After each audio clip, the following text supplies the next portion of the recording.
Good evening. Welcome to America's Got Talent. I'm a little afraid now. I don't know what's going to happen. Yeah. And you are you. What do you have a name? You're taped. You're taped.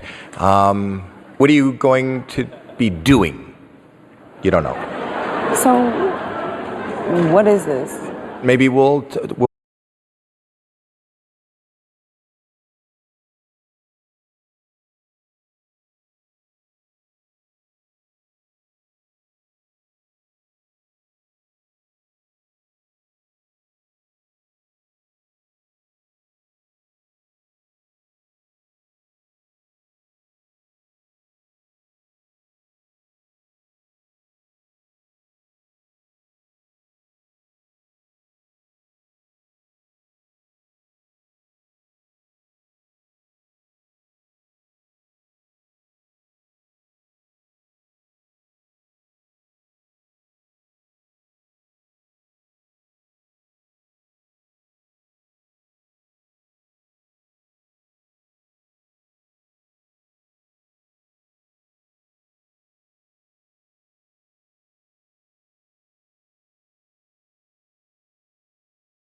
wearing all the highlights in your hair that catch your eye.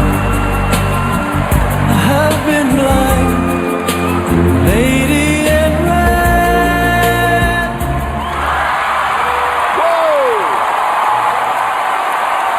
Turn the more acting. All this aggravation ain't satisfaction anymore. Oh, this guy is great. Hi, Tape Face. How have you been doing since the last time we saw you? Good? You're looking good. People are nervous back there? Anything you want to tell us? No. No. All right, then start. Great.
What did you think? People are going to be doing the stuff that you're doing tomorrow. I would imagine kids all over America in school are going to put tape on their T-shirts and stand behind with their envelopes in it. Tape face. I can't wait to see what you're gonna do next. I loved you the first time around. I love you today. I think what you do is very clever. 2 thumbs up. Simon? I normally can't bear this kind of act because it's a bit circusy. But you're like Mr. Bean or Charlie Chaplin. Yes, yeah. So recognizable. I like the fact I've got no idea who you are and I never want to know. Right. I like that. Thank you. Thank you. Congratulations. A little less conversation, a little more action. Really good. How'd it go? I love that he's being interviewed now. Grab your coat and let's start walking. Judges said they liked you. Now all we can do is wait. Come on. All right, let's wait. Oh, yeah, that's great. Don't procrastinate, don't articulate. Gonna be waiting a while. You just sit and wait. Let's go to commercial. Can I get 2 slices of pizza? No. Of course, honey. No, you never ever finish 2. Hello, Mr. and Mrs. Cannon. I'm Deputy Chief at the U.S. Embassy. Your daughter Katie has been found. She's alive.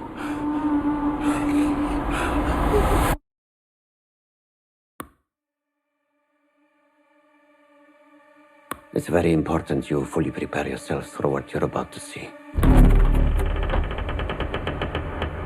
No sudden moves. No loud noises. Hey, Butterfly.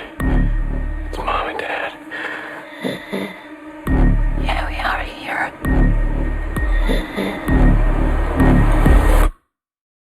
We're here. She's been missing for 8 years. What was our daughter doing in a 3,000-year-old sarcophagus?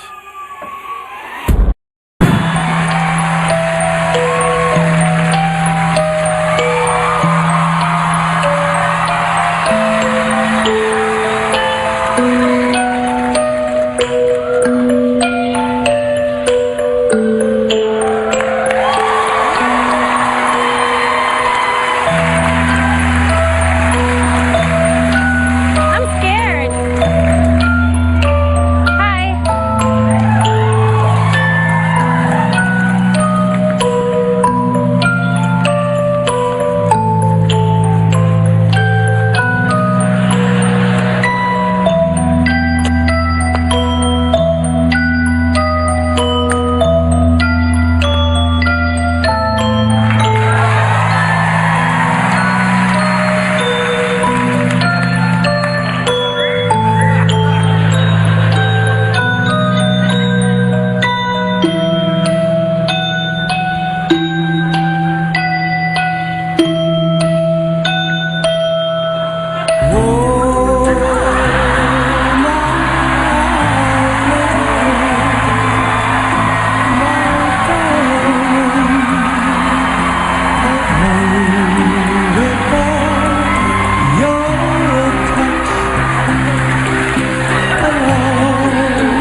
Good morrow, family. I have prepared a Thomas's breakfast for you to savor together.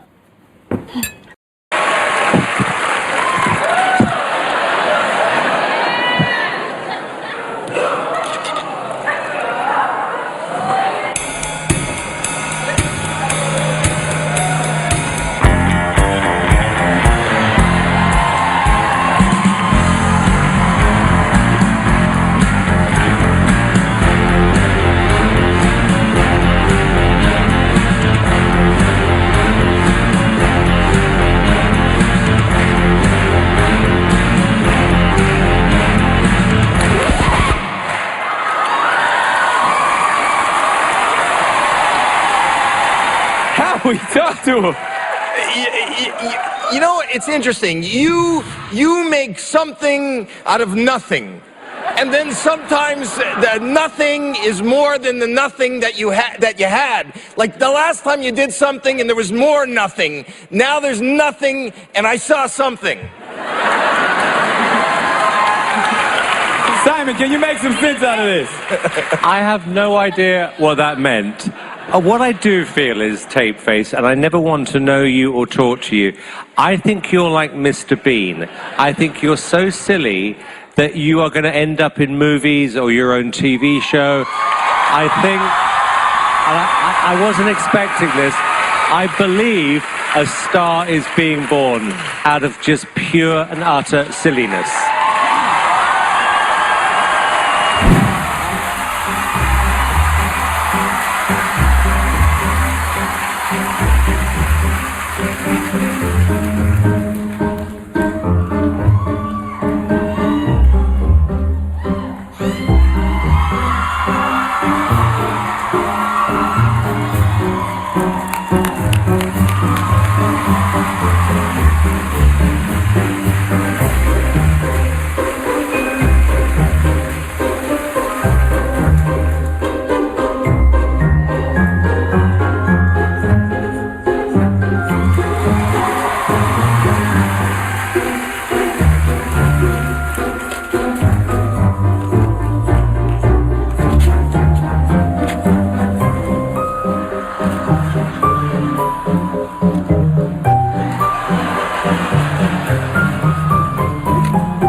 Planet Fitness. We're all strong on this planet. One more, everybody. Can our Nissan Pathfinder do this? The new V6-powered Nissan Pathfinder. Nissan, #1 in new vehicle quality.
making something out of nothing.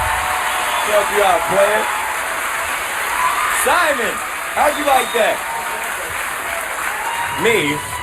I don't know what that just was. I think, like Mel, you have the ability to do something stupid and sort of be interesting at the same time. What do you mean? The insults are just flowing tonight. What does that mean, like me? Exactly what I just said. It was balloons and and a gun. But no. Uh-oh. Heidi! You got the audience wet, man. Heidi, what do you think about Tape Face?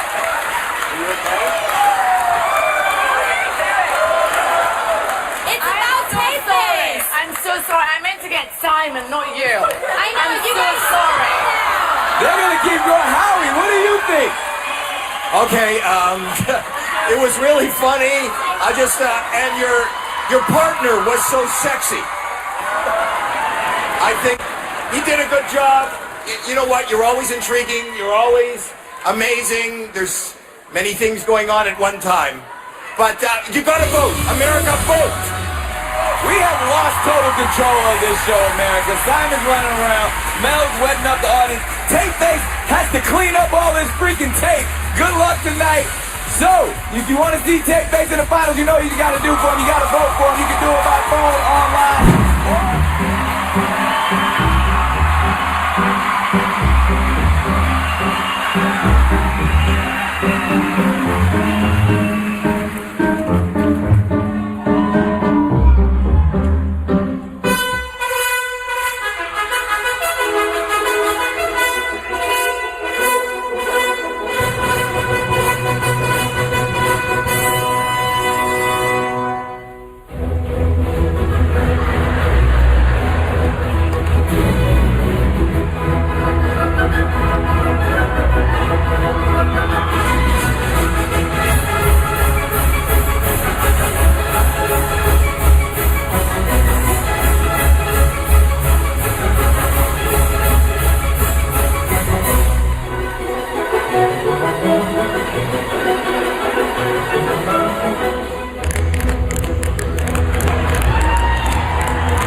that you would make it this far. I really didn't, but am I so happy that you did? Because you really are a true original, and you made us laugh every week you've been here. What the bloody hell was that? What I will say is, I think it was probably one of her best performances in her entire career. I mean, I didn't think you can get better than the Spice Girls, but no. Weird, fantastic, don't know what it was. Howie, this is, you know, and then you come out with two horses on a stick, and you put Mel B in the toilet, and you have toilet paper, and it's a horse race, and you know what? I love it. I love it. It's amazing. It's so stupid. It's wonderful. I was already laughing out loud with just you on the stage. Why you want to get me involved, I have no idea. But I don't know what happened up there. You've been Toilet potty seat trained. and stuff like that. Everyone was laughing, so I'm assuming you did and you delivered yet again something hilarious. Yes. So well done. Awesome job. What does it take to be a pedigree pup league? The right equipment. All right, let's see some hustle out there, guys. That's right, stay low. Shorty, I want to see you post up. It's going to be a long season. Spring into better sleep and save up to $1,200 on select mattresses during the Mancini's Sleep World President's Day sale. Find great deals like Beauty Sleep Queen mattresses starting at just $299. Only at Mancini Sleep World. Rest easy. Welcome back to America's Got Talent, the finale. Yo, what are y'all doing up here? We have no clue. Well, if there's confusion, that can only mean one thing. Tape Face must be involved. I'm out of here.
That's how much fun we have here on America's Got Talent. We're going to post that photo on Instagram one more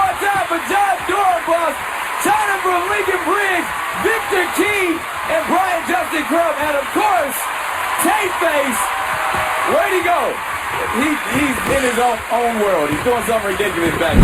The new Italian Trio Protein Pocket from Subway. Pepperoni, salami, ham, provolone, lettuce, tomato, and garlic aioli.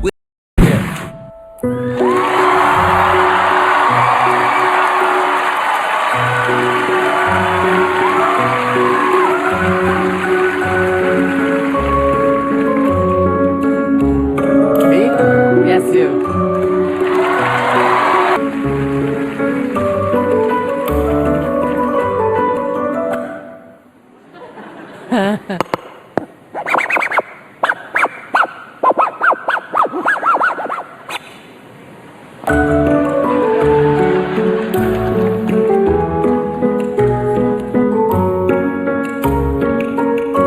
What does it say?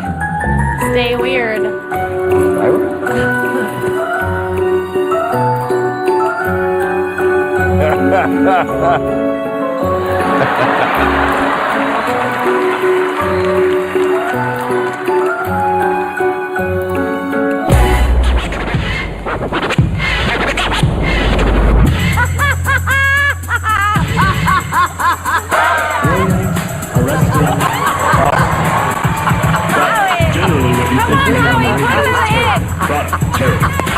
What you do makes a difference. What am I doing? Right there, please. 3, 4, here it comes.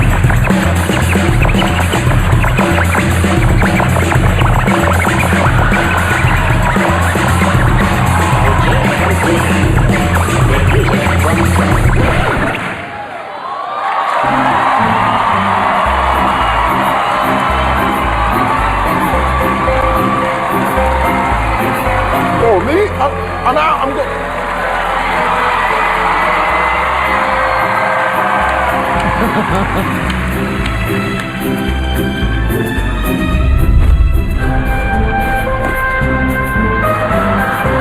Getting them.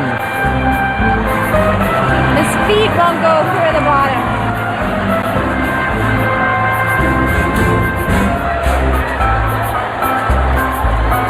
Okay. Is he adjustment?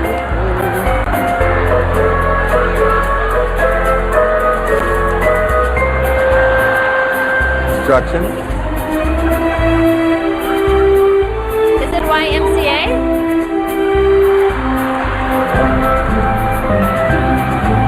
You got your own bus, like good.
I just stripped on live TV. Smash yourself. Lemonade Pet Insurance can save you up to 90% on vet bills. Getting a quote is super easy, and half of all claims are handled instantly. Sign. You know what? First of all, I want to talk to you, but you don't talk. But I want to just say, you are one of the most memorable acts there has been in all the time that I have been here. And you actually got your own Vegas show, didn't you? Yes, you have your own room called the House of Tape. You are amazing. Heidi? You're clever, you're funny, you're totally original, and I do have to tell you, my kids are still talking about you. Great job. That was so silly, but it was so funny. You know what was the funniest? Your tape on your face. I like that, yeah. That was my favorite part, actually. And mine. Look, it's all down to the 50 states now. I would love to see you in the final because you brought so many happy memories back to me and I absolutely love you, so congratulations. Brilliant.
We met, I think it was 2 or 3 years ago on America's Got Talent. I have no idea who you are. I've never heard you talk normally. You've become a total star in America. You got your own Las Vegas show. My only problem is it was a bit short. This is so crazy and nuts, but every time I watch it, I absolutely love you. I thought I was wonderful. No, I mean, you are a very special talent. I mean, to make people laugh without speaking is something incredible. You're one of those acts, one scene, never forgotten. And it's really, really inventive what you do. So I take my hat off to you. You're a fantastic performer. I was a bit on the fence with it, really. I didn't know if I was supposed to love it or hate it. It was very interesting. I love this guy. Yeah, I mean, it made me smile. I was a bit confused. I wasn't sure what was supposed to be happening. I'm kind of with Alicia. I don't know really what it was, but I couldn't stop watching it. I was very entertained by it. And I thought as a piece of entertainment, it was fantastic. So congratulations and thank you for coming on the show. So you entertained yet confused the judges. That's good? Are you happy with that? Okay, he's happy. That's good. That's the reaction we were looking for. He's done his job. Absolutely brilliant. We are honoured to have you here on the Britain's Got Talent Champion Series. Thank you so much for coming to see us. Very funny. One more time, let's hear it for the brilliant Tape Face. Thank you so much for watching. We hope you loved our compilation, and let us know who some of your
You there! Why not come try your luck? All sorts of prizes are waiting to be...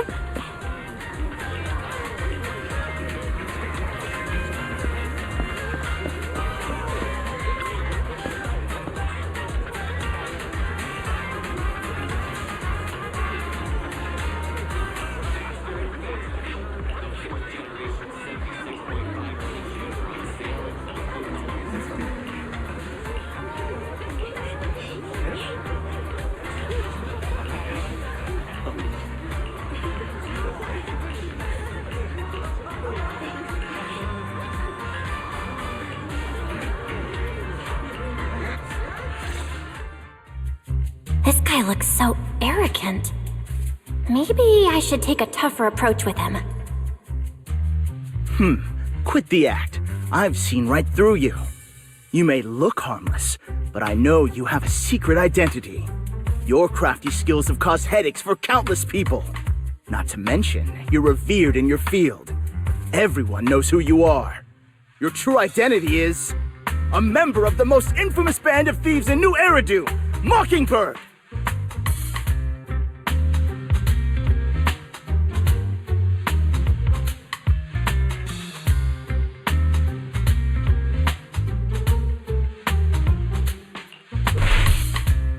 What do you know?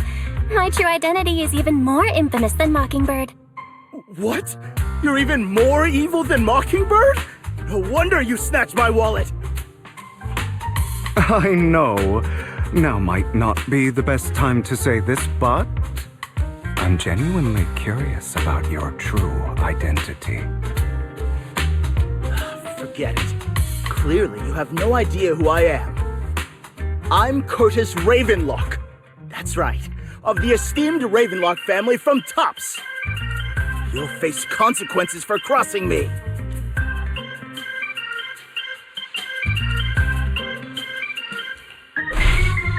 Oh no, I've upset a powerful man. I'm so scared.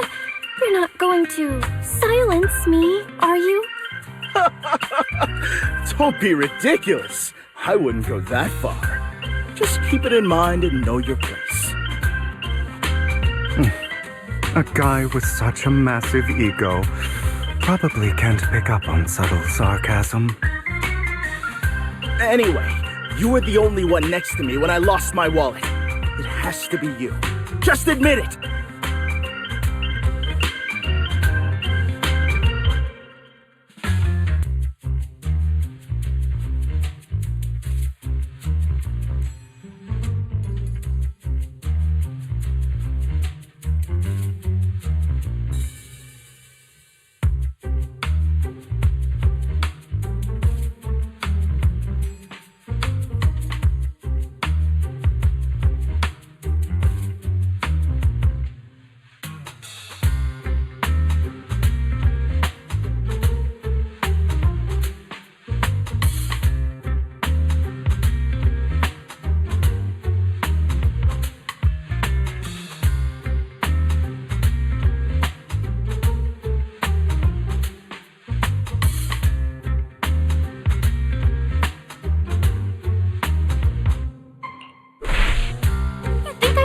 Wallet?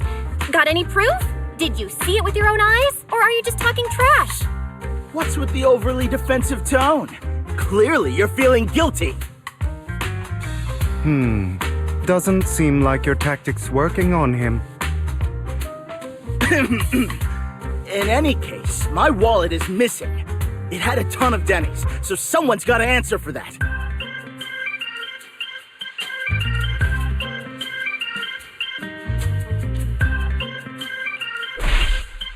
I bet you staged all this, and your wallet's been on you the whole time. What do you mean by staged? Why would I do that? Someone stole my wallet. It's theft! With all due respect, I doubt he's clever enough to stage anything. Clearly, your accusation is baseless, Mr. Ravenlock. Your outfit, while elegant, shows unironed creases and noticeable signs of wear. You've likely worn it for a long time.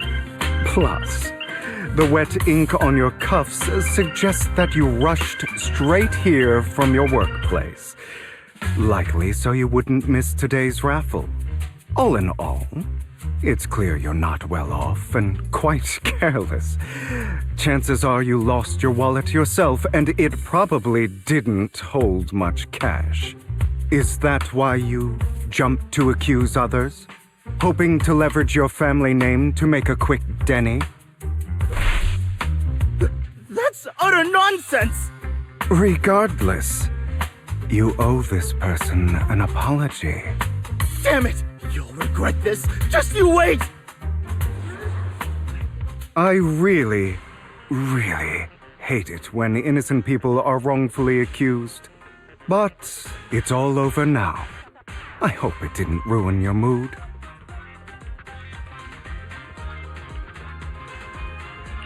Thank goodness you're here. Otherwise, that guy would have kept arguing forever. I didn't really do anything. You outsmarted him all on your own. It's a relief to see him get what he deserves. He should have known what would happen the moment he falsely accused you. People like that should have a taste of their own medicine. That sounds fair to me.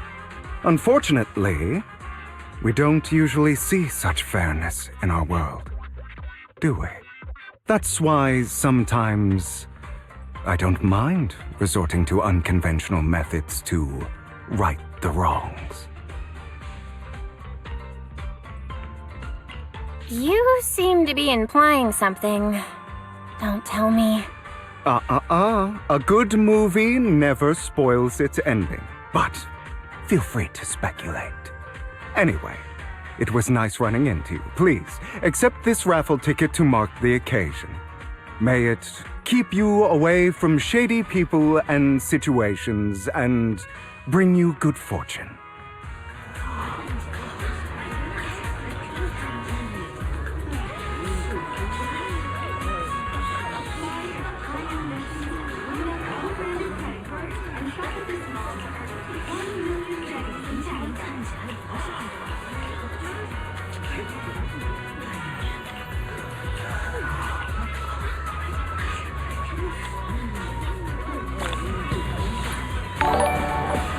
Anyone else want to redeem prize?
They're here with me now, sir.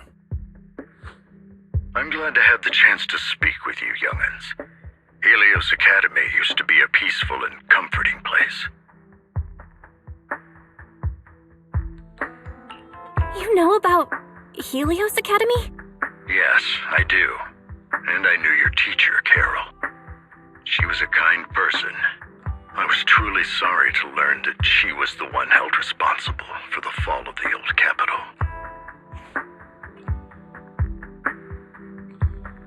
She was innocent. There has to be more to the story. I hope so too. It's just that the fall of the old capital still weighs heavily on us all. But I believe you just got caught up in all of this. I'm sorry for what you've been through over the years. It must be tough.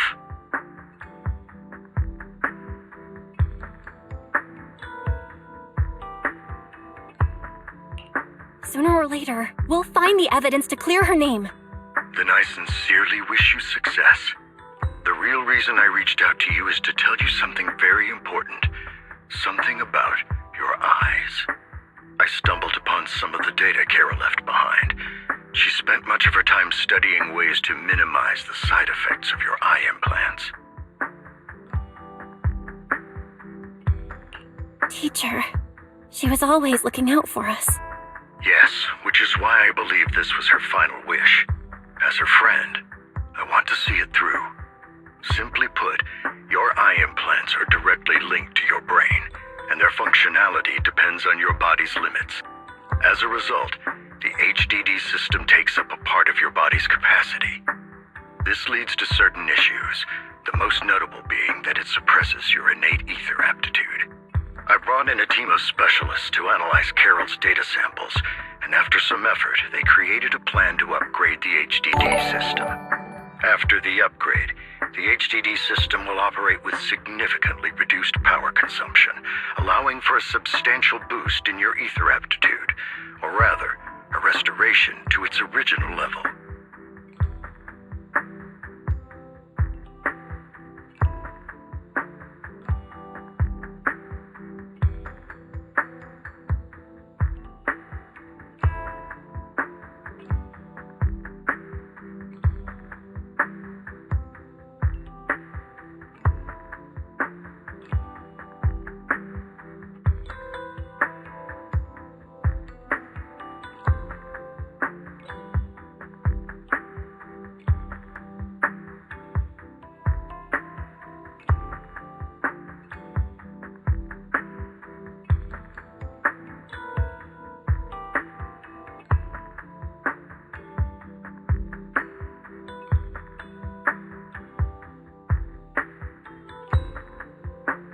Do you mean that once the HDD upgrade is done, we'll be able to enter the Hollows ourselves without EOS? Exactly. You'll likely experience some discomfort at first, but you'll get used to it over time. I'll have the specialists from Marcel Group continue monitoring your physical condition to reduce the burden on your body and help restore your ether aptitude more effectively. You're actually sharing such advanced technology with us? Thank you so much. No need to thank me. If anything, you should thank Carol. Furthermore, from what I've learned, the power within your eyes goes far beyond this. That's why I waited until now to tell you. Perhaps the power within you could affect all of New Eridu. But you must understand, power is a double-edged sword. It can be used against enemies or allies. As the mayor of New Eridu, I must ensure everyone's safety. So I hope you'll forgive my caution. I'd been observing you for some time. That said, I'm confident to say that everyone at Victoria Housekeeping speaks highly of you. Miss Bell and Mr. Wise are both kind and honorable individuals. I believe they'll use their power for the right cause. Yeah, they're both good people. Thank you for your kind words, even though we have no idea what this power is. You're not just saying that to get our hopes up, are you? Of course not. It's just that I don't have much information right now. I'll let you know as soon as I do. Well then, I'll let Lycon assist you with upgrading the HDD system. Rest assured he'll guide you through everything. You should be able to follow him with your knowledge. If you would follow me.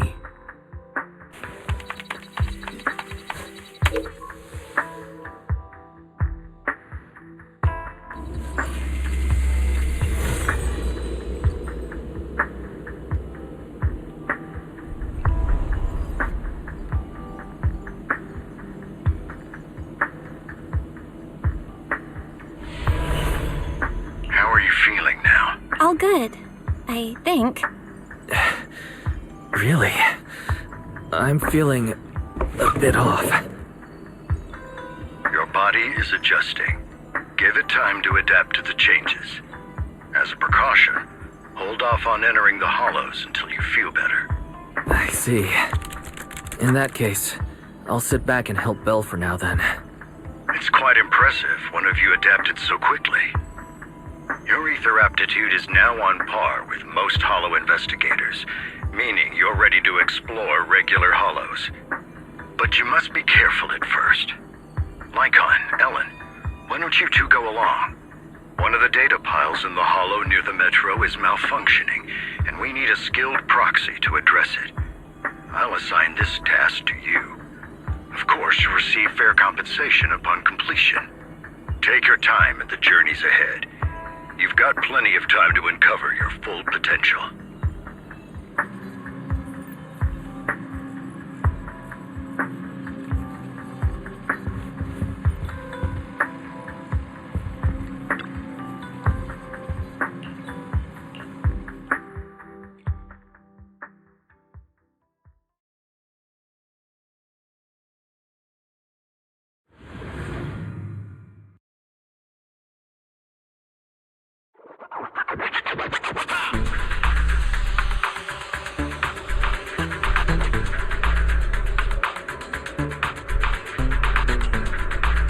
Master Proxy, the data pile that the mayor mentioned is in this direction. Let's keep moving.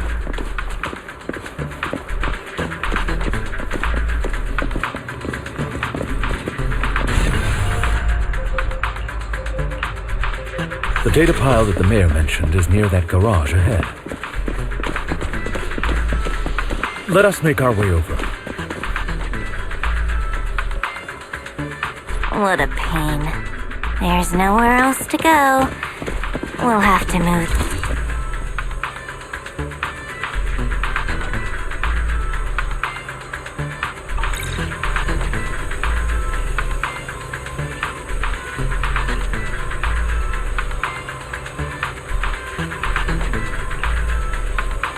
We should search for the passcode nearby to disable the laser, and then move the train.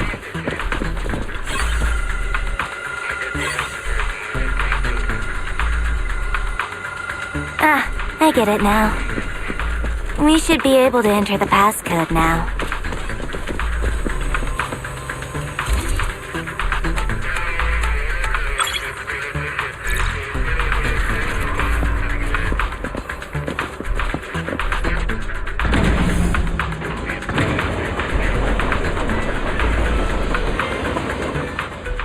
How are you feeling now, Master Proxy? Fantastic! Never been better. I'm relieved to hear it. If you feel any discomfort, please let us know at once.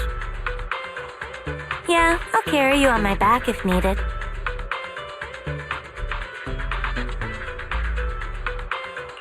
Really?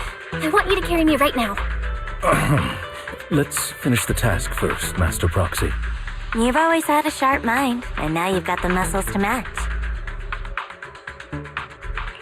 Thanks for the compliment? No, I was just thinking. When will you pick up some fighting skills? If you can fight, you could handle things in the hollow all on your own. That'd be pretty neat.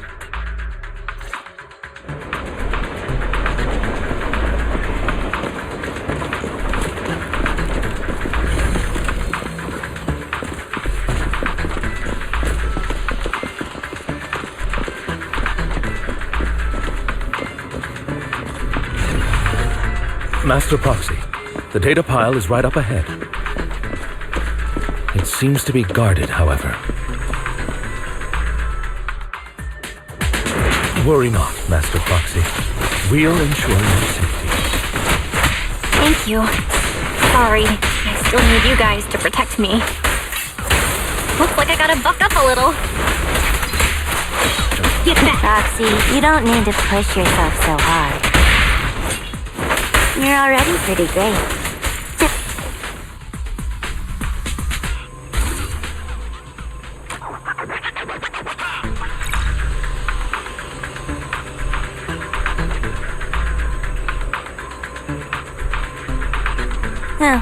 It's another passcode. We should be able to find the passcode nearby. Let's keep an eye out for it.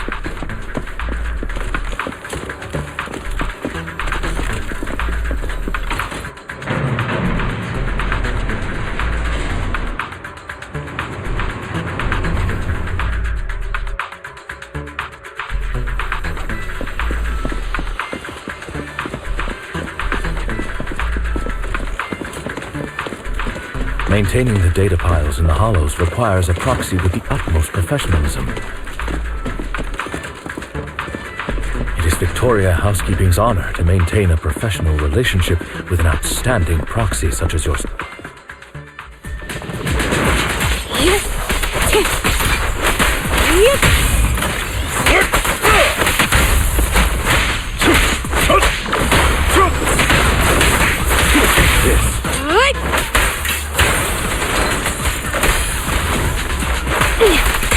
Ella, switch out.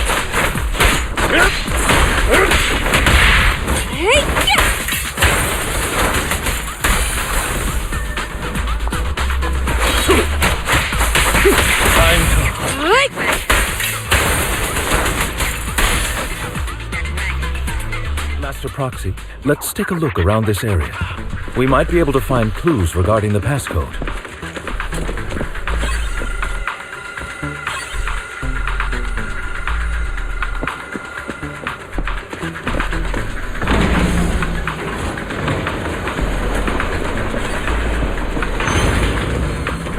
Proxy's moves seemed more fluid in that last battle. Master Proxy, this should be the second passcode.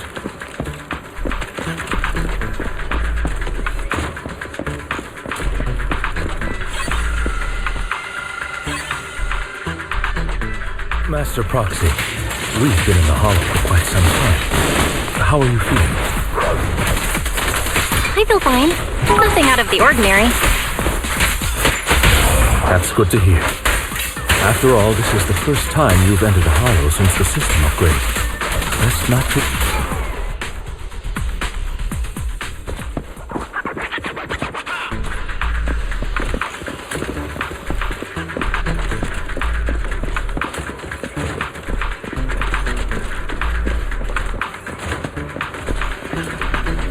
The last passcode is here.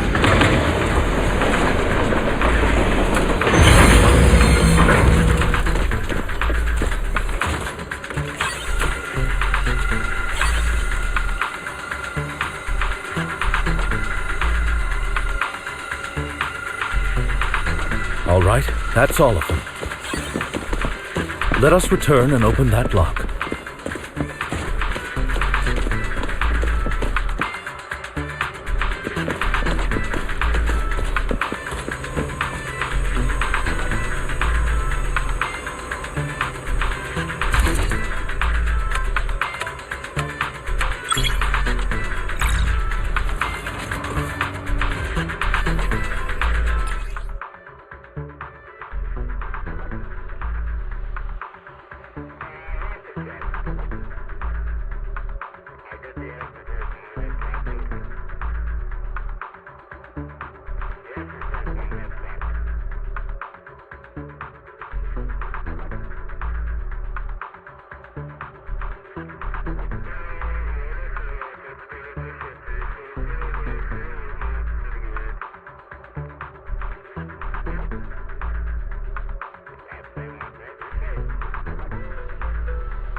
The mission was a success, sir.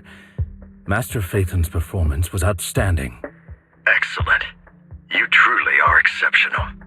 I'll be frank. I contacted you because I need your expertise for an important task.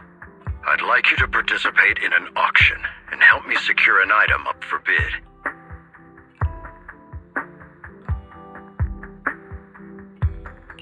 Hold on. Is it the same auction I heard about? The one with all the high-profile attendees?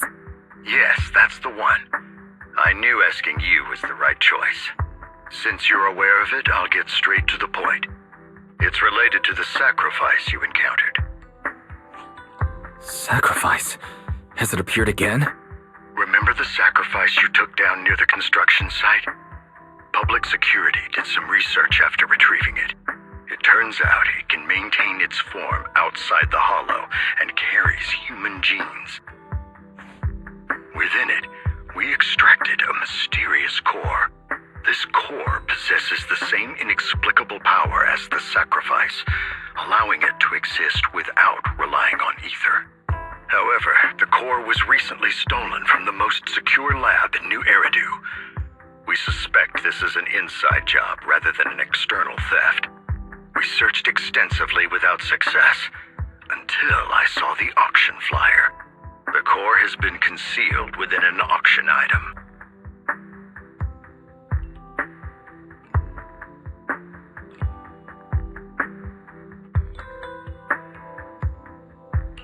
So you want us to bid on it at the auction. But why us? The power of the sacrifice is highly volatile and destructive. We must keep it confidential, at least for now. And I, as mayor, am not suited to participate in the auction myself. Plus, I'm running checks on my inner circle due to the theft. Frankly, there aren't many people I can trust. Don't worry, the funds are covered, and Victoria Housekeeping will be assisting you. Of course, this hinges on one condition: your willingness to aid me.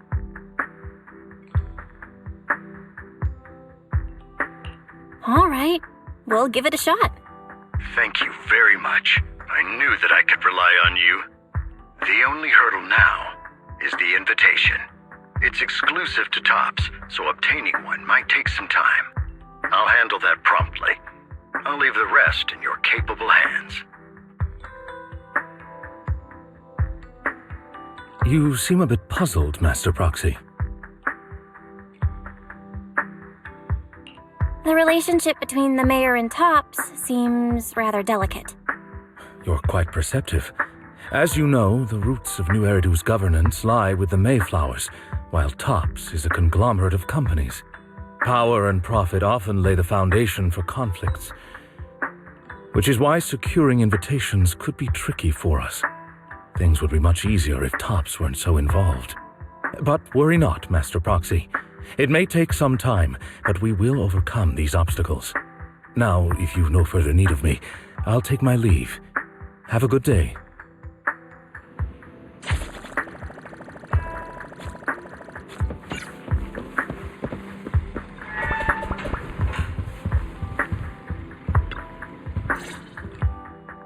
Didn't that collector Hugo mention if we wanted to attend the auction to give him a call? But he didn't leave us with his contact information. Odd, right? If he wanted us to contact him, why not leave a number? Did he just forget?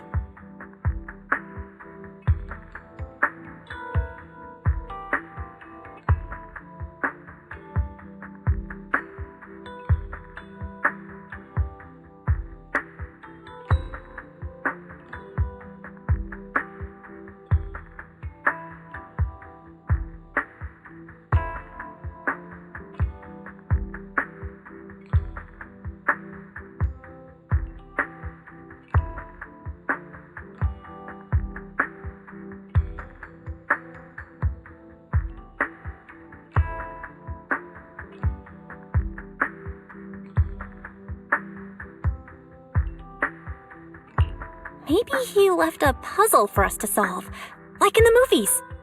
You've been watching too many movies, Belle. We need to separate fiction from reality. Come to think of it, Hugo did leave us a raffle ticket, and said something weird. He said something cringy like, There are always secrets hiding behind the light. Wait, don't tell me.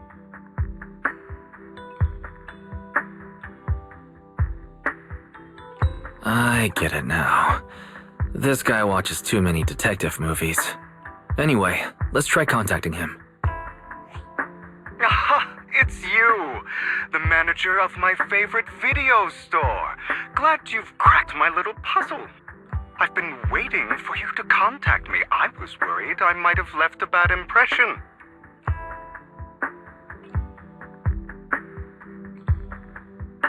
Actually, I have a favor to ask. About the auction you mentioned. Could you secure 2 invites for us? Ah, so you'd like to attend the auction? I'd love to assist, but unfortunately, I have some tasks at hand. But if you two can help me with my current task, I should be able to find time to get the invitations you need.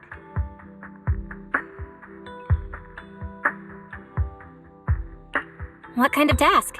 Is it something I can handle? Nothing too dangerous, I hope. Don't worry, I would never put you in danger. Let's discuss the specifics in person. I'll wait for you at Dew Gardening Shop in Lumina Square.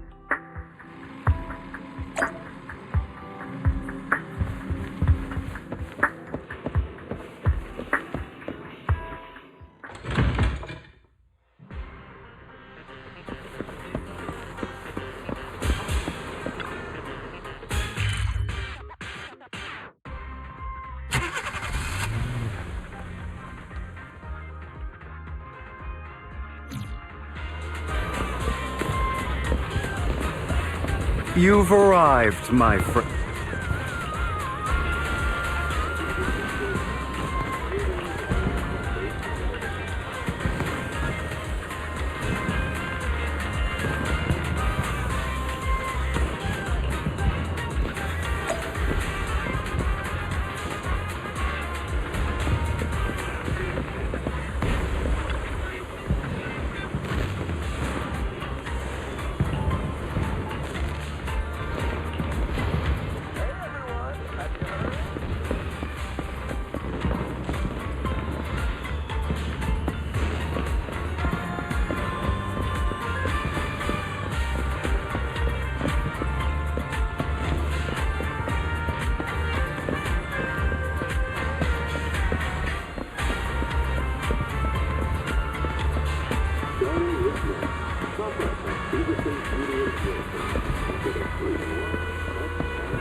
What a pain.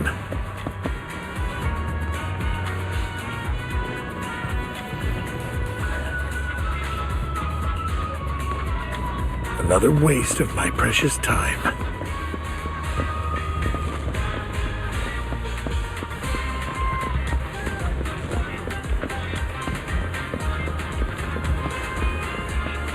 This time, I'll...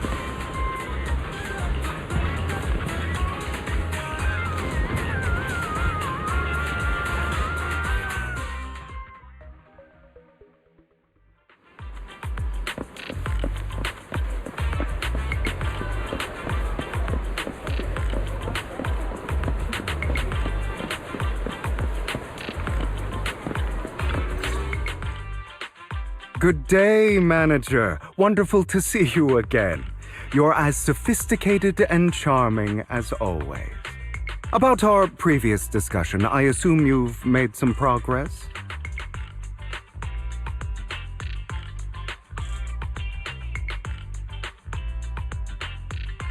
I see. Looks like it's more complicated than I thought. I appreciate your help.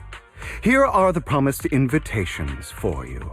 One was mine, but I won't be able to attend as I'll be occupied that day. I had to pull a few strings to secure these invitations, so please don't mention where they came from. Otherwise, someone might come hunt me down.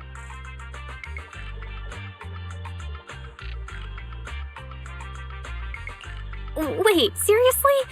Is the auction really that dangerous? Well, when you dance with sharks, you can't avoid risk. But I have faith in you, dear manager. I'm entrusting you with my life. Don't worry, my lips are sealed. And so are my brothers. I've been meaning to say, you're so close with your sibling. I'm kind of jealous. What's your view on family ties, manager?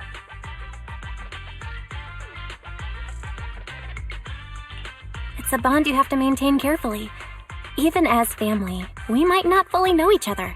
For example, someone who was like a mother to us loved us deeply, but also kept many things from us. Mother. Huh. For me, that word only brings fear, pain, and hatred. I once had a half-sister. Different mothers.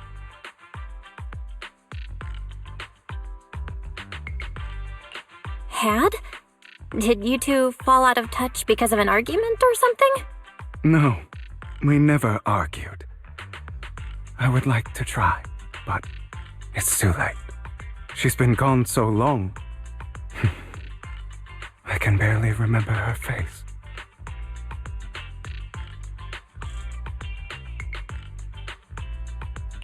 I'm sorry. I didn't realize it was a sensitive topic. My condolences. It's okay. I brought it up first, and it was ages ago. Anyway, back to what we were saying. It's highly likely that Hartman will be at the auction as well. As you know, while he's the rightful heir to the Ravenlock family, he keeps many secrets. Should you cross paths with him in the future, be cautious. He's sitting up on his high horse looking down on everyone else, and he'll do whatever it takes to get more power. I hope these upper-class people eventually face the punishment they deserve. Too bad the scales of fate lean one way or another, unless someone steps in to tip them back. I digress. That's all for today. I have some errands to attend to, so I'll take my leave. Have fun at the auction.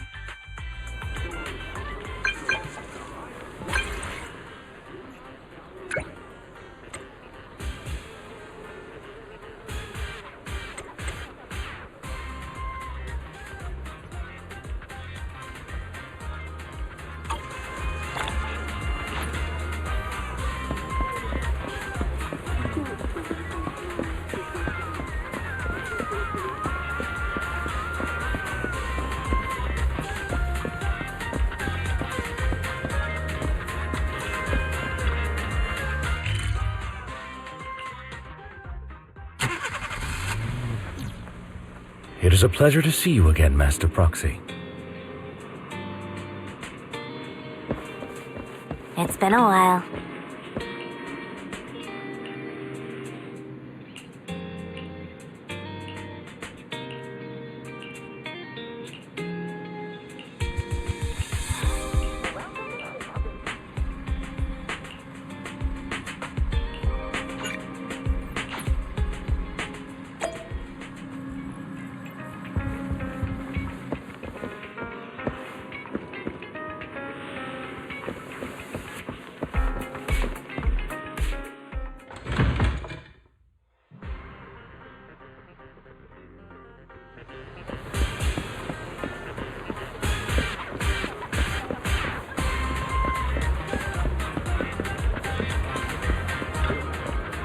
A hot cup of coffee isn't just for the early birds. It can also be for the night owls.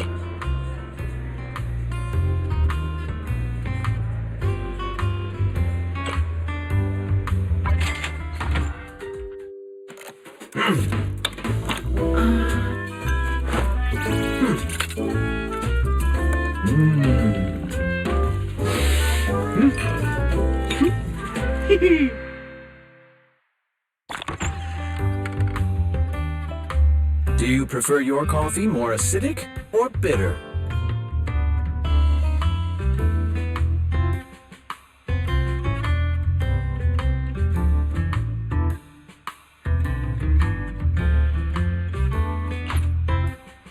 sometimes stopping to take a break can help you go further.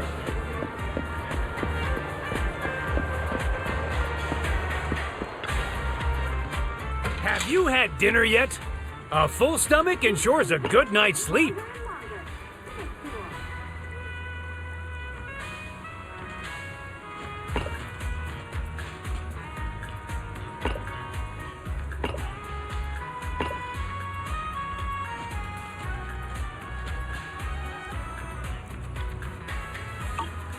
Oh, not to your liking. Next time I'll have something that better suits your taste.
Faster and faster. The fourth generation 76.5 rain sheets are on sale in multiple colors.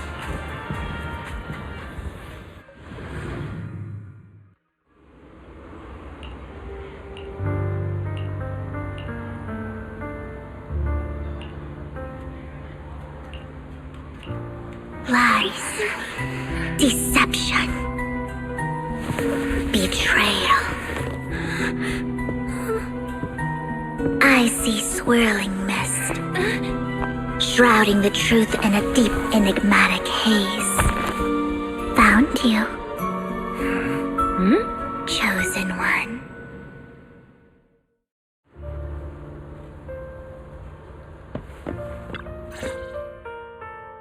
You are exactly as I thought you'd be.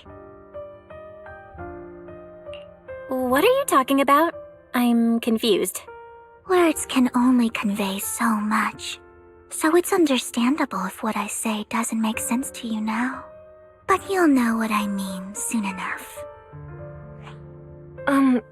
Young lady, I know you might think I'm lying, but I'm telling the truth. That item was my late husband's keepsake, and I had to pawn it due to financial difficulties. But I can't bear to see it auctioned away to who knows where. I'd never be able to get it back. Please help me bid for it. There's a hidden flaw in that item. If you point it out during inspection, it will be withdrawn from the auction and returned to the pawn shop. That way you won't have to pay for it. In return, I'll offer you some compensation. It may not be much, but it's all I can manage. Please. Mom, please don't cry. Your story might be genuine, but your intention is not. Besides, this has nothing to do with me. Your misfortune is not my concern. Young lady, you don't look like you're struggling for money. How can you be so cold-hearted? I'm sure this refined individual here feels the same way.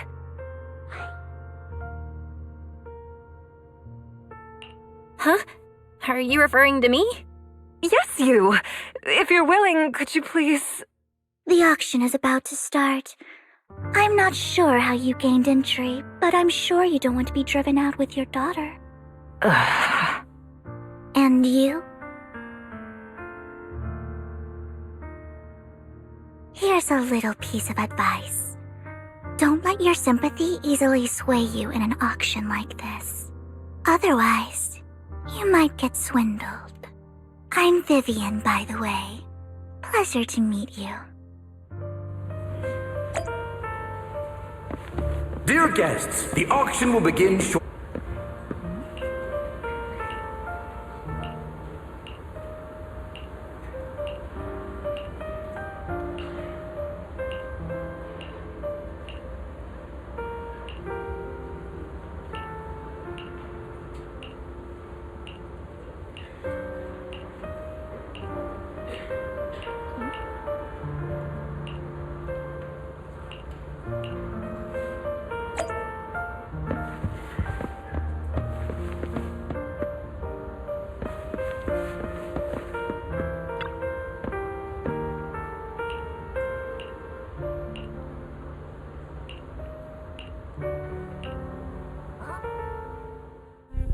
He may be from the Ravenlock family, but he's been entering the lottery in secret.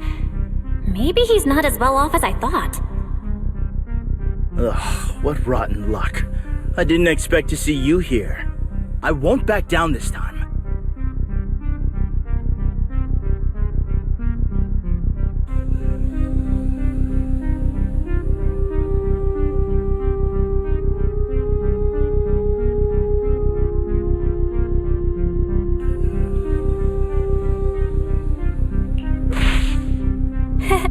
Aren't you that bigwig from the Ravenlock clan? Surprised to see you at the same auction as us commoners. This is the top auction in the industry. I really don't know how you got an invitation, but I doubt it was through legitimate means. You seem a bit hesitant. His accusation isn't true, is it? You should just give up already. I'm dead set on getting this item.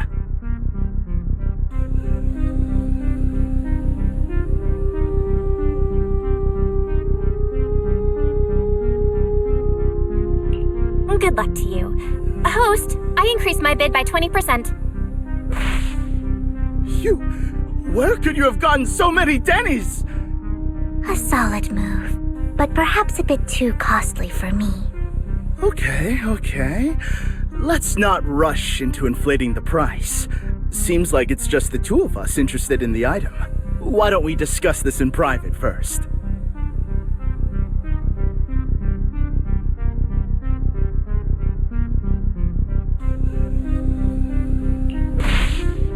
Why not just let me have this one? I'll take this item, and I won't bid against you for anything else. Seems like a fair deal, right? Huh. That really is a great deal. Yeah, right. Do you think I'm an idiot? Well, your trick is out in the open. Maybe a bit more finesse next time? You're really stubborn, huh? Is it really worth arguing over such a small collectible?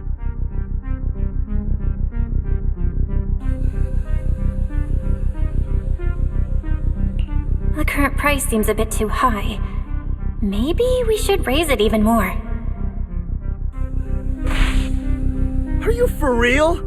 I had no clue commoners were so wealthy these days. Fine, alright, I'm out. Well done. It stayed at a reasonable price. Regardless, congratulations on your winning bid. Though, in my opinion, its aesthetic style is a bit ahead of its time. But as long as you like it, that's what matters. After all, the true value of art is in the love people invest in it. The next item is truly exceptional. The final creation of a legendary artist, the only one of its kind in all of New Eridu. The artist's tale is quite fascinating. Unrecognized during his lifetime, his works were discovered by art collectors after his death and became hugely popular.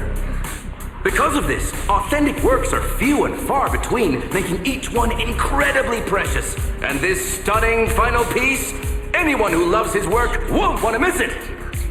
Without further ado, let's get started! Starting bid, 200 million Denny's!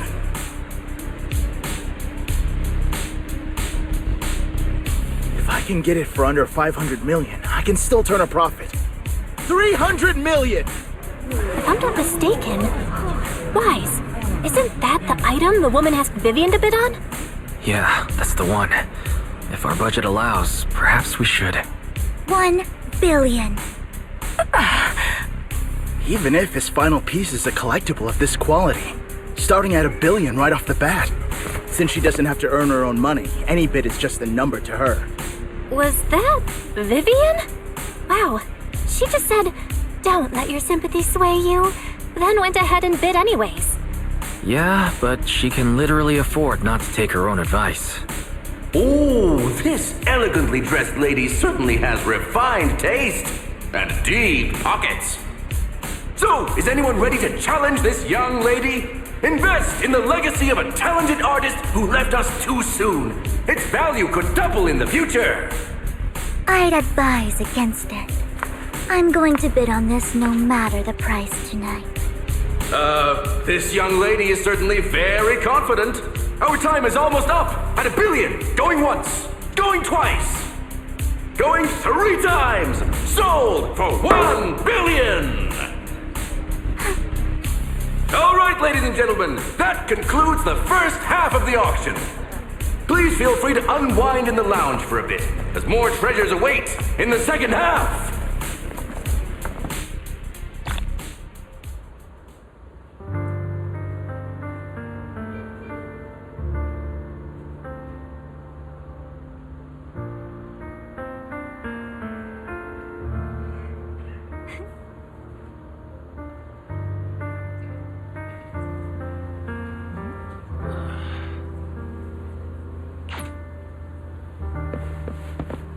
The coffee here is... You have a strange look on your face. Despite her ruthless exterior, she's actually quite kind-hearted. Though you wouldn't dare think that, would you?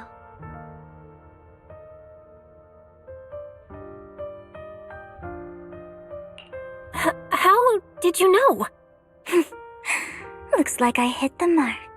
Just to clarify, I didn't assist that woman out of kindness, nor do I plan on giving up the item I just purchased, because it's nothing more than a common scam.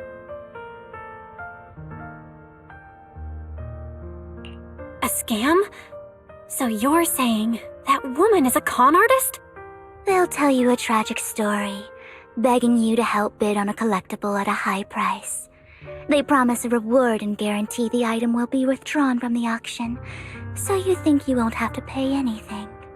But the reality is, once you bid, the deal is done.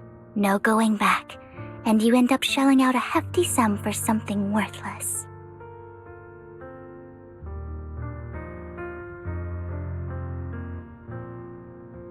So, why did you still bid on the item? I really enjoyed the story of that legendary artist. Art at its essence sells stories, doesn't it? I'm willing to pay the price for the stories I choose. That's another lie. Looks like you believed me.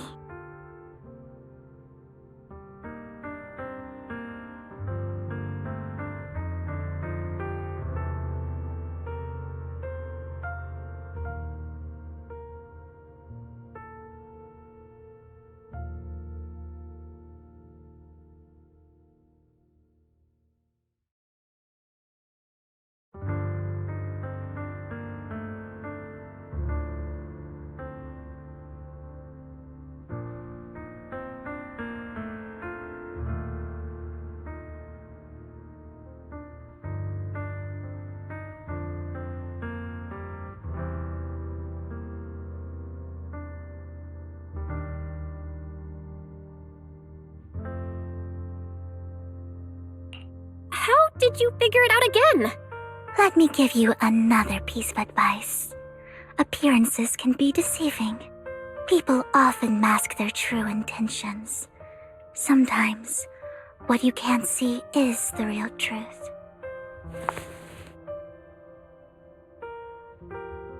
I hope next time you'll accept my invitation, and not that of these pretenders. I'll see you soon, my friend of many secrets.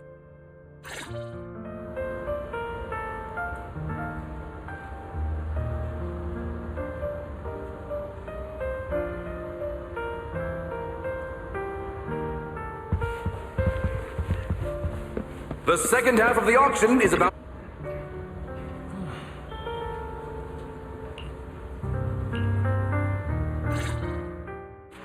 Ladies and gentlemen, welcome back!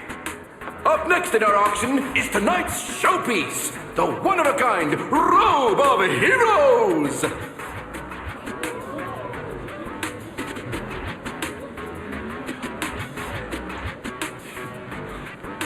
Legend has it that what's truly fascinating is the unique gem embedded in the collar of this robe. It's unlike any gem I've ever seen. Almost magical.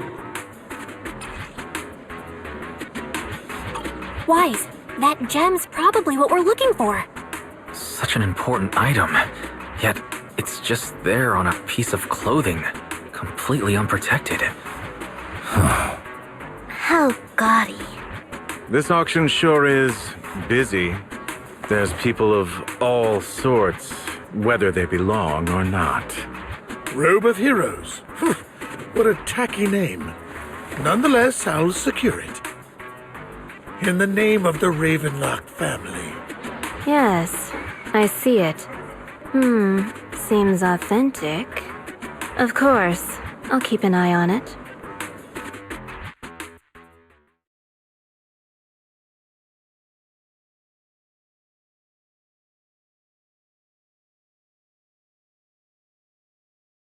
I didn't expect this to drag on so long. I believe there is no meaning in continuing this senseless bidding war. Frankly, wasting time irks me more than squandering money. So, my friend, let's cut to the chase. What did you have in mind? This man is pretty shrewd. Maybe I should match his energy.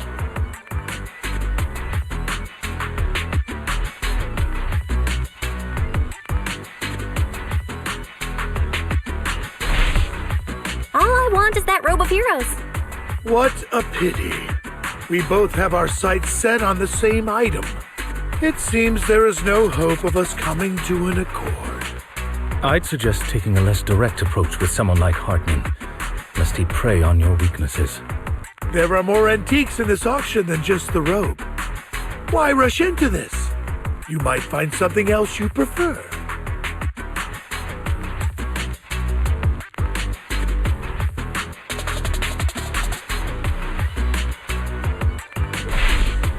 Actually, I know the secrets of that robe. Really? So there is something more to the robe. Our opponent seems quite astute, Master Proxy. Let's avoid anything that might raise suspicion. The Ravenlock family always gets what they desire. If you have any doubts, feel free to ask around.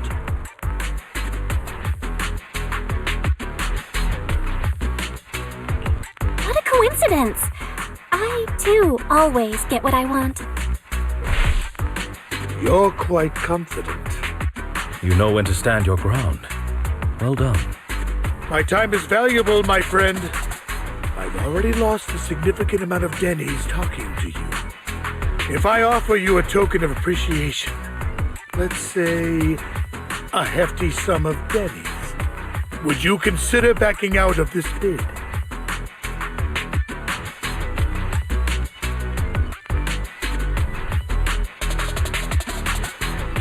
Don't try to bribe me. I don't need or want money. For once. You're quite persistent, aren't you? It's been a while since someone dared speak to me like that. All right, since I can't sway you, we'll have to settle this with our financial power. But let me be clear.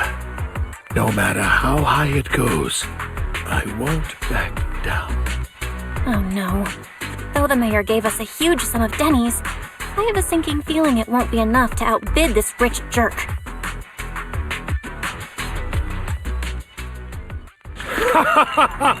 Thank you, everyone. It appears I'm the final winner of this auction after all. Well, I'll be taking this masterpiece with me. Of course.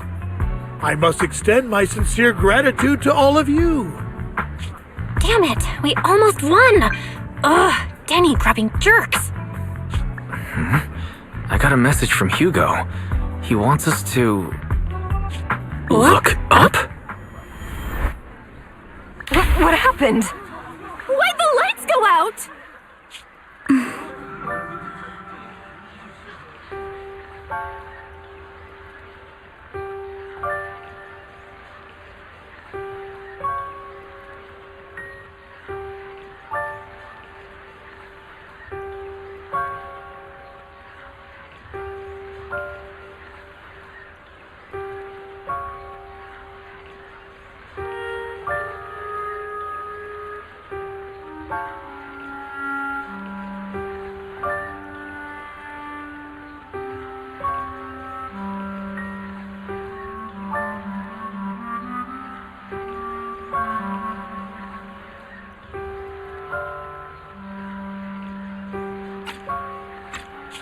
What's going on?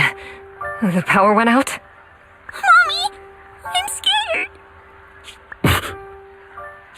Ladies and gentlemen, welcome to tonight's auction. My apologies for the long and dreary opening. Losers always have a lot to say. That guy looks familiar. Is that... What are you all standing around for? Someone deal with this intruder! How uncouth. I'm simply here to reclaim what's rightfully mine. You! When did you? Well then, tonight's show is coming to an end. I wish you all a lovely evening. Yours truly, Mockingbird. After him! Catch that thief or forget about getting paid tonight!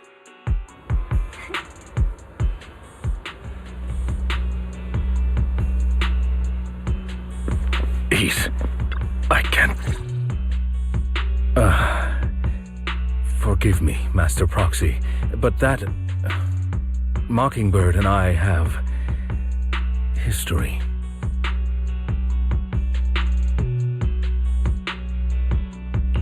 He might find it surprising, but I know him too. You do?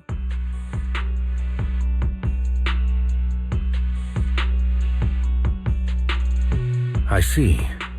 So that's how you know him. Years ago, we founded Mockingbird, the Phantom Thieves Syndicate. Things started off well. We were young, with naive ideals and lofty goals, and we pursued what we thought was right. But one night, that all changed. There may have been signs of what was to come, but no one noticed them at the time, or perhaps we chose to ignore them. Eventually, I left Mockingbird and accepted the olive branch extended by the mayor. The separation was, shall we say, less than amicable. And my dearest friend became my sworn enemy. Master Proxy, if I may ask, what do you think of Hugo?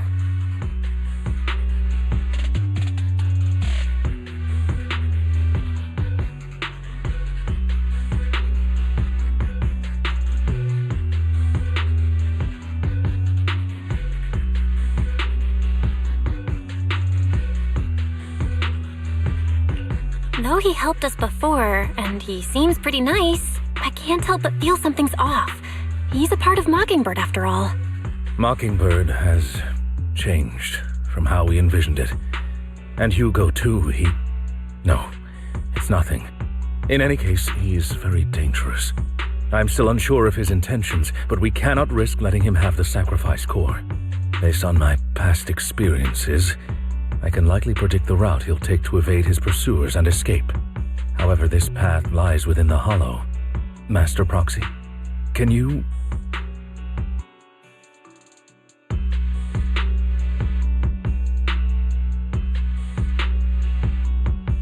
Let's head straight there. I'm feeling super strong right now. Very well. Please, follow me then.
As I thought, Hugo really is here.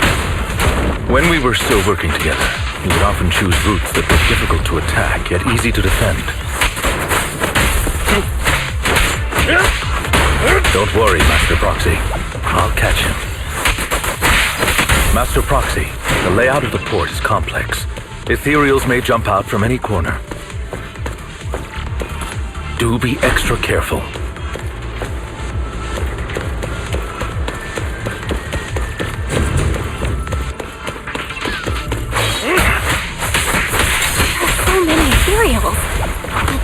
trying to save him at all. Though I am loath to admit it, that man is quite...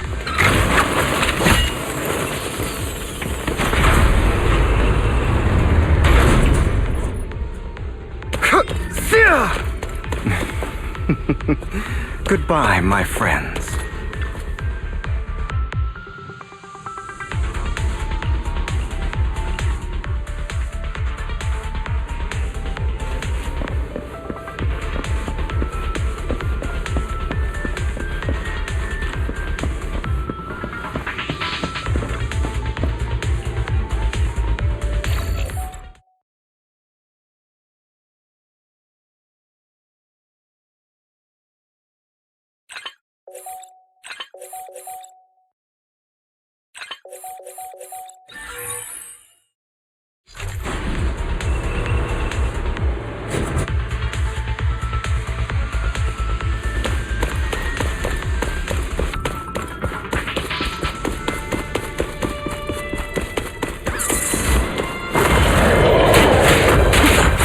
Careful, or you'll get hurt. I'm not going to let you have your way. Master Proxy, that's one of Hugo's weapons. Make sure to avoid it. It may look like a coin, but it's actually a dart. He carries around a briefcase filled with all sorts. He's extremely familiar with this place. Master Proxy, dragging this out will only be to our disadvantage. Let's proceed through here post-haste. Evade, now!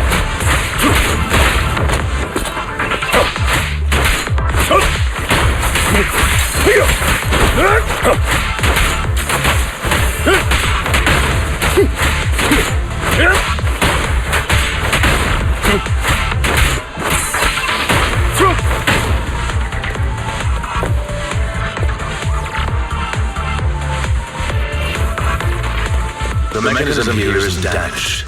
It's still functioning normally. Something's not right. It feels too easy, almost as if pressed through on purpose.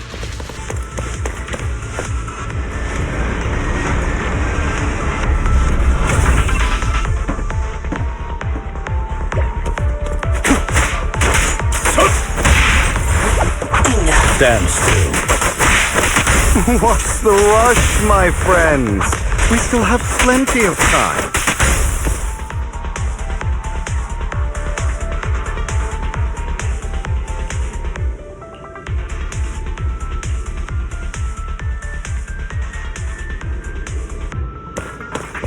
This must be the right way. Not to worry, Master Proxy. We'll be able to catch up to him soon.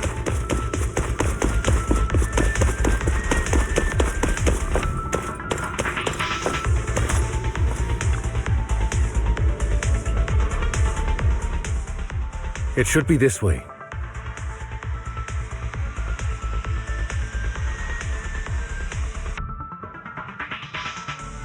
Are they from the auction? No, they shouldn't be able to track Hugo here. They're likely just hollow raiders. Back then, Hugo would typically retreat into a hollow after securing the goods. And as his partner, I'd be responsible for leading the pursuers astray. I'm unsure if he has a partner now, or who they might be if he does.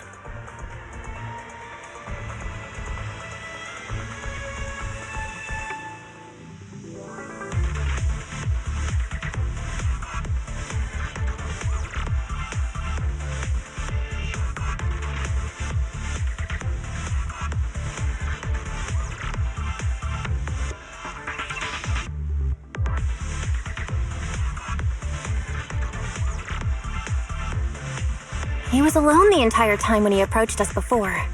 I see. That's good.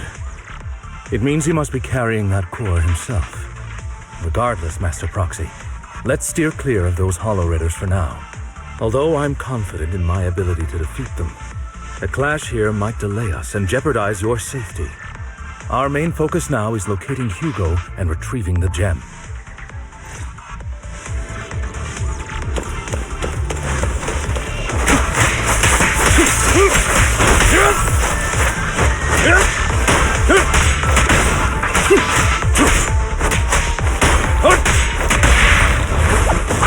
Stand still. He should be nearby.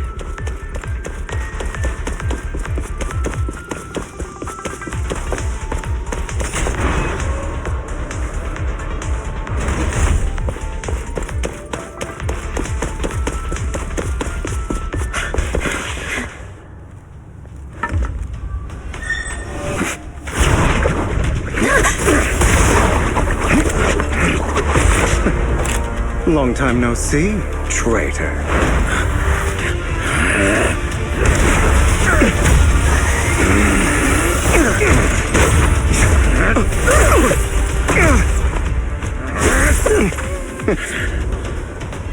It was you who broke the oath, not me. You haven't changed, pompous and self-righteous.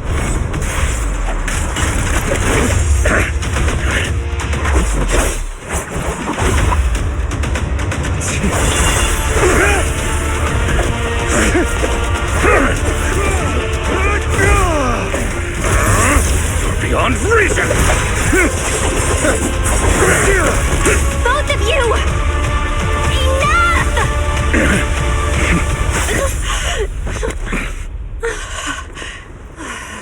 Master Proxy. Are you all right, Master Proxy? Any injuries? I'm fine. I just forgot I wasn't Eos. I thought your attacks would just go over my head. I'm not used to being this tall, I guess. Rest assured, Manager, my blade has always been steady. I'll never point my weapon at my allies, especially not you. As for that oaf, he has no sense of control in the heat of battle, even turning on his own comrades. I'd thank you not to spread lies. What? Are you denying it? I merely spoke the truth, didn't I?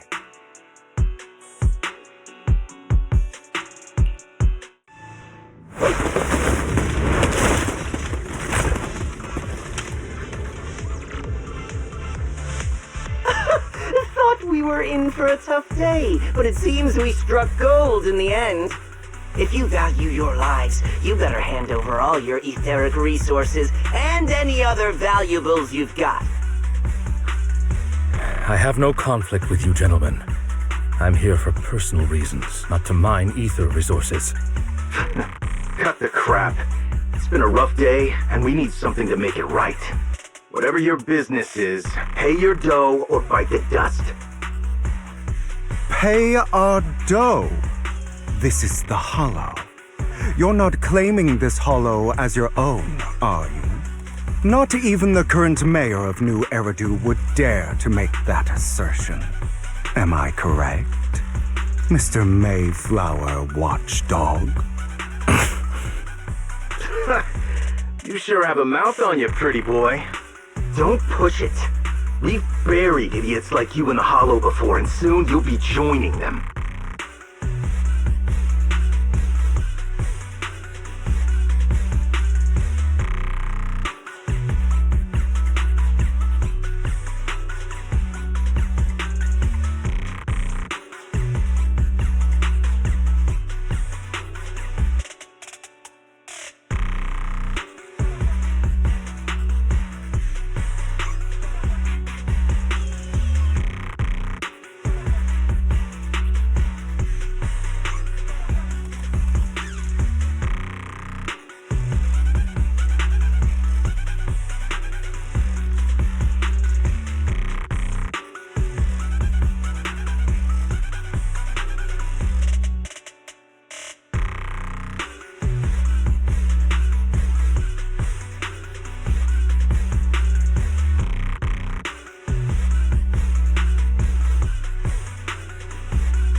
I'd urge you to reconsider. Unfortunately, your kind advice has come too late. They've already worn my patience thin.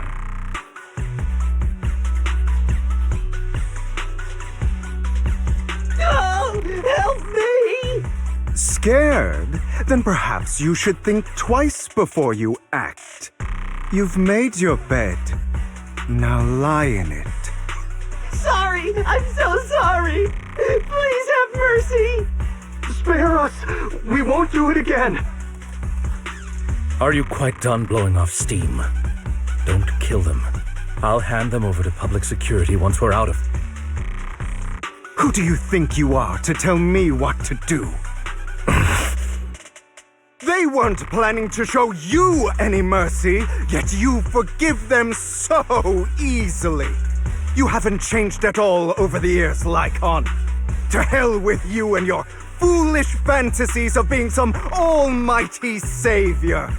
Haven't you learned your lesson from what happened with your eye and legs? My principles remain unshaken. No one has the right to take another's life. Sinners deserve punishment. Do you know how many lives they've taken? I'm merely delivering the justice the world needs. It is not our place to pass judgment. I know I will not sway you. There's no point in continuing this argument. I will stop you. I always will. Go ahead and try.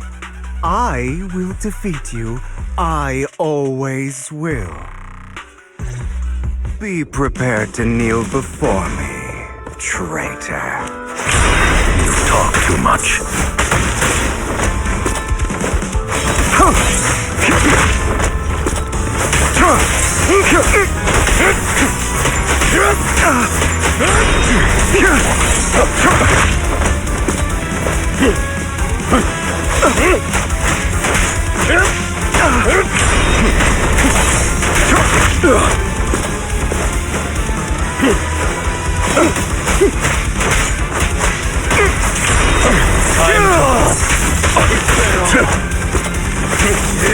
Proxy, I'd advise against trusting anyone from the Mayflower family.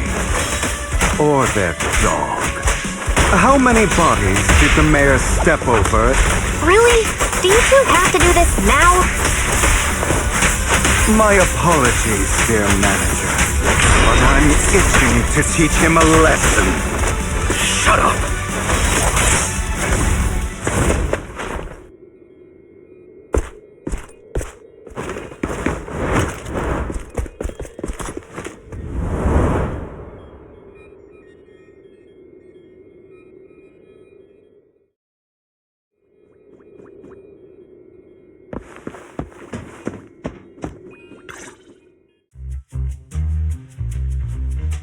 Worry not.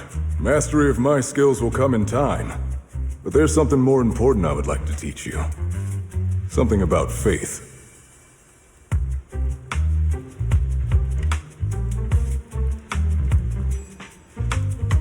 Does a phantom thief even need faith? Of course. What else would we fight for? For wealth, fame, and power to stand at the top so nothing and no one can imprison us. Isn't that what everyone desires? Or perhaps by faith, do you mean something asinine and empty, like justice, dreams, or friendship? Hilarious. Grow up, Lycon. It's time to let go of your naive fantasies of being some almighty savior. You just don't get it.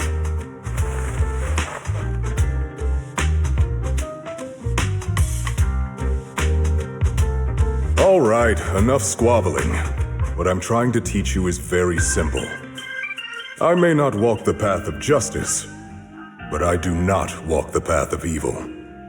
There's too much injustice in this world, and there are times when it becomes necessary to right those wrongs with taking lives, however, is out of the question. Life is a precious gift, one that nobody has the right to steal. No one should have the authority to judge whether another lives or dies. Keep that in mind. I will. You don't seem convinced, Hugo. As you mentioned, this world is unjust. That's why we must strive to bring fairness to this world. Those who cause harm should face consequences, just as those who take lives should. But not all lives hold the same value. Sometimes, you may need to eliminate one if it means saving more. You're too proud. Your pride may lead you astray. I have my own path and beliefs, Jack. I'll determine for myself what's fair and unfair. Hey, watch your mouth. If it weren't for Jack, you'd be dead already. You're a smart kid, Hugo. Skilled too. You could easily take the life of a sinner. However, what if one day you found out you were wrong? What if that so-called sinner were innocent? Could you bring them back to life? I wouldn't make that mistake. To err is human. Everyone is bound to make mistakes. It's good you are open with your thoughts. I just don't want your troubled past to weigh you down. Because your hatred doesn't define you. It only eats away at you.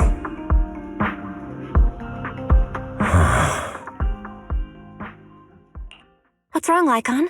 You've been quiet for a while now. My apologies, Master Proxy. I was just reminded of some past memories. Before Hugo and I founded Mockingbird, we had a mentor, Jack. He took us under his wing when we were in dire straits, imparting his skills and life lessons. But Hugo didn't agree with his viewpoints. Perhaps our paths were always fated to diverge.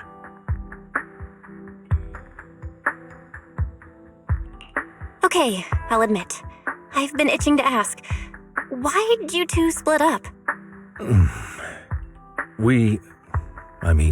Mockingbird, faced numerous triumphs, but also setbacks. And one of them was a disastrous one.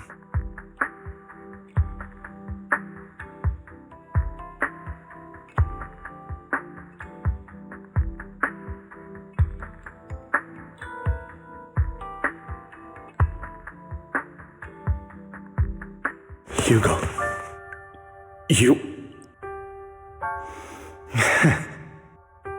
Was this you? All this? So what if it was? Have you gone crazy? Have you been planning this all along?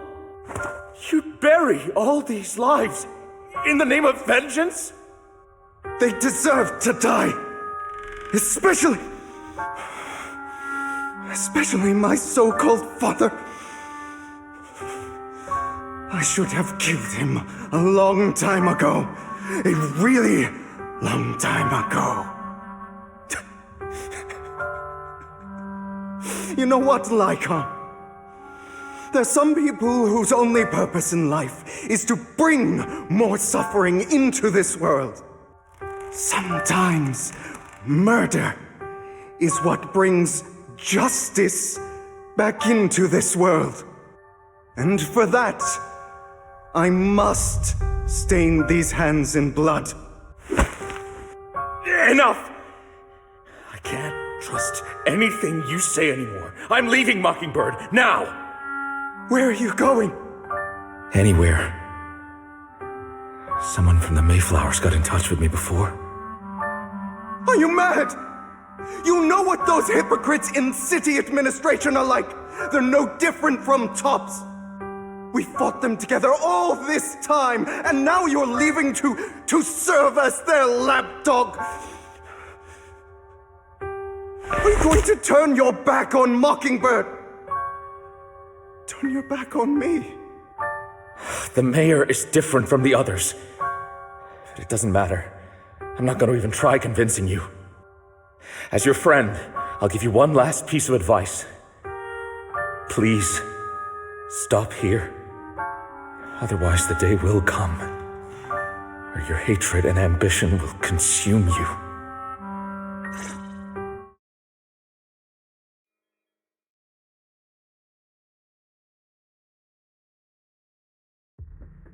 My apologies, Master Proxy, that you had to hear such an unpleasant... Hugo came from a powerful family, and his relationship with them was always strained, especially with his own father.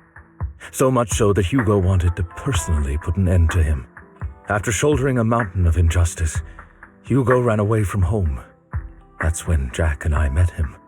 And that setback that Mockingbird suffered turned out to be intimately connected to his family. I had thought it was just a normal mission, when in fact he was plotting revenge. He took advantage of me and everyone else there. I do not mean to pass judgment on him and his decision, but I refuse to accept a partner who is willing to trample over other people's lives for their own desires. Perhaps his family left a mark on him that continues to influence him to this day. In any case, Hugo still has the sacrifice core. We should contact the mayor to plan our next moves. A pleasure to speak with you again. Lycon has already filled me in on Mockingbird stealing the sacrifice core. I'll deal with it.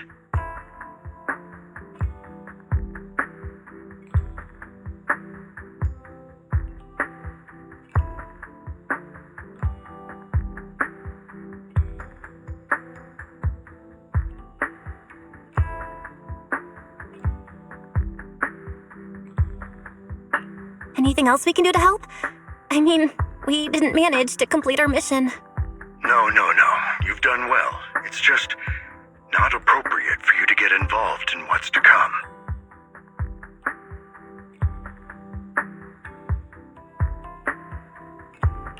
We've been through far more dangerous situations.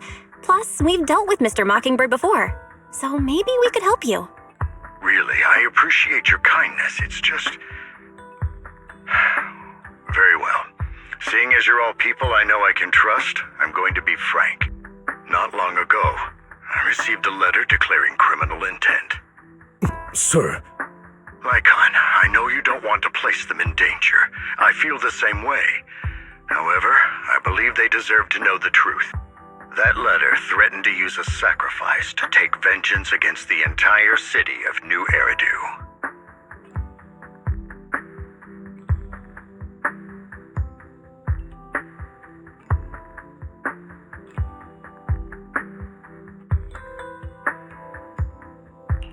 What do you mean by vengeance?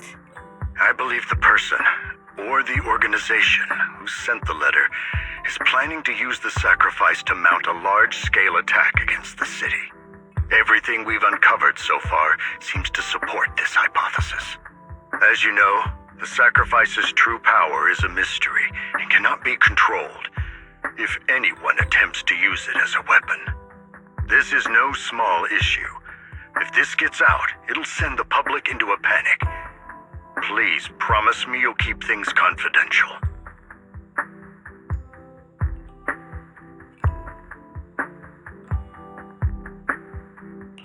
Then let us help out. We can do our part too. But it's like I said before, it'll be too dangerous for you. Whichever way you look at it, you're still citizens of New Eridu, and as mayor, it's my duty to protect you. Plus, Carol would be furious with me if I put you in danger. If she were still around. Anyway, I'm not at liberty to discuss this matter any further. Please rest assured that we will handle things properly as the administrative authority of New Eridu.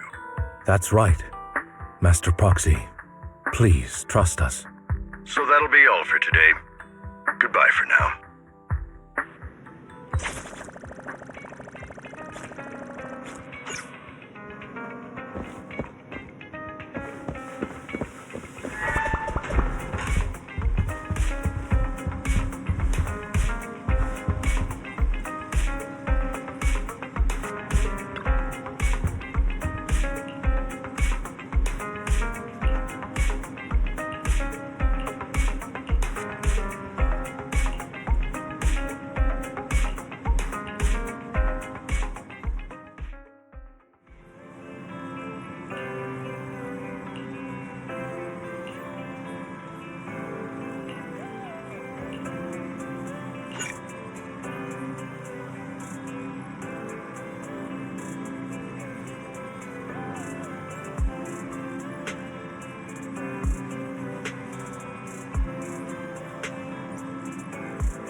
I'll have to work overtime to finish this mission report.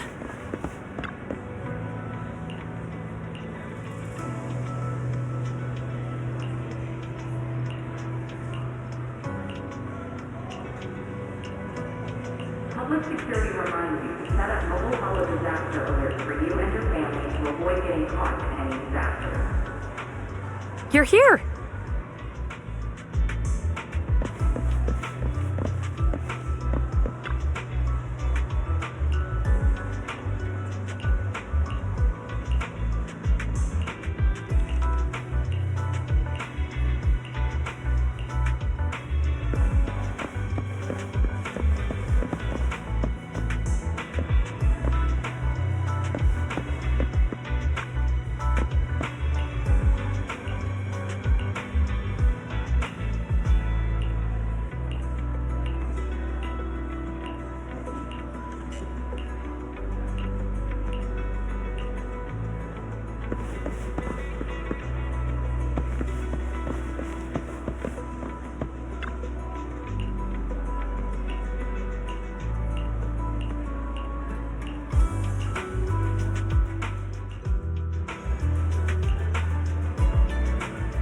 Citizens are kindly advised to take a seat in the lobby after receiving their service number and wait patiently.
Today's trip.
All right, let's get started. I'm probably not getting out of this hollow, but at least this tape recorder still works. Let's say these are my last words. I gave away my anti-corruption equipment to save those civilians, so I'm not in good shape. Unfortunately, we came up against a horde of ethereals right after that. I rushed over to fight them off and tried to save the civilians, but in the thick of all the fighting, I turned back and realized that I was somehow alone. Nobody was behind me. Luckily, I managed to defeat the ethereals, but the wounds and corruption I sustained in doing so should be fatal. I don't mean to cast the blame at all here, and if any of my colleagues ever pick up this cassette, I hope that nobody is ever held accountable. It's just human nature. It's normal. I just have a few regrets. Oh, what's that over there?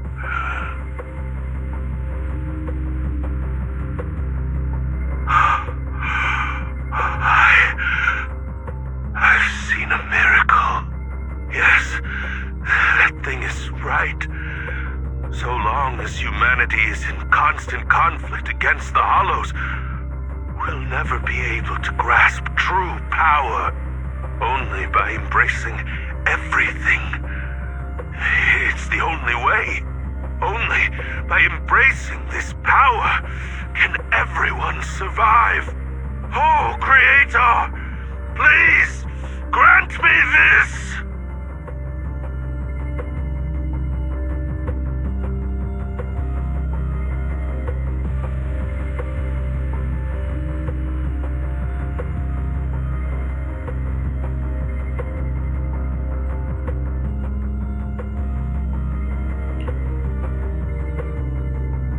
Are you okay, Ji-Yuen? Don't be so sad. Thanks. I'm okay. It's just, even though we had our suspicions, now that everything is out in the open, I can't help but feel a little... Well, at least now I know the reason why he changed. What did Bringer see during the recording? Whatever it was, he called it a miracle. I saw the mission report from that incident. Bringer emerged from the Hollow unscathed, completely free from injury or corruption. Plus, I remember him rescuing a few civilians and walking out of the Hollow together with them. But if that's the case, then it's at odds with the audio we heard. Which one is the true version of events? It's possible that both are true. Like if Bringer actually met a real god that completely healed his body and helped him save the others. And that's why his mood changed so much. Why he started believing the Exaltists. Because he witnessed a miracle. That sounds like a reasonable speculation at this point. But it still exceeds the limits of what we know. In any case, it's a clue that ultimately points to the Exaltists. I'll keep pulling this thread and see where it leads.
been waiting for you for quite some time. We meet again, Master Proxy. I imagine you've already managed to gain some info from the conspirators about some people who wish to use sacrifice to launch an attack on New Eridu.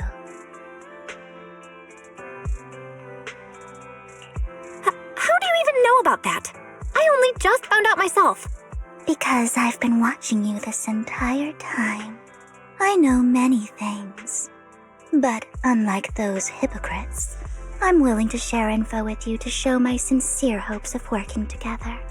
I need to find Bringer's belongings.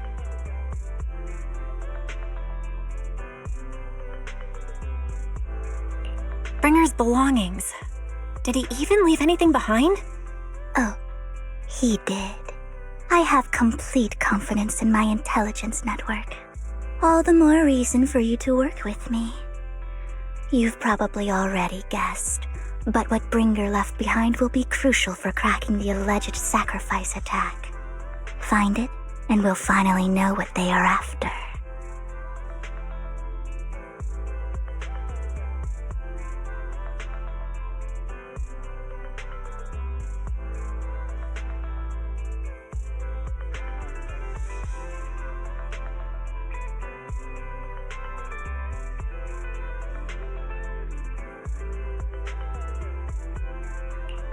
Who do you mean by they? The Exaltists, of course.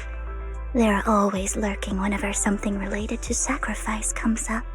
Actually, the Exaltists and I, we have a bit of shared history. But no more than that until you officially agree to work with me.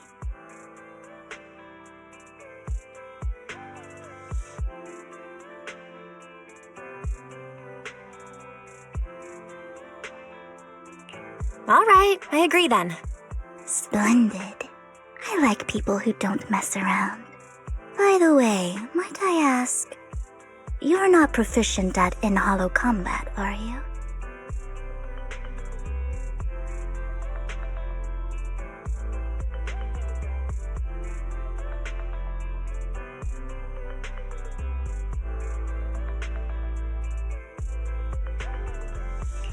Nope, I can't fight. As I expected. Not to worry. You're an invaluable proxy. All I require is for you to guide me.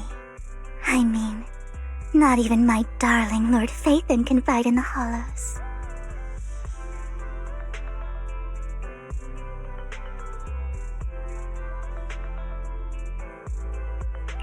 Hang on.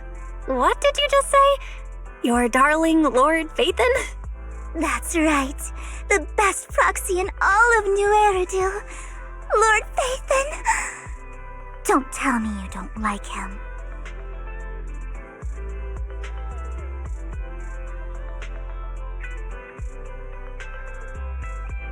It's not that I don't like him. It's just, it's a little complicated. Well, if it's not that you don't like him, then that means you do like him, right? And I know exactly how you feel. My love for Lord Phaethon is really complicated. Great, you're a fan of Lord Phaethon too. Fine, you're right. I'm actually a fan of Lord Phaethon. Then we're fellow fans! Wonderful. I feel so much closer to you now. Oh my. Once I start talking about Lord Phaethon, I just can't help myself. Look at the time. I suppose that's all for today then. I'll be in touch with more news.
Today I'm going to be trying everything at Wingstop.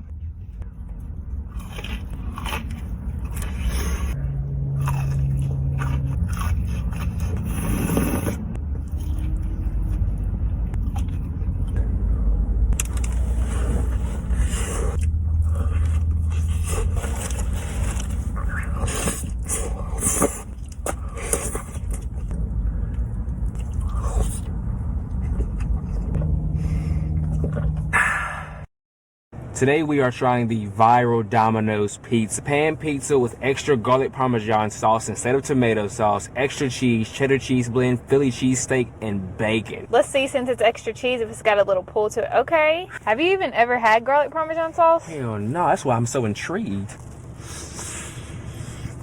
Also got that extra bacon. I literally be burning my mouth for y'all. See if y'all can hear this crunch. Baby, you got a mess on your chin. My chinny chin chin. This is a lot of cheese. We're gonna be on the toilet tonight. That's that extra But I mean, cheese. come on now. Damn, if you gonna step by me, just come on. I'm gonna live and I do my money. I mean, just doing the live. Damn.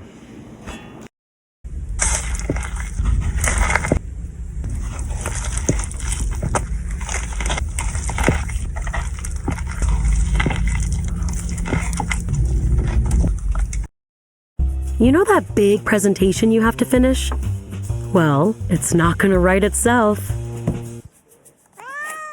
Especially since you're busy with all the pings, boops.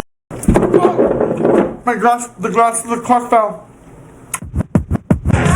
My name is. What? My name is. Who? My name is. Steven Sushi. What is up, you guys? I am so freaking excited right now, you guys. Look what we got. Real Domino's, real this, none of that. Keto pizza, none of that. Yeah, I'm so excited. Oh my god, please, let me just. Okay, let me tell you guys this. There's a video where I was smacking my back against the wall with the ugly haircut on that stuff. Guys, that's how I feel right now. I feel like that excited. I'm so hungry right now. Even my little niece, she's coming over here. Oh. Do y'all see this? Hold on. I'm gonna cry. I'm going to cry. What? Pizza and wings, you guys. Pizza and wings.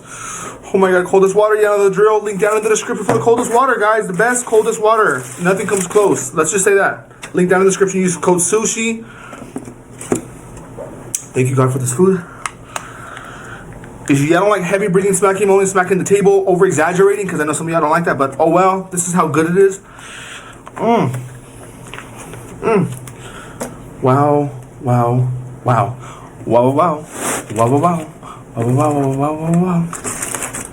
my god. I'm gonna tear it up. That's what she said. Just kidding. Alright. These sisters, they're how weird is that? Okay, look at this. Okay, ready? 1, 2, 3. Oh my gosh, I haven't been craving this, but I was craving it today. Thank you, God, for this food.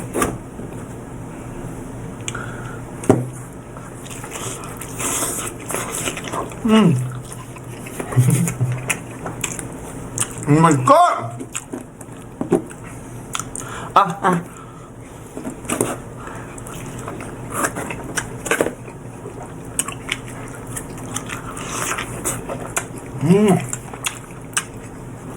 I've had this in such a long time, you guys. Oh my god.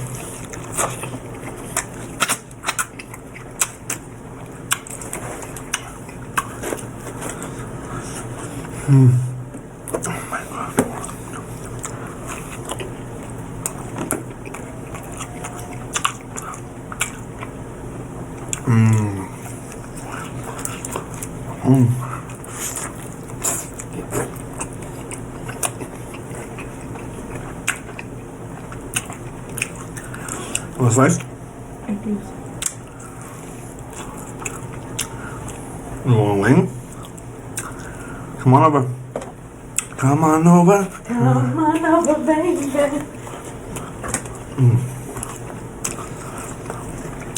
What's up, guys? Hurry up, get your thing and get out. Nice. Do you want a pizza, baby? What size? This size? If you want more, let me know, okay?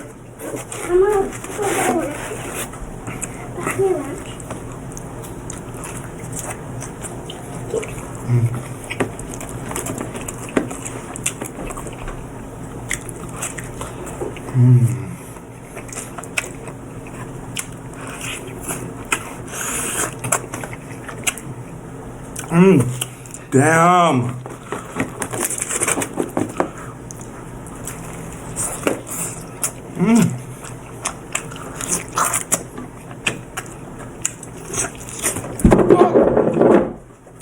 Ouch! My clock fell.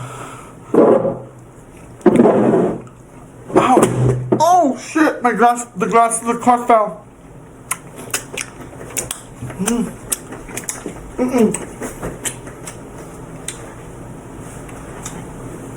Oh no! It broke. Oh my god!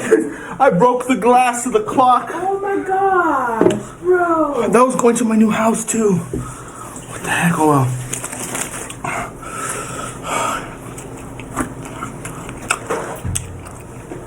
We're breaking furniture for Domino's Pizza.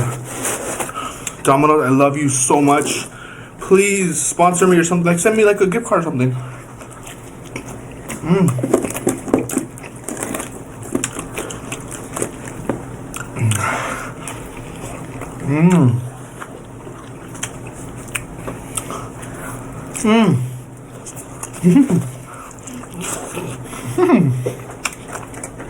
So good.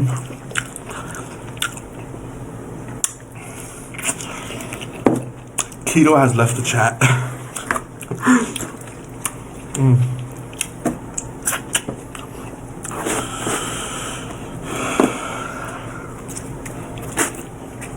I'll let you know after how I feel like shit after eating this.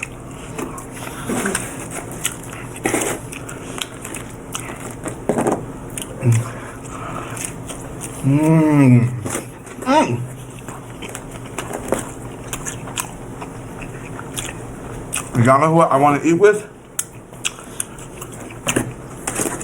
Sister Pages. The only one else I know that loves food so much more than me. Well, not more than me, but as much as me. And her. She constantly says how much she loves food. So much. She loves Domino's as much as I do. Actually, I don't know if that's true.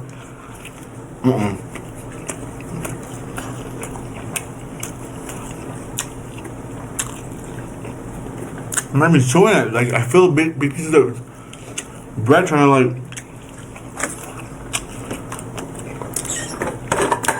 Whoa!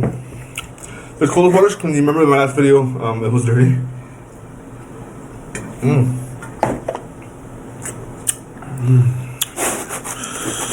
Wow! Wow! Wow! Wow! Wow! Wow!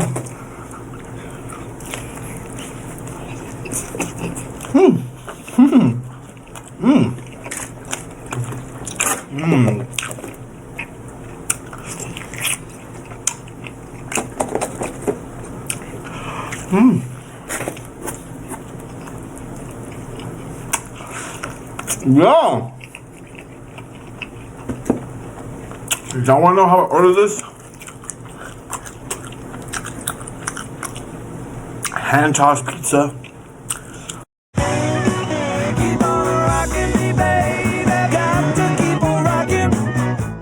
Refresh your home and save big at the Living Spaces President's Day event. Update and elevate every room with sofas starting at $295, queen beds from $195, and dining sets starting at $295. Only at the Living Spaces President's Day event. Living Spaces.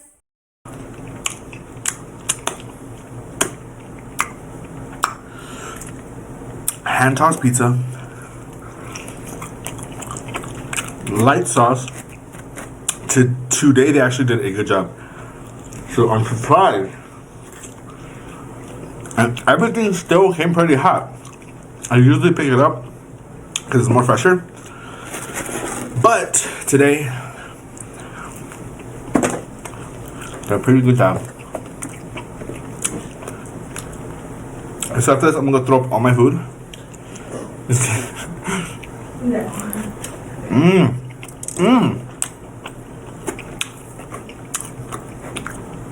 Y'all don't like ranch with your pizza?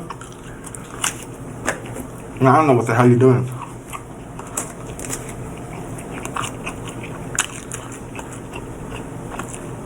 Some of y'all in other countries don't know what ranch is.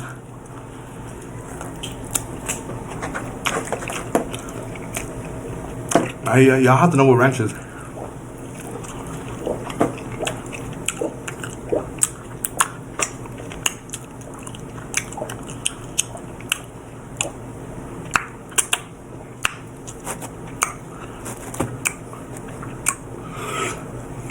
Wow.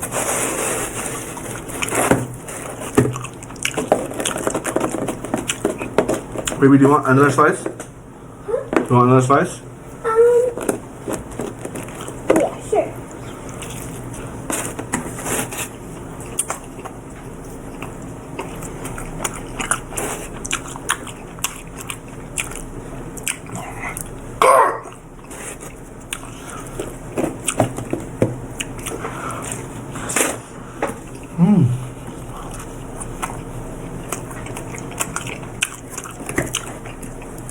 Some of y'all try to DM me and tell me how bad Domino's is, saying it's made with this, smells like this. I don't care. As you can tell, I love it so much. It's so good, you guys. Who wants a bite? Ready? Who wants a bite? Who wants a bite? Oops, you can't have it.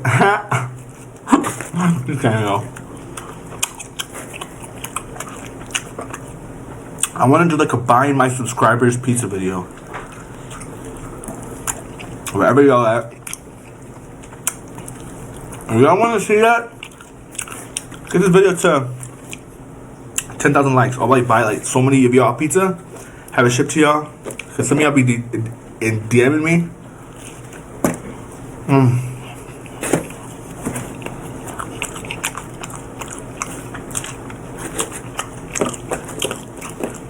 This video to 5,000, 10,000 likes will be good.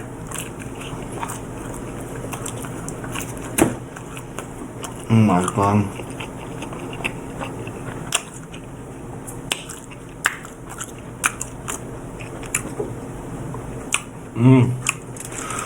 Wow.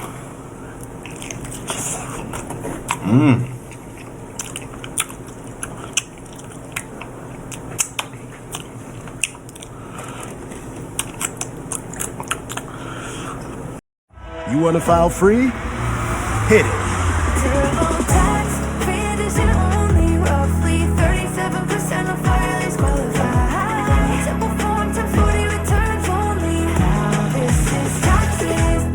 Spring into better sleep and save up to $1,200 on select mattresses during the Mancini's Sleep World President's Day sale. Take advantage of 0% financing for 60 months on top brands like Tempur-Pedic, only at Mancini Sleep World. Rest easy.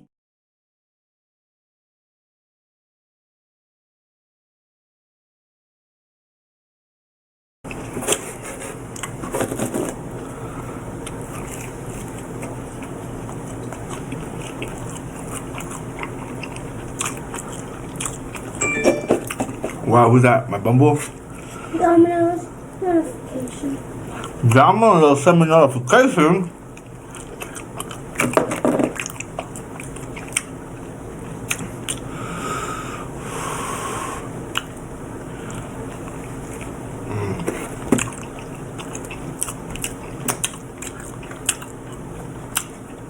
Y'all love pizza. I know some of y'all love pizza. Pizza's my favorite food ever. I want like pizza merch or something. I love pizza so much. Would you guys buy that? Probably not, right? But I'll still rock it though.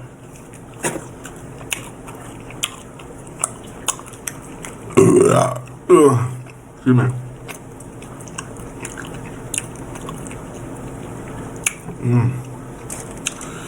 Guys, these wings are fresh off the oven.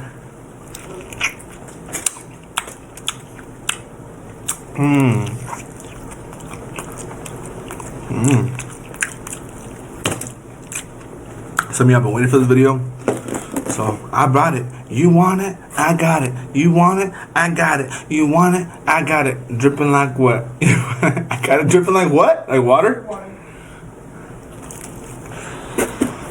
Y'all remember that song? Who sings that? Snoop Dogg?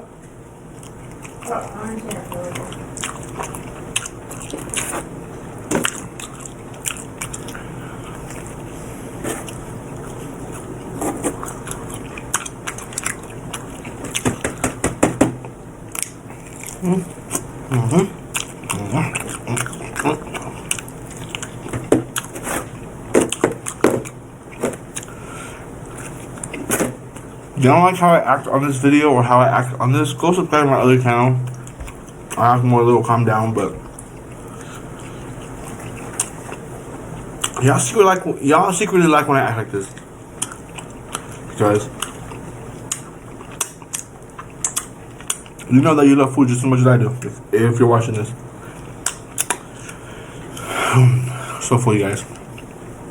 Oh yeah, give it a thumbs up. I love you guys. If you guys want to see more Domino's pizza videos, give it a thumbs up. Guys, how about you guys order my next pizza? Comment down below what I should order my next pizza. Whatever comment gets the most likes, I'll order on my next pizza. Like, what should I order next time from Domino's? Because y'all know I'm a Domino's addict. Let me know down in the comments below. Give me a thumbs up if y'all want. Give me a thumbs up if y'all want me to buy you some pizza. Alright, I love you guys. I'll see you guys in tomorrow's video, alright? Peace. Having a puppy or kitten can get expensive, but Lemonade Pet Insurance can save you up to 90% on the cost of microchipping, spaying, neutering, and more. Get a quote faster than you can train your new puppy to leave it at lemonade.com/pet. Old Spice gentlemen. Guess I've always been a gentleman. DJ? Son, what's going on in there? I'll be out in a few hours.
Guys, this thing's so delicious. I could start a business selling them. Oh, LegalZoom. I can register an LLC. Plus, I updated my will so I can pass along my recipes when I bite the biscuit.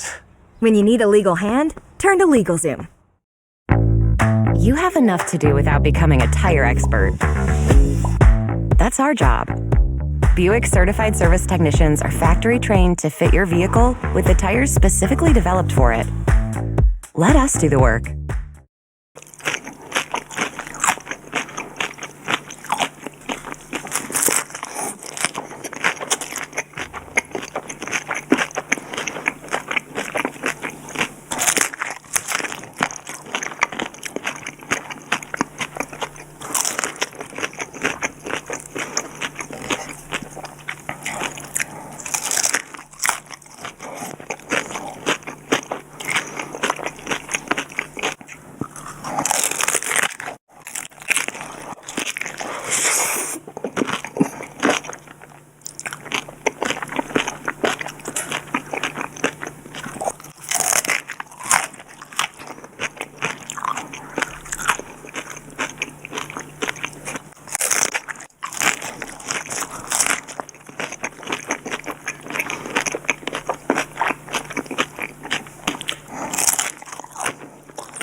We had a particularly tough year with a higher number than normal of students who had experienced trauma in their lives. Our school system wasn't working well for them, and they were having all sorts of big behaviors. What do those students do if they can't be successful in that class in that moment? We needed someone who could bridge the gap between some minor challenges and then also more extreme. And then we also needed someone here who the students can relate to. What the Certified Wellness Coach does is it completes a puzzle piece that our schools have been really deeply missing. We now have 2 other Certified Wellness Coaches in the district, and we're working to get 3 more certified. I think that every school should have one.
Taxes was chasing updates.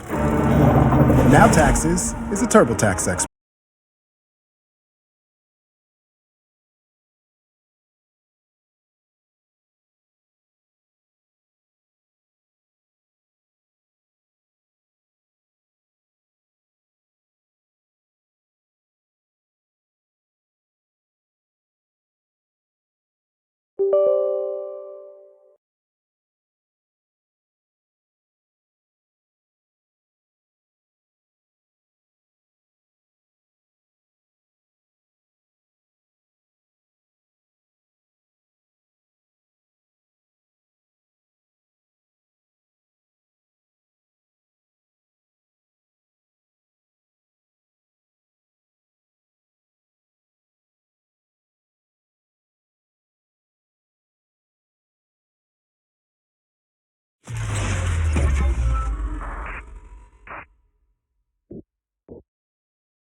What disaster supplies should you buy?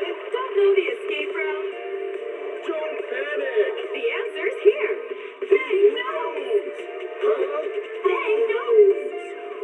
Bang who knows?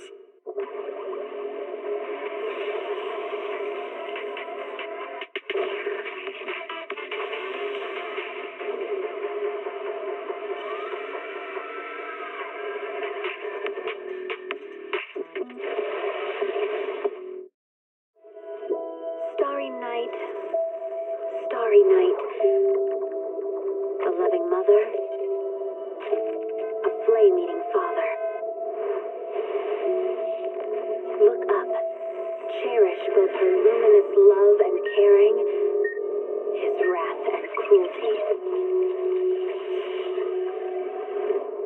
Yet the Father, devouring all flame and glare, never graced the sky.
latte, please.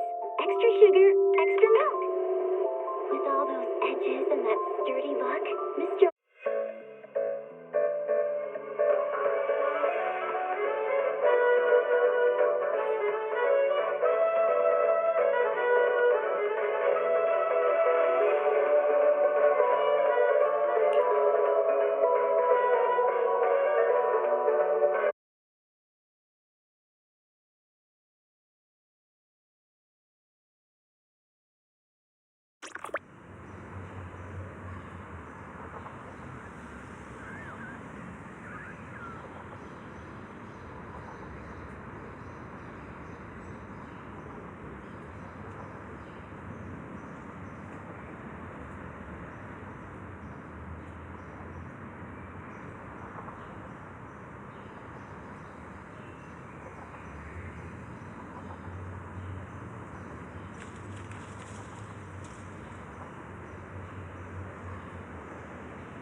Proxy, you're here too.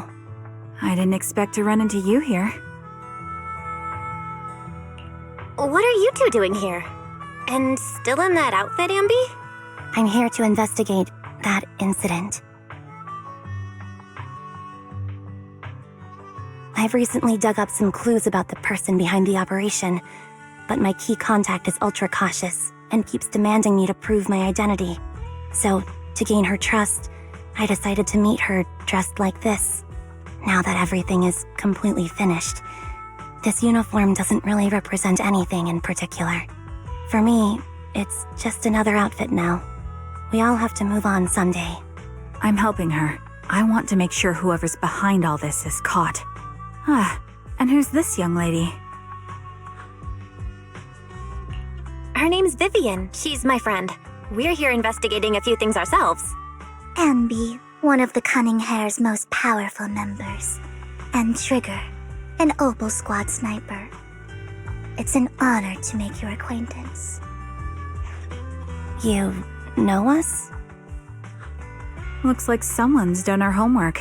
Is it because of the proxy? You two are practically celebrities. And because of my work, I've got loads of info when it comes to anyone with a name around New Eridu. I see. Seems you're handling your work well. Let's prepare to enter the Hollow. Unless you have any further questions, we'll be taking our leave now. You're going into a Hollow? Proxy, you plan on going in like that?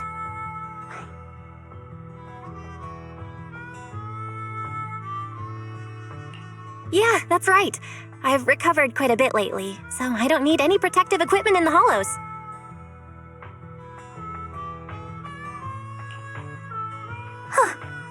Aren't you that lady from before at the auction? Hello. I didn't expect to see you again, young lady.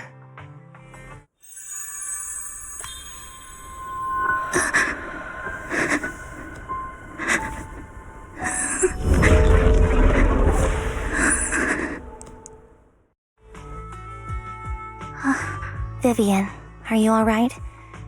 You look depressed. What's wrong, Vivian? Are you feeling okay? It's nothing. I just drifted off for a moment there.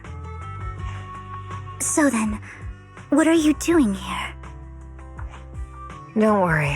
I'm not here to scam you. I'm waiting to meet someone. Don't tell me. You're my contact for intel? That's me. Ambi from Silver Squad, I presume? Pleasure to meet you. All right. I'm going to exchange some information with Miss Ambi here. So if you'll excuse me.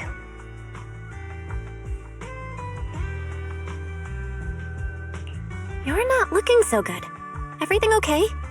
I can tell you later, but not right now. Okay, that's all the information I got for you. In return, I want you to do something for me. Take me into the Hollow. I left something very valuable inside. I have to find it. Seeing as we were just about to go in ourselves, why not join us? It's fine by me. But didn't you say you were investigating something? It's fine. There's no rush. Right, Master Proxy. Huh? Yeah. There really is no rush. Sure, let's all go together. It'll be safer with more people and we'll find your missing item more quickly.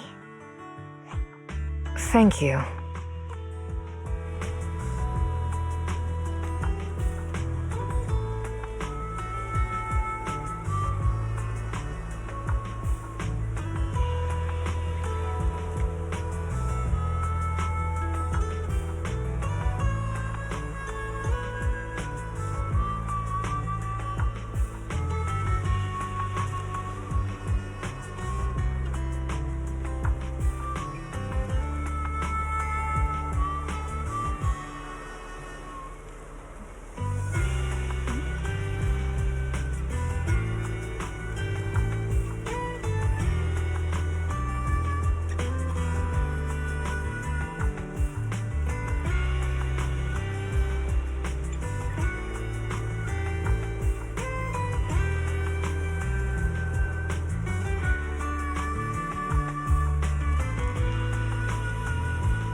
So, what is it that you all plan to do here? We are here to look for something too.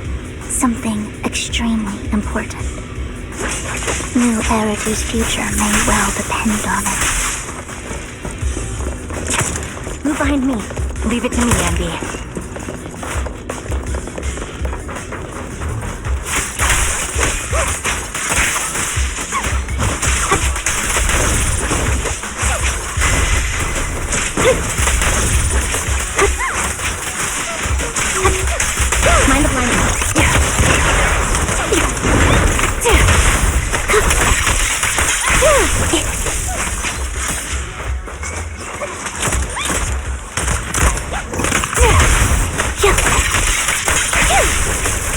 Now it's my turn to ask questions. What exactly is it that you're investigating? Since you're familiar with the name Silver, then you should know that it shouldn't exist anymore. What I'm investigating has something to do with it.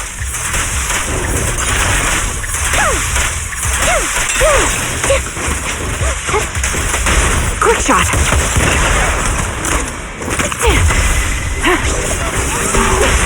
A perfect conduit.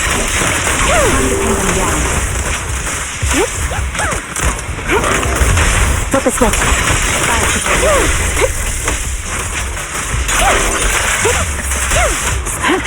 Roxy, let's use that fissure to head to the next location.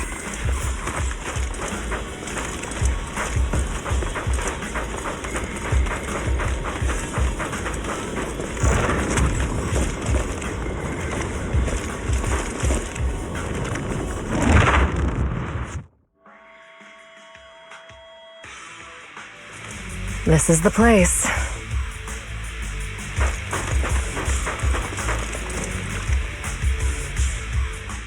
So, what is it that you're looking for?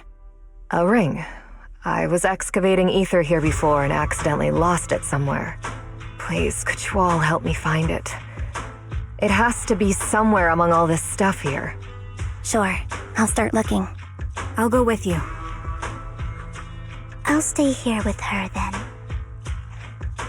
Thanks, but you don't have to worry about me. Go ahead and accompany the others. I'm sure it'll be faster that way. And sorry for wasting your time like this.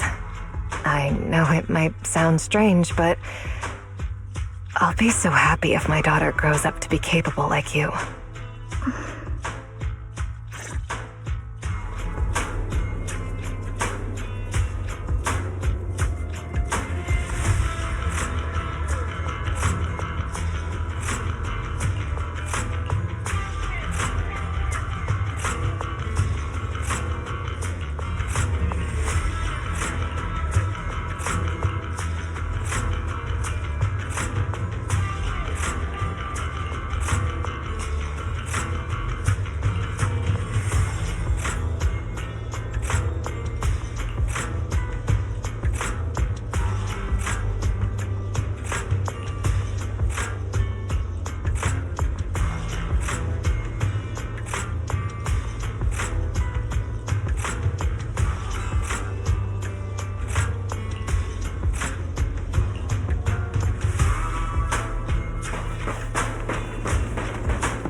There's leftover food here. I don't want to imagine what's inside the bag. Neither do I.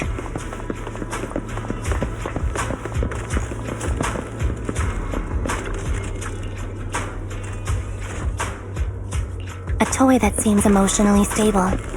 There shouldn't be a ring hidden in it. It's pretty cute.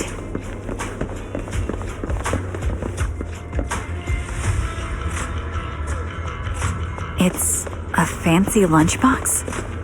I wonder if its owner is safe and sound.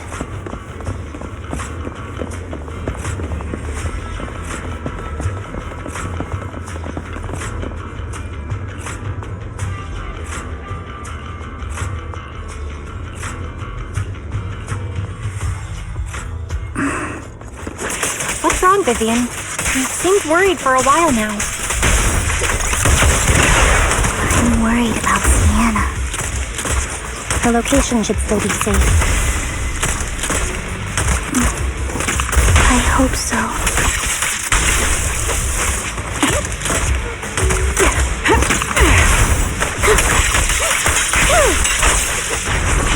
Engaging head-on. Could the ring be in that gas tank? Good thing this gas tank is empty.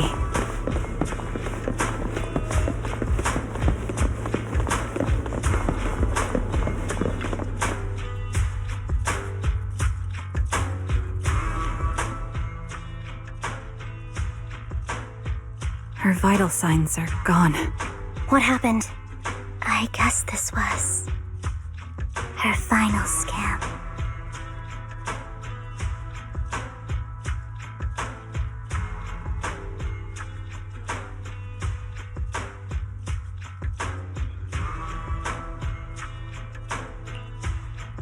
There's one thing I must remind you.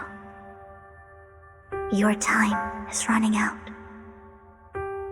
I'm not sure how you can tell, but you're right. I'm going to die in here.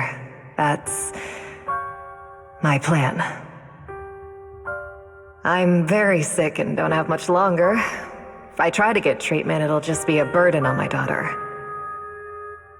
So I scam my way through a bunch of physical exams and managed to take out a hollow corruption policy through Ravenlock Insurance. Once some time has passed, Could you please take my corrupted body out of the hollow? That will secure a generous compensation package for my daughter. It's only what the Ravenlocks owe me. A pity, yes. But it's the only way I can squeeze it out of them. What makes you think that will help you? I just trust you will. I'm just awfully sorry you had to get involved in this, but it's something I must do. I have to leave something behind for my girl. I have to give her a chance at life. If it's okay, could you also please pass a message to Mira for me? Tell her, don't worry. Even if Mommy's body is corrupted, withers away, and turns to dust, my love for you will always be there. Thank you. You're a good kid.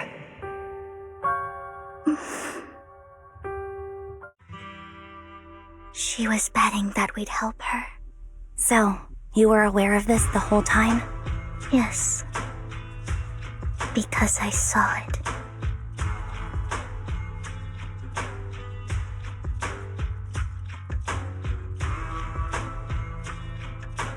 You might not believe me, but I've had this ability to see the future since I was a little girl. But the things I see are always something bad. Plagues, deaths, disasters.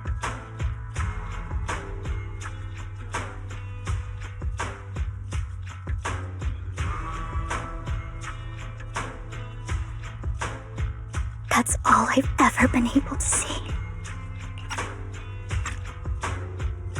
It's all that kid's fault! She's seriously jinxed. I always try to avoid her.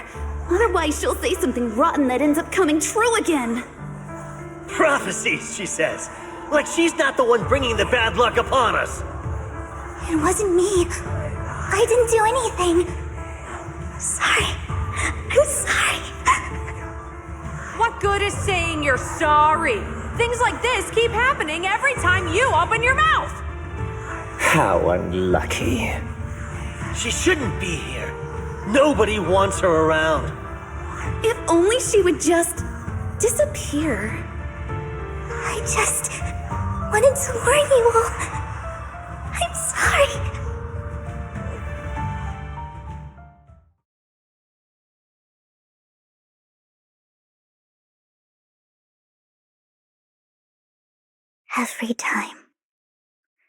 Every time it's the same. In the end, there's nothing I can change. Sometimes I even wonder whether it's me predicting these things, or if my very existence is manifesting these calamities.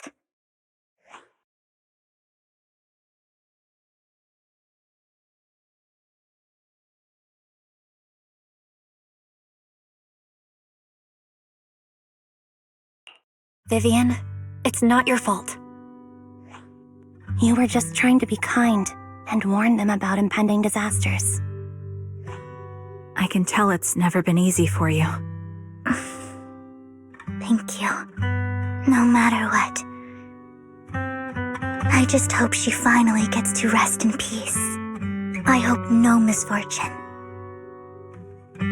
whether I foresee it or not, ever happens to anyone.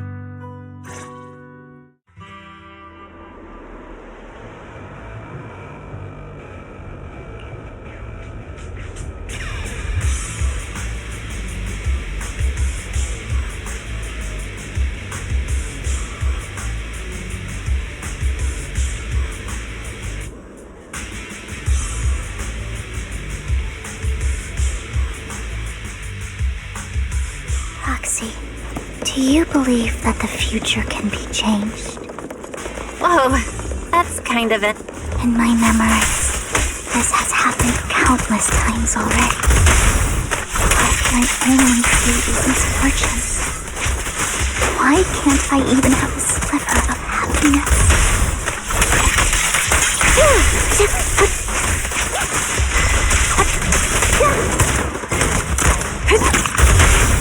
Yeah.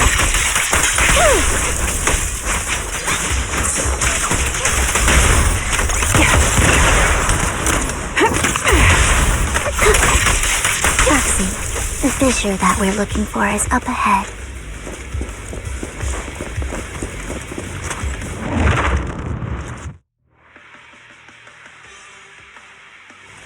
Move behind me. Copy.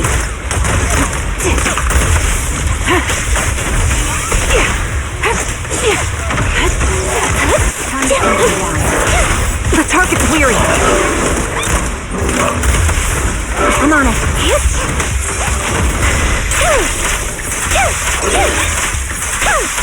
Save your strength, Envy.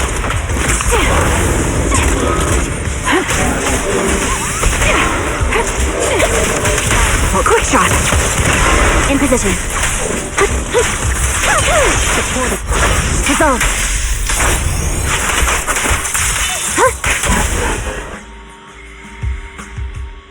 I think it's about time. We should take that lady out of the hollow. You guys go on. Thank you. She gave us the intel we needed, so this is the least we could do. I hope everything else goes well for you. Master Proxy, is there anything you'd like to know? You can just ask.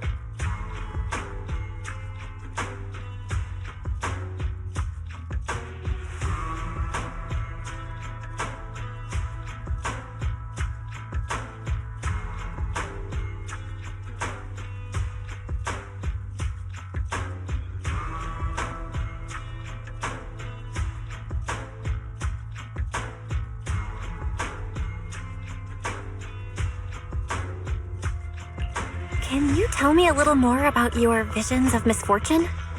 It's a really long story. These premonitions I see are not within my control, and they always come to me in a flash, like a flood of images in my mind. Most of the time, I see death, disease, accidents, and disasters. Of course, there are also some non-fatal mutilations. But every time, without exception, they end up happening. And I can never prevent or change them. That's all I have to say about it. If that offends Master Proxy and you don't want to hang out with me anymore, then I can understand. I don't mind at all. That's just who you are, Vivian. I'd like to keep hanging out with you. I've always considered this ability as a curse. It's not a curse. If anything, I think you've been given a gift. Thank you. Really. Well, it's getting late. Bringer's belongings ought to be around here somewhere. Let's take a closer look. According to the previous clues, what Bringer left behind is hidden inside a vending machine.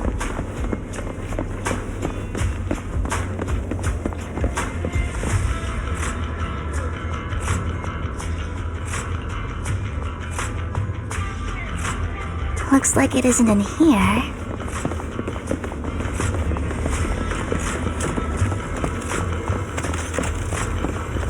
Let's try this vending machine. It might be the one we're looking for.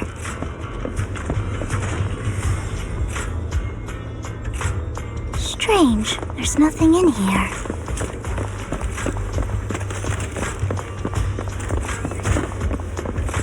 This vending machine looks a little suspicious too.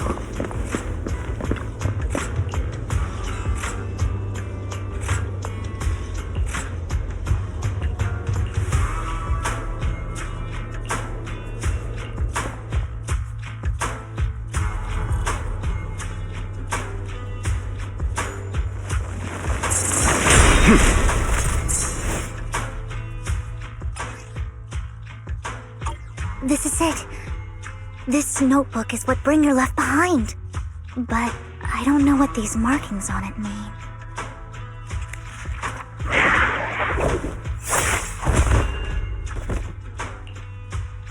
Well, hello, Master Proxy.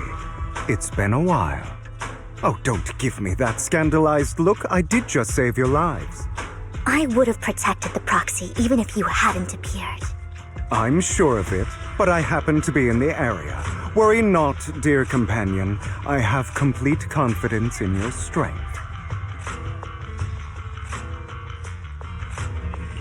Hang on, did you say companion? So you two know each other. Apologies. I didn't have a chance to mention it before. I'm actually part of the Phantom Thieves Syndicate, Mockingbird. That's right. I was only able to slip in during the auction thanks to some help from Vivian backstage. So, the whole time, you were only bidding on the collection so you could get backstage and mess with things? I warned you before. You can't rely on appearances. Don't worry, Master Proxy. We don't have any ulterior motives here.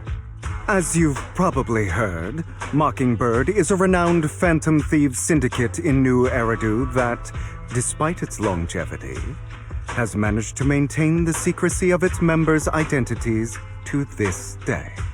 So, disclosing our identities to you is essentially the highest sign of good faith that a Mockingbird Phantom Thief can show.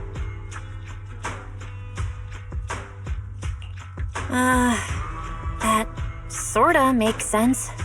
Your trust is most appreciated. Mockingbird's purpose is very simple, really. To form long-standing and cooperative relationships with outstanding proxies like yourself. We need your abilities.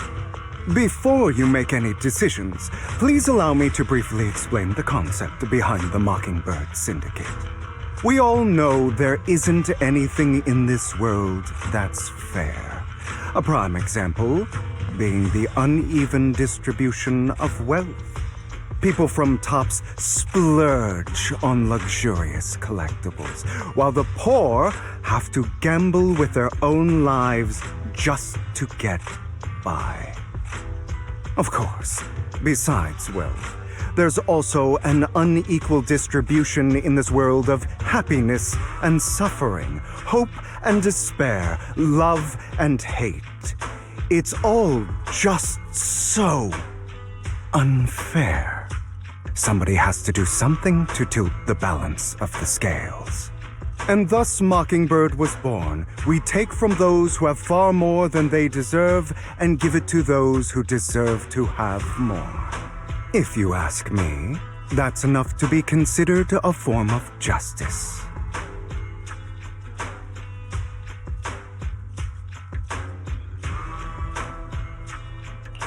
You do have a point. I can agree with that. Thank you. I knew if anyone, you'd understand. However, aside from these philosophical considerations, we also have a crisis on our hands to deal with. As you know, the Exaltists are plotting to use the power of sacrifice to launch an attack on all of New Eridu. We can provide you with all the latest intel, just like that notebook you found. Something those pompous housekeepers would never be willing to do. And the most crucial part of this whole game, the sacrifice core, is currently in my possession. I think that makes this a highly competitive deal. We share the same goal for the moment, stopping the impending disaster from playing out.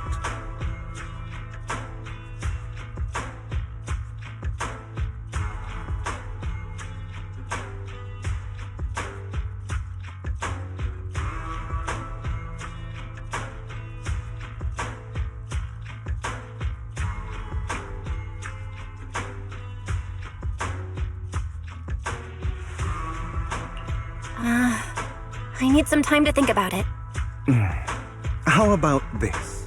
If you still have misgivings about our upcoming cooperation, then why don't you bring Lycon along with you? He's got the support of the mayor's office behind him, and his presence alone is enough to keep me in check. That would put you more at ease, right? Of course, you're welcome to bring some other friends along, provided they aren't from public security or HSO.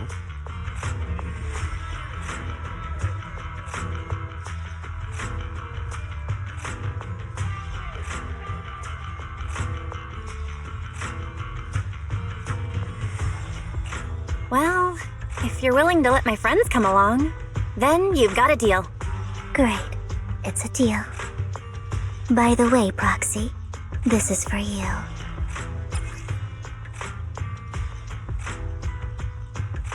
Consider it a souvenir commemorating our first time working together. For now, we'll carefully look through the contents of that notebook. I'll contact you if anything comes up.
How about it? Will you work with me? Correct. Let me be honest with you. I have the sacrifice core that you're after. I am Mockingbird. So it's you. I never thought you'd be so bold as to come see me alone. Relax, my friend. As you know, if I can sneak into such a heavily guarded auction, then naturally, I can just as easily slip away right now. I'm here with the sincere intention to seek cooperation. I can give you that sacrifice core. And what do you want in return? Wealth, glory, power. The things everyone else in the world wants, I want them too. And I'm confident that as the current heir to the Ravenlock family, those are all things you can give me. Then you've certainly come to the right place. My family is working on a big project. If things come to fruition, Ravenlock's status in Tops will significantly improve. At which point, I'll be sure to leave a spot for you. Naturally, as an outsider, you're precluded from handling any of our core business. But profits from the scraps alone will be enough to set you up for life. Mr. Hartman, I think you've misunderstood me. I have no intention of joining the Ravenlock family. In fact, I have an art gallery under my name that does pretty well for itself. I was hoping you could recommend me for Tops. You want to join Tops? That's easier said than done. Even for a family like ours, it would still require significant effort and... Just answer me yes or no. I don't think either of us can afford to waste time. I understand. Yes, you have my word. But in exchange, you'll have to give me the sacrifice core first. I'm sorry, but I'm afraid I can't.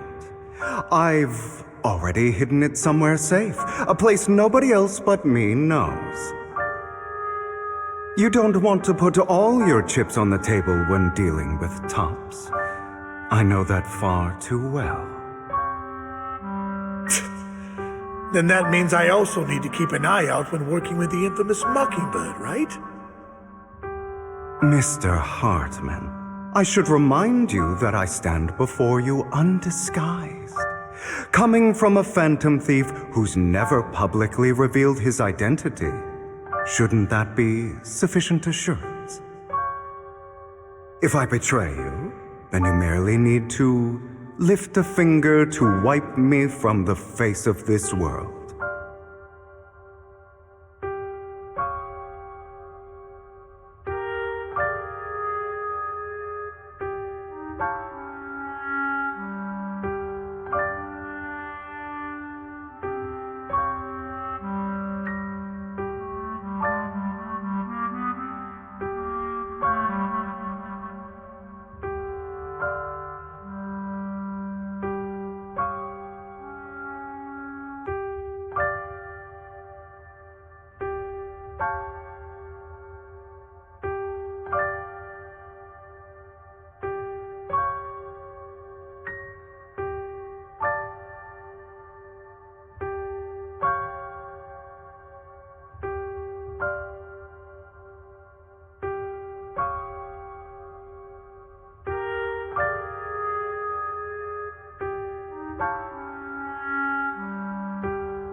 You do make a valid point there. In that case, you have a deal. I appreciate your trust. Why don't we celebrate our new partnership with a toast?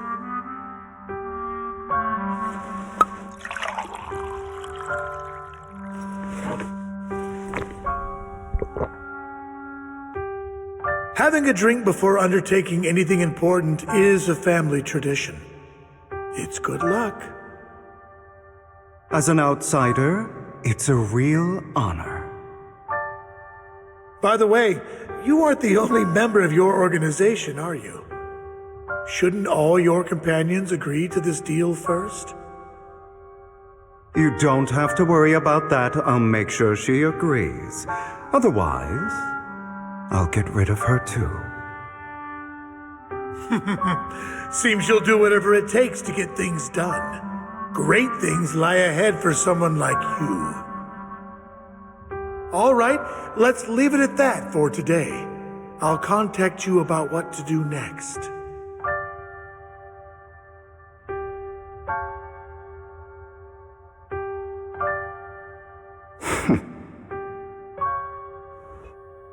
That's him!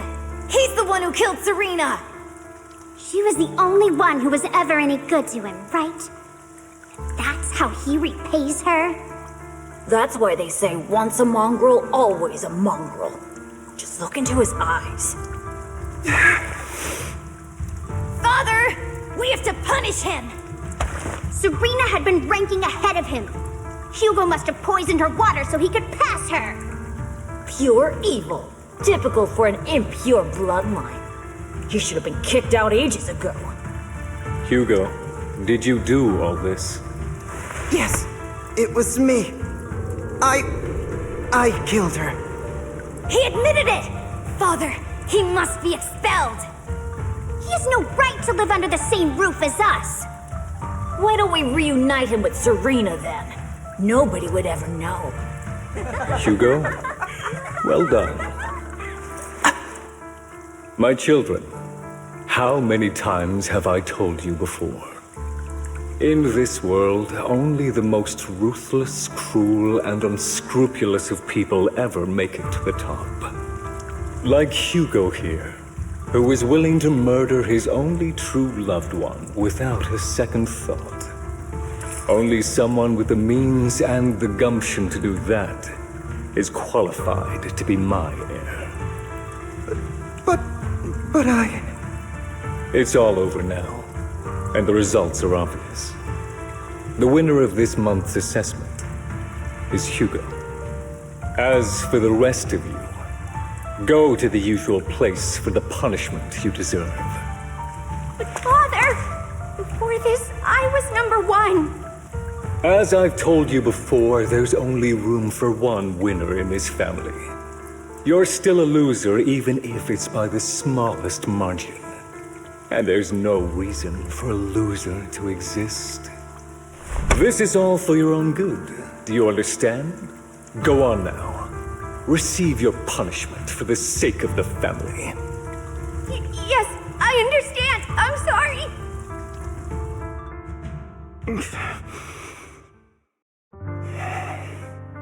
That really brought up some unpleasant memories. It won't be long.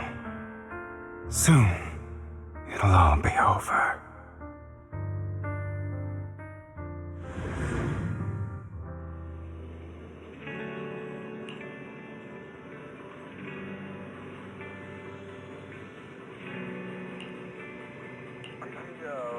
There are now over 99 color options for Bamboo, with 78 of them available at the remodeling shop on this street. Oh, apologies for the mix-up. 79. Just got an update from a thoughtful listener.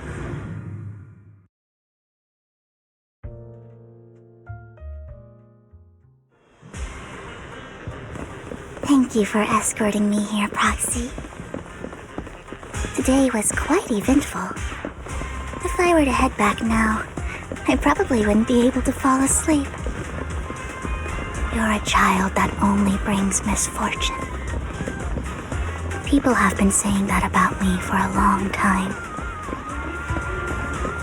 I used to feel hurt and resentful.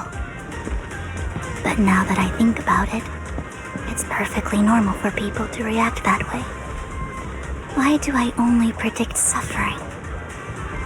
If I could predict happy things, joyful things, would people like me a little more? Maybe. Fate truly is set in stone. Often, I want to help these people avoid their miserable fates. For a time, I even thought that I was successful, that I could change people's destiny. But it was all an illusion. In the end, I couldn't do anything at all. So, I was really happy when you said that my abilities weren't a curse, but a gift. Thank you, Proxy. I'm so glad to have met you. And you're also a fan of Lord Phaethon. It's like we were fated to meet. I don't know why, but I feel completely at ease when I'm by your side. I feel like I'm free from judgment, from blame. Like I don't need to worry about anything, and can just be my own true self. Perhaps people really do possess an aura, and ours just so happen to be extremely compatible.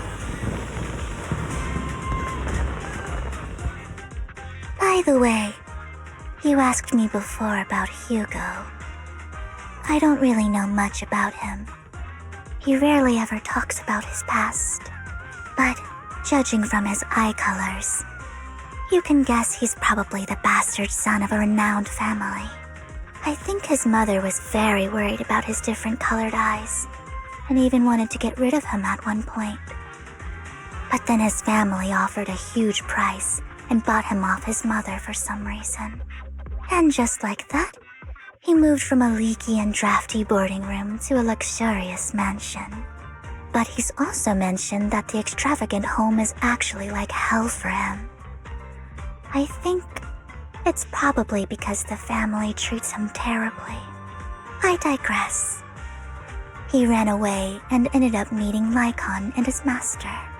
After that, they formed Mockingbird together and experienced a rare period of happiness. Until Lycon's betrayal. So, what's your take on Hugo? I imagine I would still be wandering around now if I had never met him. To me, Hugo is just like an older brother. I've always felt as though he's carrying some heavy burden with him. But that's a secret he's kept to himself. Something he'll never tell me. Sometimes when I look into his eyes, I can feel that he's really struggling with something. Even though he may say some extreme things, Hugo really isn't a bad person. I think one day he'll tell me his secret. Until then, I just have to wait. Wait and trust him.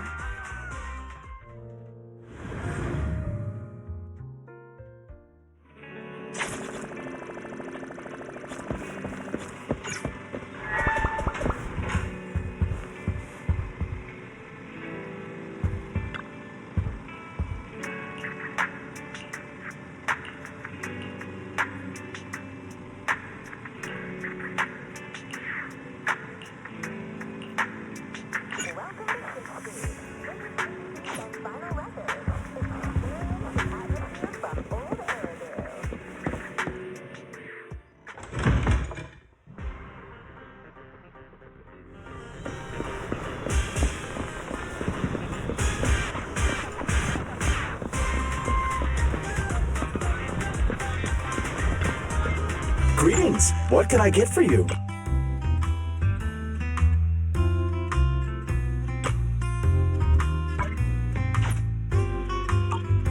Sometimes, stopping to take a break can help you go further.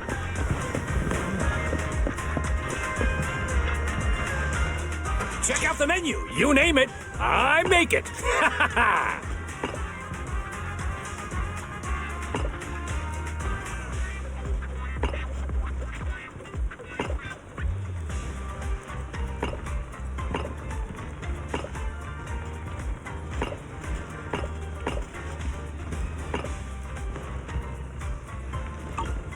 Oh, not to your liking. Next time I'll have something that better suits your taste.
It appears we're the first to arrive. I thought we were running late. This might sound weird, but it's nice to think about getting to work with you from now on. I don't really know why that makes me feel so happy. Oh, it's because we're fellow fans! Anyone who likes Lord Phaethon can't be a bad guy.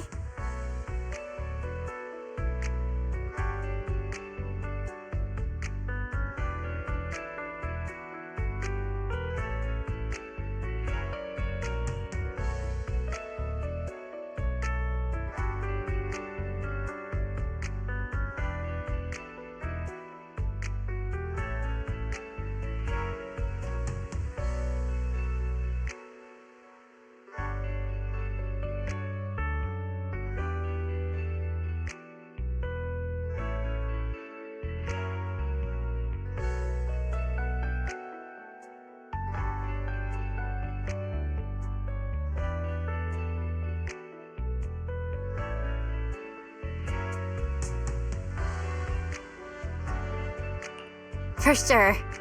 Of course, Lord Phaethon is the greatest there will ever be, but you're definitely the best proxy I've ever met in person. Hugo told me before that you're really skilled, and he said we'd get along great. I never expected he'd be so right. Oh, by the way, would you like to come by my place if you have time later? I have a huge collection of Lord Phaethon merch.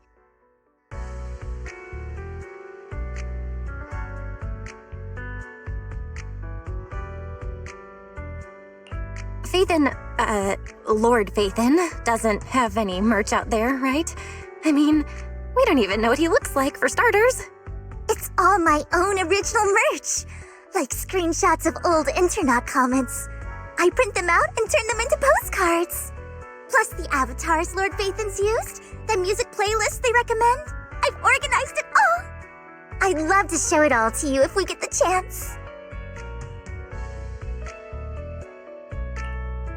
Well, I appreciate the thought. Speaking of which, what's taking those two so long?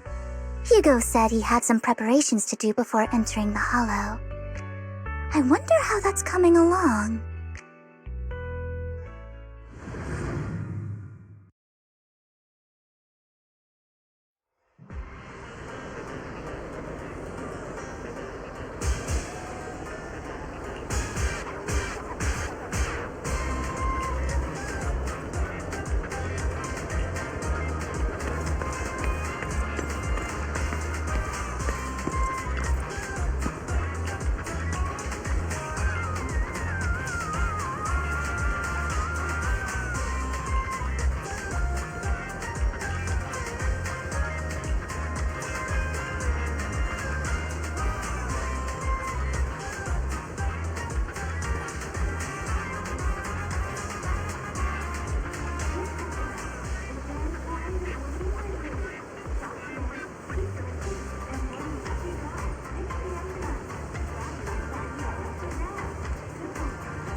This is getting to be more than just a coincidence, don't you think?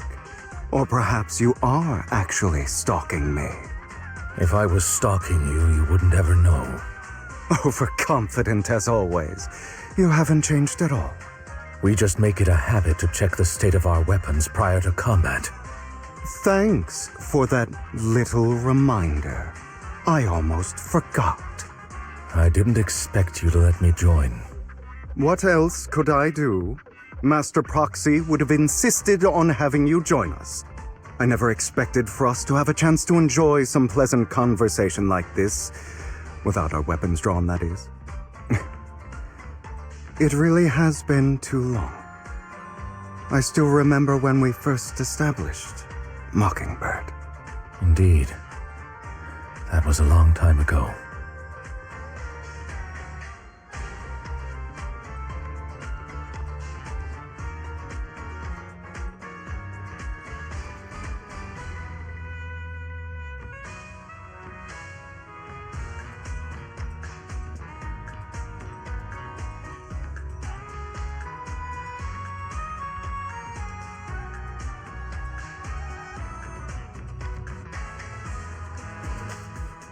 Thankfully, Jack went in peace.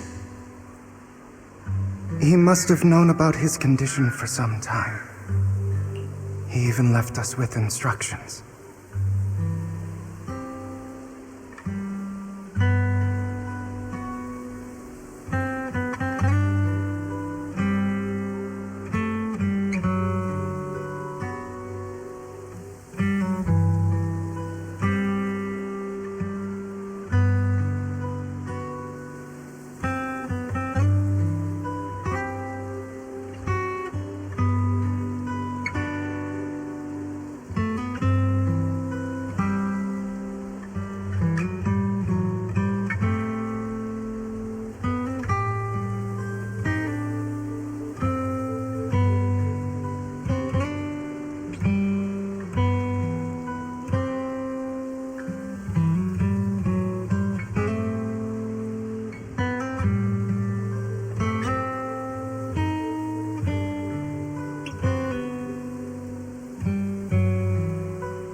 Passing peacefully in your sleep is the most natural way to go.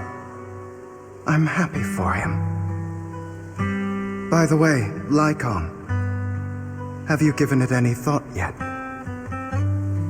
You mean about our guild for Phantom Thieves? Yeah. It's time for us to build an organization of our own. Jack always supported the idea, didn't he? I don't have any objections. But what should we call it then? How about Mockingbird? It's a bird known for mimicking the calls of others to blend in. The same way we don high society roles for ourselves when we're out on a mission. Oh, oops. I nearly forgot. You're a terrible actor, and you're always flubbing your lines. I guess we can rule out that name, then. No, call it Mockingbird. We're always just putting on an act, aren't we? I won't slip up on our next mission. Besides, we still ran missions together even when we didn't have a name. Having one now won't really make a difference. No. It does make a difference, Lycon. And I don't just want a name. I want Mockingbird to become a symbol, like the sword of Damocles hanging over everyone's heads, striking fear into the hearts of the rich and cruel whenever they hear the name. Just like Jack used to say, this world isn't fair. So that's why we have to influence it however we can, and change things in our own way. but on the basis of not causing harm to other people's lives. That's also what Jack used to say. You remember, don't you? Of course I remember. All right, I promise. That sounded pretty forced. Don't forget, things don't end well for people who break their oaths. I'm good for my word. You must trust your fellow companions. That's also something Jack would say. Well then, today's the day that Mockingbird will officially start flying. Our first order of business, deciding on our symbol.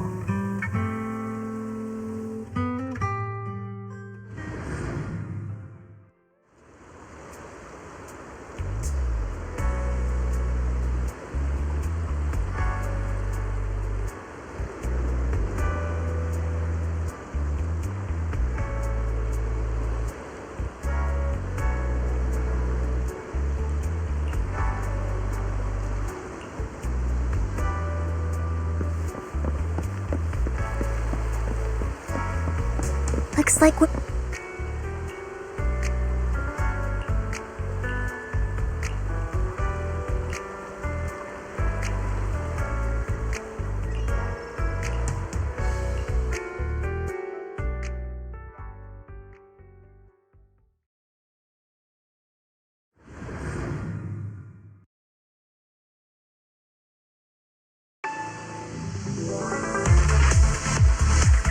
Didn't expect the coordinates in Bringer's notes to lead here.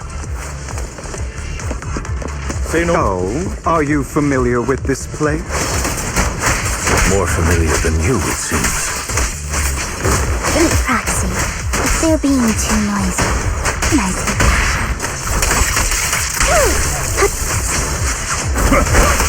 Amateurs.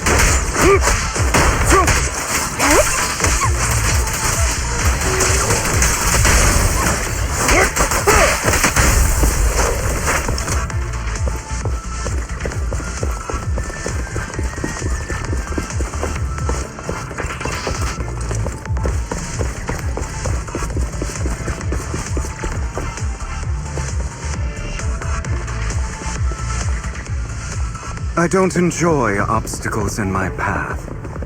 The generator room should be nearby. Over here. Wow, you really know this place like the back of your paw. Master Proxy, I hate to be the bearer of bad news, but there's something wrong with the circuit. It seems to be blocked. Don't tell me. Victoria Housekeeping's high and mighty attendants can't even fix a simple circuit. I can fix it, but I'll need a circuit diagram before I can do anything. I've seen diagrams for this type of circuit before. It's a pity that we're unable to connect to the outside world from inside the hollow.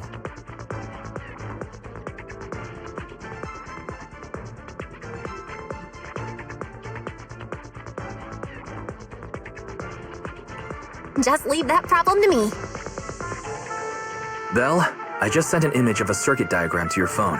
Check if you received it. Thank you very much, Master Proxy. Now then, let's start repairing this circuit.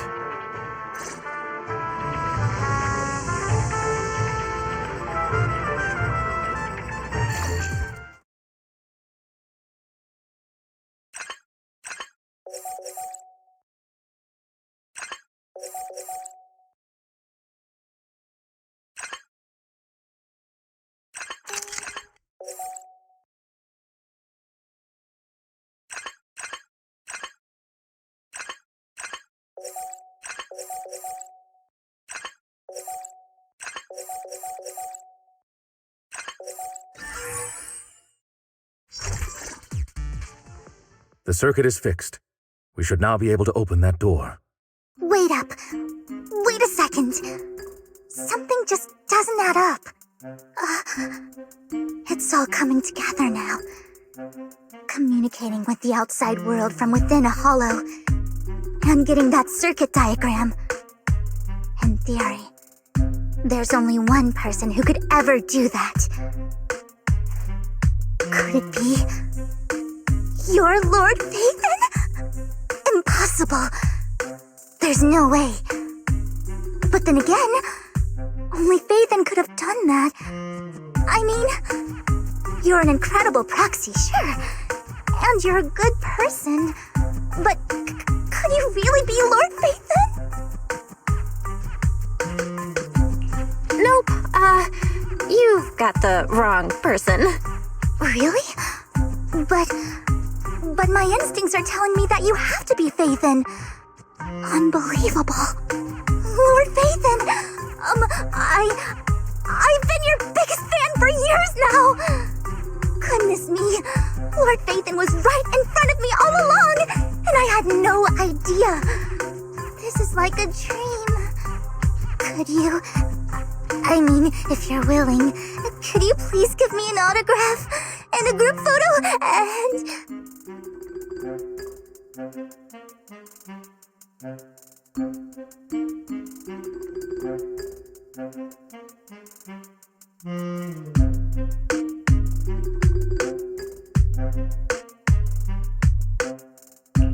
Anything you want.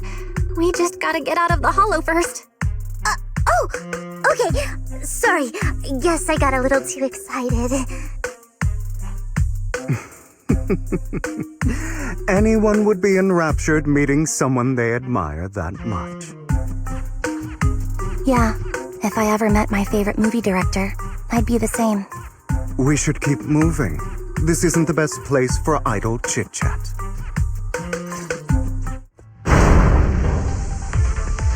The door's finally open.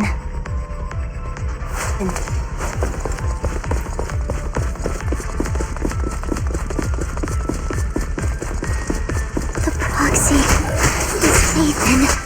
Phaethon is the proxy. This is a dream. I never want to wake up.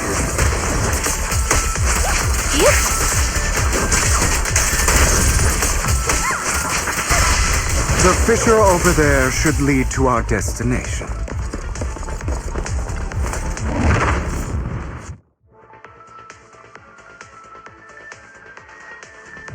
There are more ethereals around. Please be careful, Lord Phaethon. Lyca, your fighting style wasn't so reserved in the past. I've matured. You call this mature? You're just being pretentious. In position.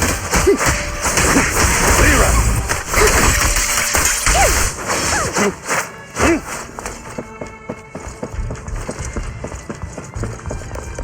Understood. A difficult foe, that one. Let us leave this place at once. Ensuring Master Proxy's safety is our highest priority. I won't let anything happen to you, Lord Phaethon.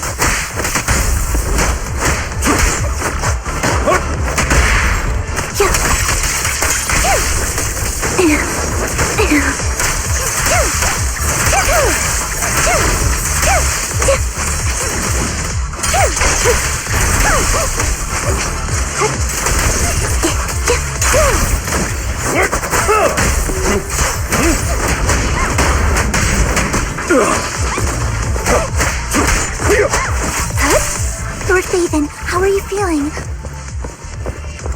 Are you tired? Do you need a break? Some food? Water? Thank you for your concern. I'm fine.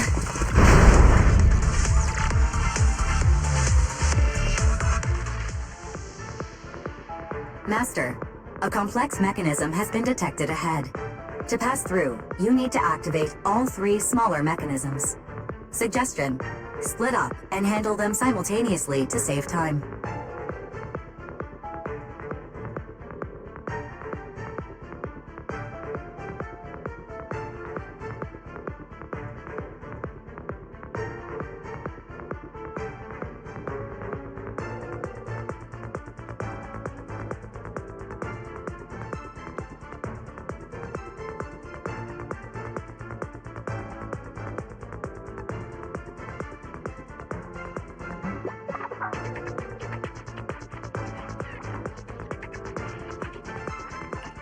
So, we have to head to 3 different places to crack this thing. Huh? We're splitting into 3 groups? In that case, I'll protect you, Master Proxy! I can take care of one myself. That leaves the last one to me, then. You should go with Hugo. What's that supposed to mean? We get along just fine, don't we, Miss Cunninghair? I don't know what's going on with you two, but you've been bickering the whole time. It's annoying. This is a good chance for you guys to build some rapport. Ambi's got a point. Hugo, just go with Lycon. You just want to be alone with your Lord Phaethon, don't you, Vivian? Huh? That's not it!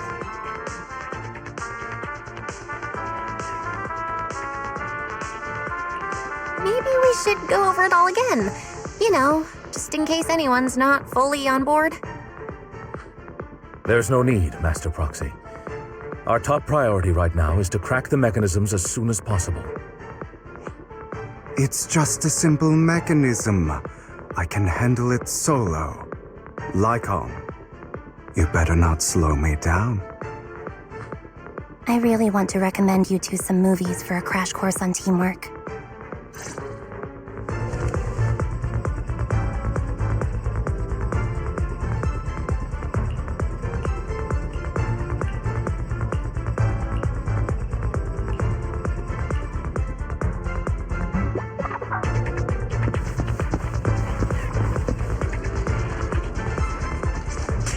Lord Phaethon, there are too many ethereals here.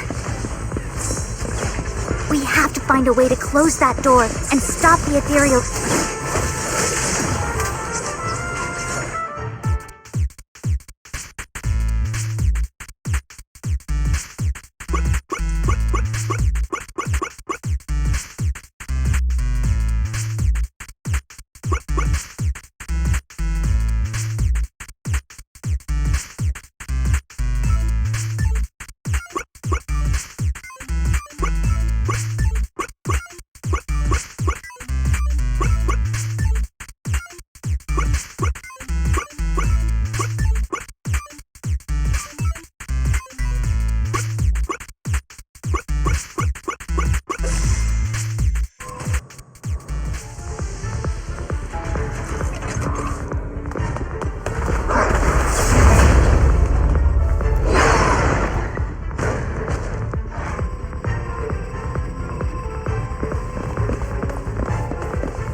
Lord Phaethon, seems like we both need to press down on these mechanisms.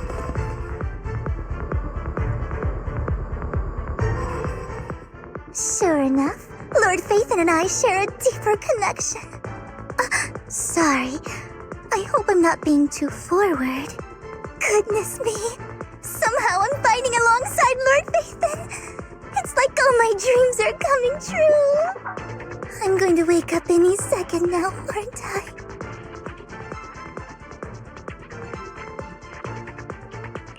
No, this isn't a dream. I'm real, see? You can even hold my hand. Not only is Lord Phaethon incredible, but super kind. That's it. I pledge to be a die-hard Lord Phaethon fan until my very last breath.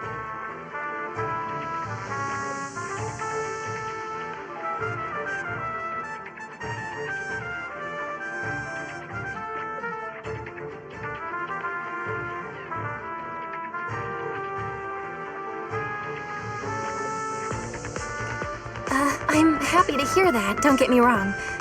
But why do you like Phaethon so much, Vivian? Lord Phaethon is my light. The one who saved me in my darkest, most desperate times. Like a deity who rescued me. You probably don't remember, but you really did save me that day. Wow, it's so embarrassing to say all this in front of you. Sorry, I hope I'm not bothering you too much. Of course not. Thank you for your loyal support. I I should be the one thanking you. Just being able to see Lord Phaethon makes me the luckiest person in the whole world. Sorry to keep babbling like this. I wonder how the others are doing. I'm sure Anby will be able to manage. She's great at this kind of stuff. But as for Hugo and Lycon, let's just hope they don't get into a fight with each other. There are too many ethereals here, though it's not a huge problem.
So, we have to cooperate to solve this problem.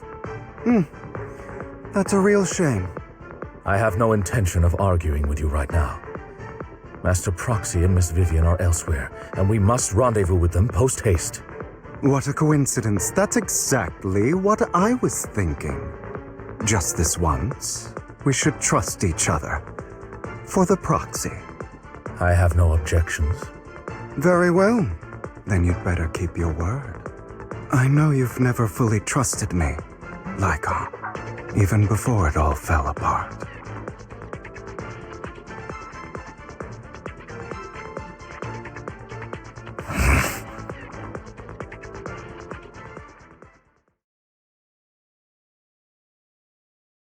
You wanted to speak to me alone?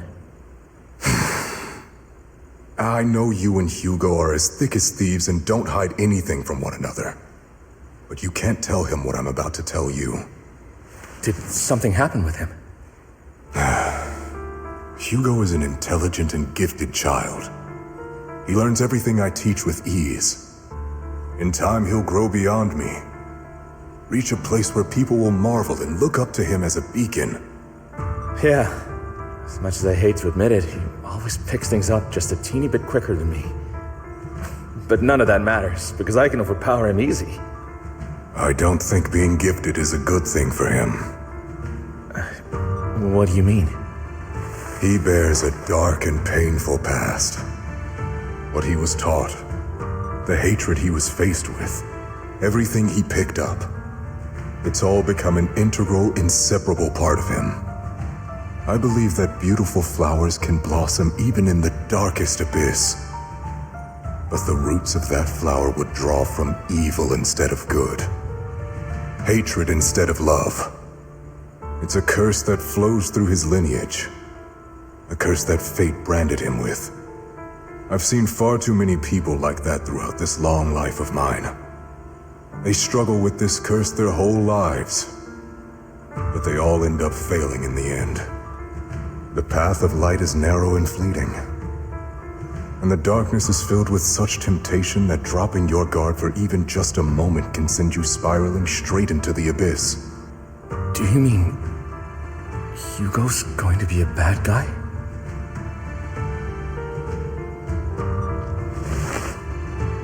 I don't know. I hope he'll always stay true to his heart. That he won't give in to hatred and ambition. That he won't become the dragon that must be slain. But he has inherited the seed of evil. You cannot let it take root. I'm afraid I won't be there to help you. There's not much life left in this old body of mine. So then, Lycon, promise me now, you must hold his chain tight, to restrain him, to stop him, and when necessary, to choke him.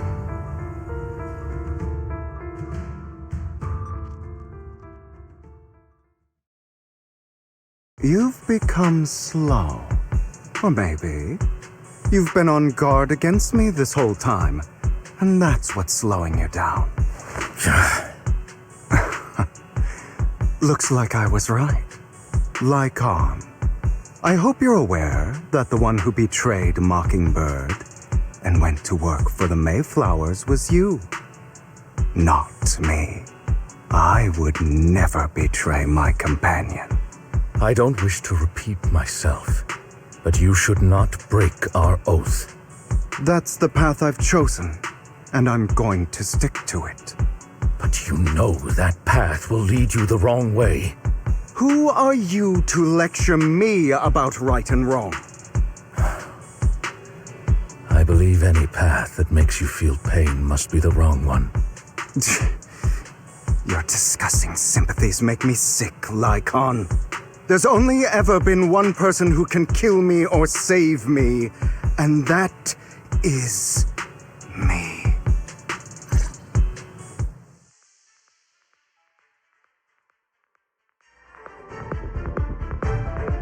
Great, it worked!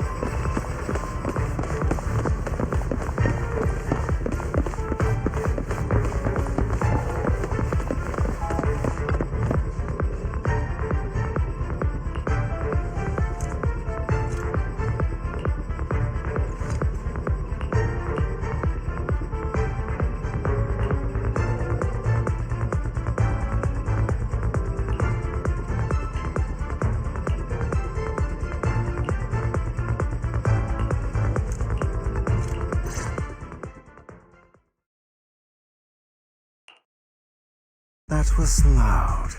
What's happening up ahead? Hold on, everyone. I'll go check it out. It's probably multiple ethereals attacking. Just in case, I'll go with you. Vivian, you should go with them too. Keep an eye on Lycon, will you? I'm worried he might sell us out to the mayor when he gets the chance. I'd never do that. But if Miss Vivian wishes to join us, she's more than welcome. Okay. Then I'll go with you.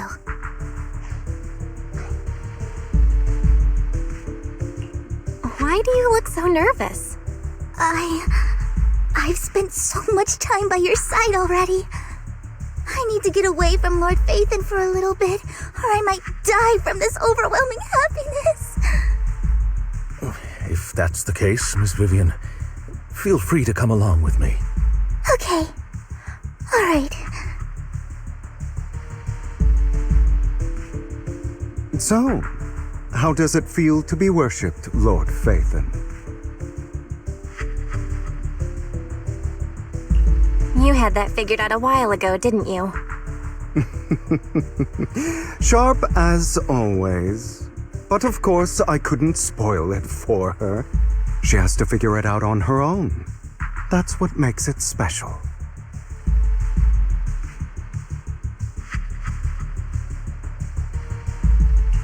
Not only that, you asked Lycon and Vivian to leave for a reason. Is there something you'd like to say to me?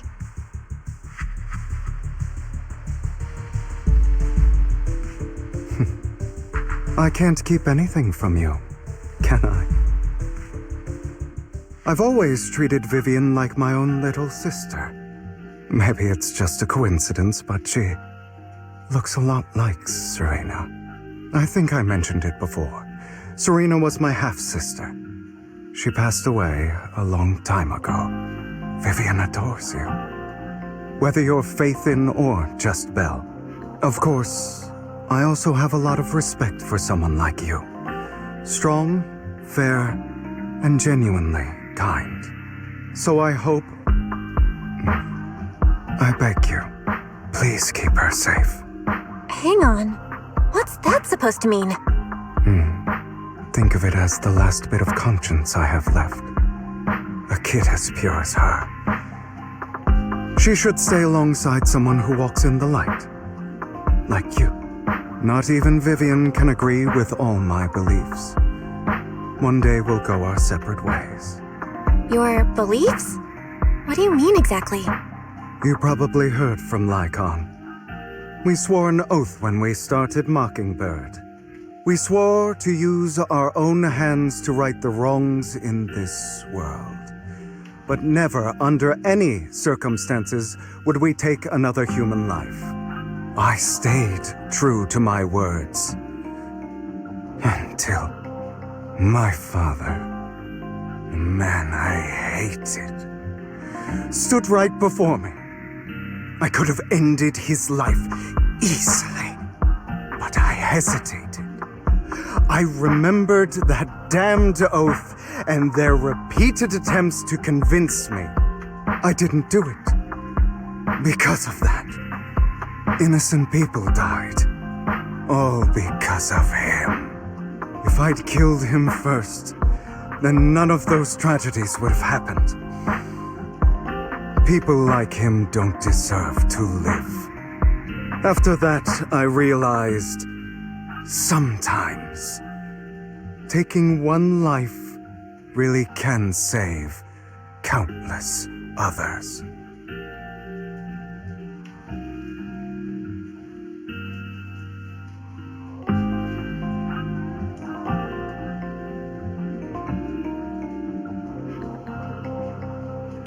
I understand where you're coming from. I knew you'd understand. Vivian has a good heart. I don't want her to get her hands dirty. But you know how it is. In this world, someone has to be the bad guy. So, I want to apologize to you. Why apologize all of a sudden? You're incredibly strong, kind, capable, and really, really lucky. The world needs more people like you. Remember that revenge movie I told you about, Children of Devils? I still haven't found it, but I came across another videotape with the same name. Turns out, in that story, the Children of Devils are actually the children of gods. Sorry for rambling. Hope you don't mind. They should be back soon. Please, look after Vivian for me.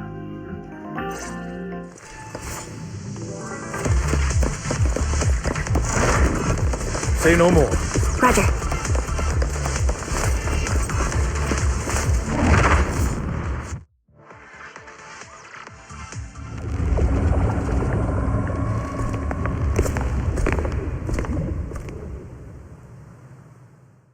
What is this? It looks like a cocoon. Careful, everyone. If I'm not mistaken, that's a sacrifice in there. It appears to be in hibernation. We don't know when it'll wake up. If it does wake up, we'll be in serious trouble. Wait, those spots Bringer marked in his notebook. Are you saying each one might have a sacrifice like this? That means there must be at least a dozen of them. And that's only counting the ones we know so far. These sacrifices may still be hibernating, but the fact that there are so many of them out there is terrifying. The Exaltists must have a way to revive them. And that's not all. These sacrifices can exist outside the Hollows. If they make their way into populated areas... I'm afraid it will lead to a catastrophic disaster likened to the fall of the old capital. That's almost certainly what they meant by vengeance against all New Eridu.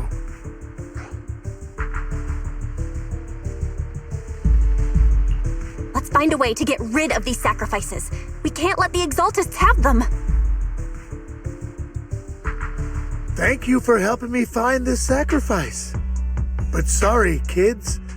You won't be the ones to keep it. It's that annoying old man. Why is he here? I'd advise you to choose your words wisely, young lady. You're from the Ravenlock family.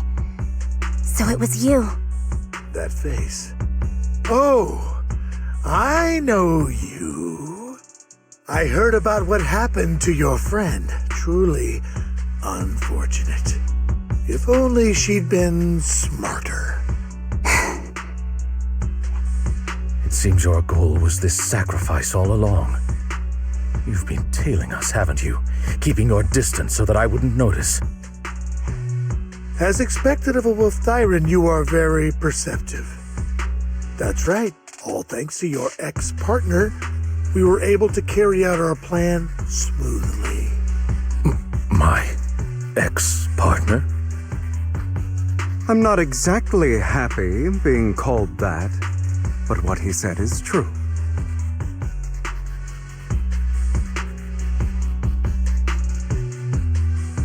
Wait, Hugo, what do you mean? I made a deal with Mr. Hartman in advance. So, would you kindly step aside and let us have this sacrifice? Of course, you can choose to refuse, but if you do, then I'll have to take coercive measures.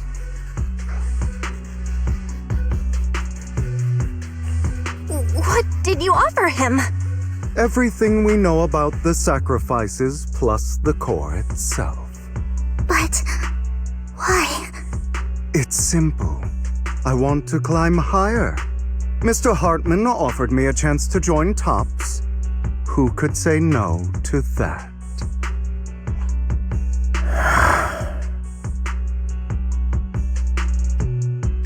No. Impossible. You promised to help me investigate the Exaltists. You told me the whole point of Mockingbird was to do anything it takes to bring a little justice to this world. Was all of that just a lie? You're just too gullible, Vivian. I also told you, everybody lies.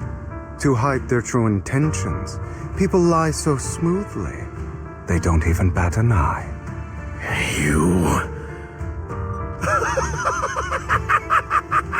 What a wonderful show of betrayal and backstabbing! Bravo! I've got no interest in your little feud, but would you all be so kind as to step aside? My men still have some delicate handiwork to do to extract that sacrifice behind you. Over my dead body. Hugo, why in the world would you do that? Instead of wasting your time on idle chatter, why not focus your energy on the battle ahead? Your plans will never succeed. It's useless. Don't you get it? You're not just going against the people in front of you.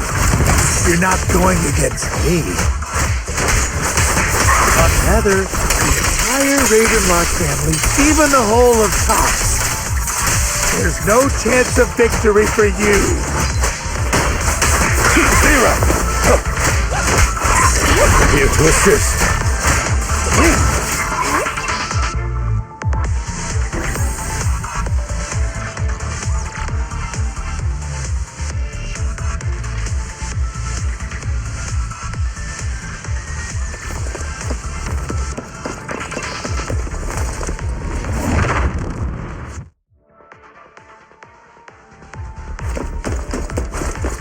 In position.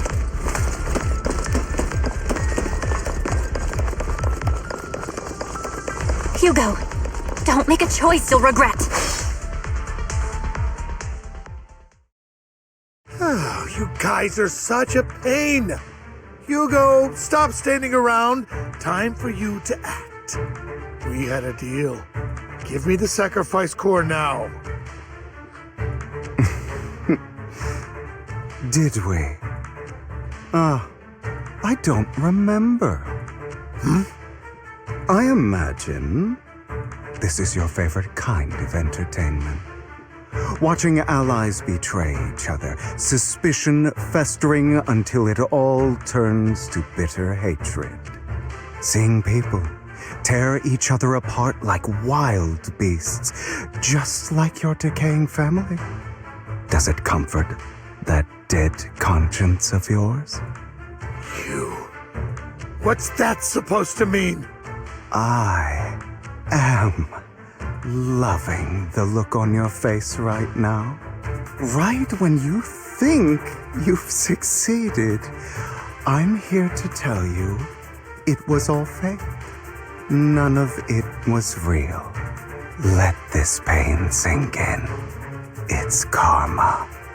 for what you did to me back then. You're insane. I have no idea what you're talking about. You still don't recognize me, do you? Let me give you a little hint.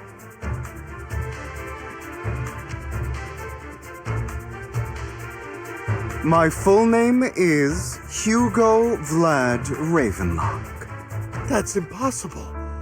You're part of our family? I may be an illegitimate child, but I have the same blood flowing in my veins as you. I know you. You're that bastard of his. Damn it. I could have sworn you were already. My dear uncle, you were never worthy of your position. You have no claim to the Ravenlock lineage. You may have killed all of my father's other children, but sorry to disappoint, I'm still alive. I am the true heir to the Ravenlock family. You're a bastard. You have no right to inherit the family. That's not for you to decide. Master Edmund is very supportive of my claim. Edmund? That's impossible. You weaseled your way into Top's inner circle? Master Edmund doesn't care who achieves his goal. In other words, he'd happily let me take over the Ravenlock family, as long as I'm more competent than you. This can't be! You don't know the family's real secret! I know a lot more than you think, including everything that you've done. Just give up. You never even stood a chance. Damn it. This was all fake, right? You were just putting on an act to fool this old man, right? I actually fell for it. Don't do that again. At least give us a heads up next time. Vivian, everything I did was to rightfully inherit the Ravenlock family. That part is true. Now, I'm going to kill this man who stole what was never his. I'll make sure he can never be a threat again. You can't kill him. We still need information from him on the sacrifices and the Exaltists. You must be misunderstanding something, Lycon. Just like you chose the mayor, I chose Tops. At least for now, Tops has the same interests as me. I'm not going to harm my own self-interests. Be it intel on the sacrifices or the core itself. I'm handing everything over to Master Edmund. Why? I just want to take back what's mine. If fate is not willing to give me justice, then I'll just have to seize it with my own hands. Stealing, robbing, lying, or betraying. I'll do whatever it takes. Even if it means selling your soul to the devil?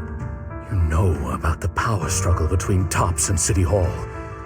Those elites at Tops would be only too happy to see the Exaltists plotting a grand attack on New Eridu using sacrifices. That would severely harm the Mayflower's reputation and approval rating in New Eridu. And that's exactly what Tops wants to see. If that happens, countless people will die. I'm sorry it has to be this way, but I have to do this. I'm going to get everything Master Edmund wants. Inherit the Ravenlock name, climb to the top. And then I'll be able to change everything for good. For a permanent and absolute victory. We must endure the pain of cutting away rotten flesh. And persevere through the darkest hour before dawn. Someone has to do it.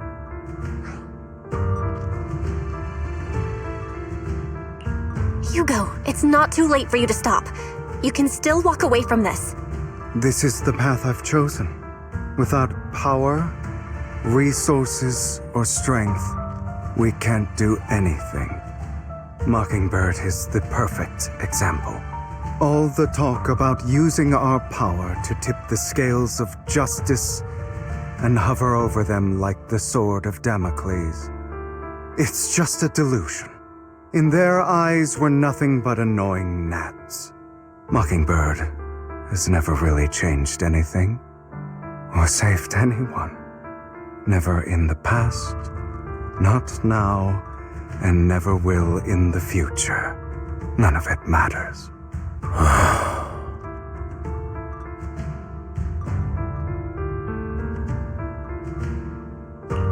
But even so, you shouldn't become the kind of person you hate. Sorry, Proxy. I know what you're trying to say. But this isn't some children's story of a dragon slayer becoming an evil dragon. Sometimes, to slay the dragon, you must first become one.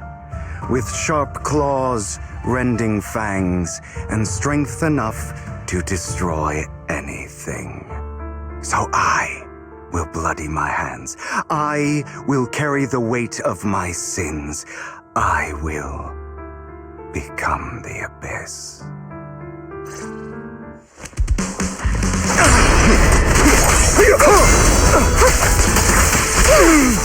It's about time you kneel. Pathetic.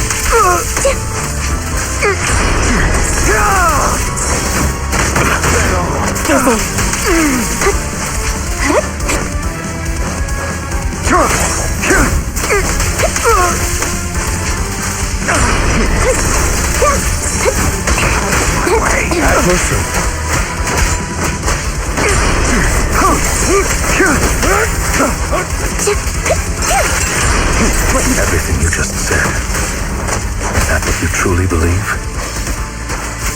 Of course. Are you surprised? I have never once thought that Mockingbird was a failure. Our actions, no matter how childish or flawed, must have made their mark on the world. I don't want it to end like this. There must be another way. There isn't. This is the final lesson I'll impart. Truth be told, Proxy, I envy you. The world needs people like you.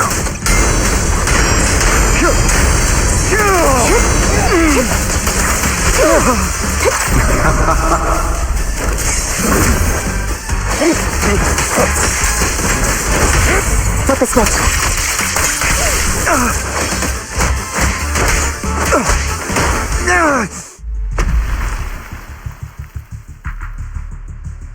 All right, you got me. But too bad. I have my own methods.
Well then, make your choice. The sacrifice core, or your precious Phaethon. I know you took it. Don't forget, I'm the one who taught you that. Okay, the core is yours. Just leave Lord Phaethon alone. What a shame. Did you really think I'd keep my promise? That's right. This is the real me. What's the matter? Thinking of killing me? Didn't you say all life is precious? Drop your foolish facade. I knew it. You... He has inherited the seed of evil. Do not let it take root. When the time comes, you must be the one.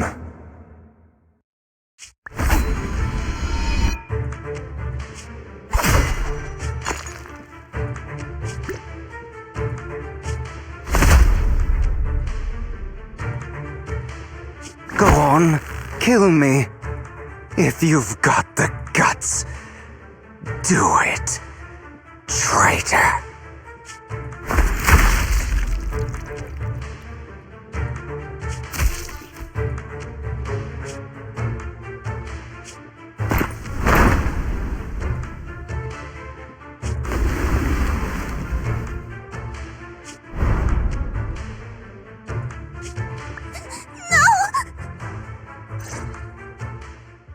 Master Proxy, are you okay? Are you hurt? Don't worry, I'm fine. I just never thought things would turn out like this. Lord Phaethon, I'm sorry. I had no idea Hugo would do that to you. I'm so sorry.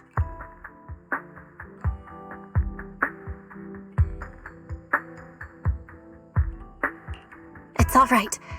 No matter what, this isn't your fault, Vivian. If only I'd noticed sooner. I should have realized earlier.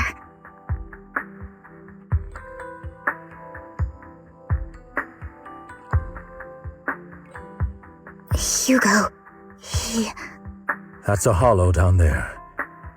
If you need, I can arrange for someone to go in and search for his body. That isn't necessary. To be frank, I thought you'd hate him for his betrayal, Miss Vivian.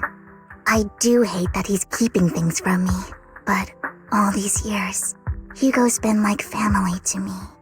I believe he's still with us.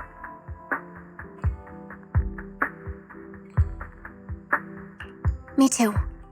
There's a chance he's still alive. I'm terribly sorry, but I must tell you, it is impossible for Hugo to be alive. My hand went through his heart. Sorry to interrupt, everyone. But just so you know, Hartman's gone. Probably slipped away during all the chaos. I'm sorry, I was so focused on Master Proxy's safety, I wasn't paying attention to him. Same, but it doesn't matter. We all know what he did. And he will pay for what he did today. Yes. I'll be reporting all of this to the mayor. He's not getting away with this. Well then, now that it's all over, let's head back.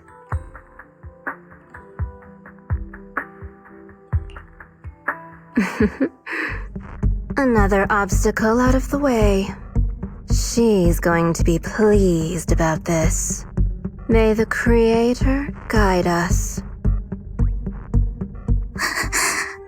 Fear, suffering, despair, and destruction. That's the future I see. Lord Phaethon.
Nothing beats caffeine on a lazy afternoon.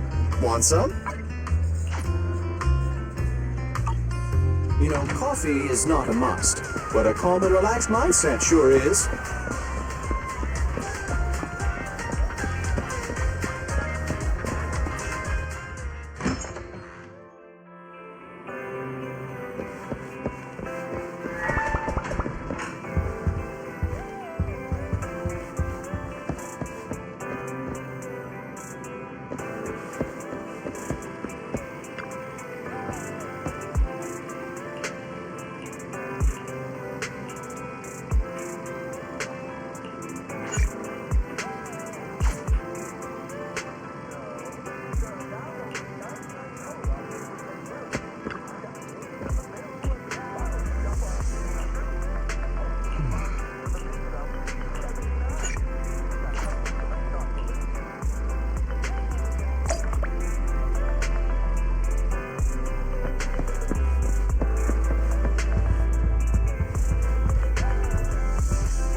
Lord Phaethon, this time let me.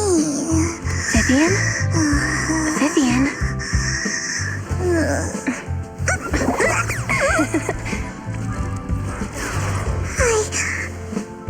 I didn't disturb your sleep, did I?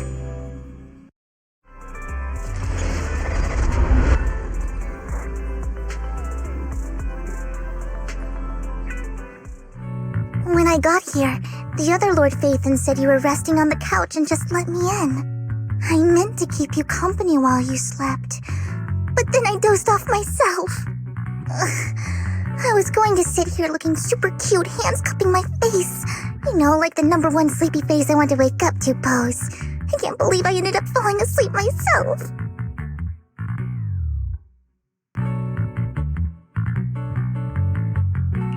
What sleepy face? What pose? That was a lot of words in one breath. Are you sure you got enough sleep, Vivian? No, Lord Phaethon. I was just worried that I had disturbed your rest. Just being able to see you sleeping peacefully is already the highlight of my day. No, my entire month. Though it is a bit late, but... Good morning, Lord Phaethon.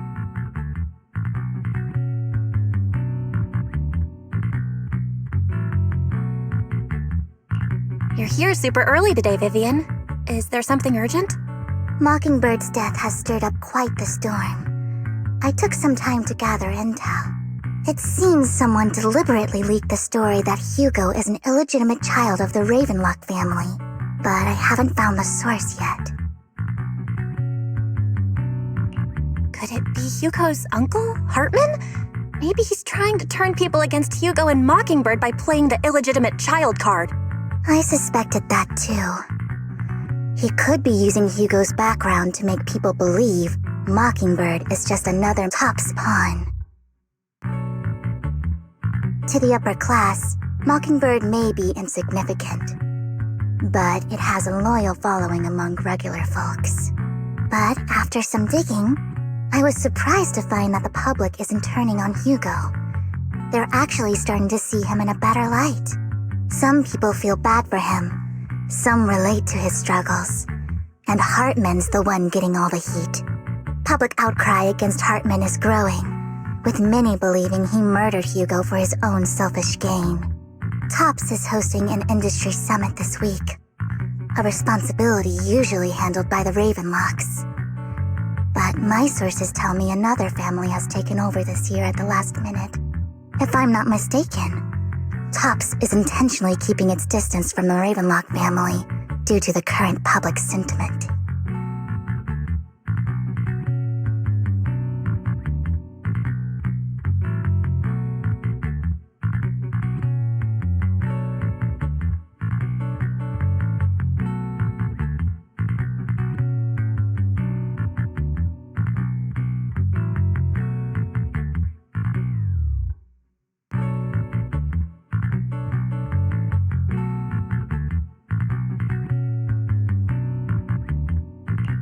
Sounds like Hartman's in a pretty bad spot. And that's what worries me. Hartman, in all likelihood, must have taken the sacrifice core. And now that he has this bargaining chip, who knows what kind of deal he'll strike with the Exaltists. Sorry for interrupting, Vivian, but I need a quick word with Belle. Oh, no problem at all. I'm sure you have important Phaethon matters to discuss. Take your time. I'll just be waiting outside. We can't make our guest wait outside. Belle and I will step out instead. Oh, don't mind me, Lord Phaethon. I wanted to browse the videotapes anyway. I'll be right here. Just let me know when you're done. Belle, Lycon's outside the video store. He knows Vivian is with us, so he's hesitant about coming in. He's stressing over what he did to Hugo in front of Vivian, but he really needs to talk to us. Maybe you should go speak with him first. I'll go talk to Lycon. Honestly, neither he nor Vivian is at fault. As proxies, it's our job to be the bridge between them.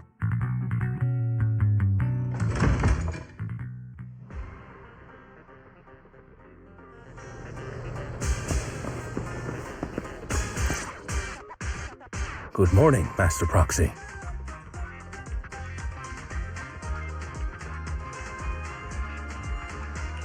Good morning, Lycon. Wise mentioned you wanted to talk to us and Vivian about something? Yes, it's an urgent request from the mayor, one that directly affects New Eridu's safety. However, before we get into the details, as a former member of Mockingbird, I'm concerned about Miss Vivian. Hugo made many mistakes and betrayed the principles of Mockingbird, but I'm certain he didn't intend to put Miss Vivian or you in danger. I don't know Miss Vivian very well, and I was the one who took her companion's life. I might not be the right person to comfort her, but I hope she doesn't regret the choices she made or lose faith in the path she chose.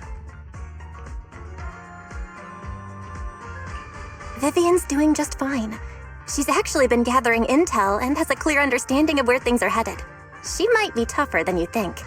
If you're really concerned, why not just talk to her directly? If you'd like to apologize, it should be face-to-face, right? That's reassuring to hear. I trust your judgment. You've always had a sharp eye for people. Would you mind coming in with me? I'd like to apologize to Miss Vivian in person.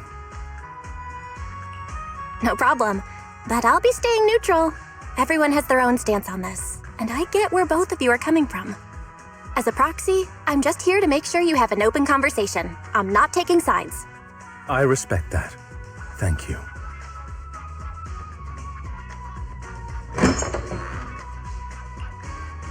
Miss Vivian, I'm very sorry about Hugo. You don't have to explain anything. I'm also part of Mockingbird. Mockingbird stands on more than just gain, so it won't fall when fortunes shift. Hugo had his fixations and ambitions. I also have things I must see through. I'm determined to get to the bottom of the Exaltists and the sacrifices. Miss Vivian, as a former member of Mockingbird, you have my deepest respect. You have my word, whatever comes next. I would never harm you or Master Proxy. As for Hugo, please accept my condolences. Condolences? That's not necessary. Mockingbird has plenty of tricks up its sleeves. This isn't the kind of act that ends so easily. Wouldn't you agree? You're right.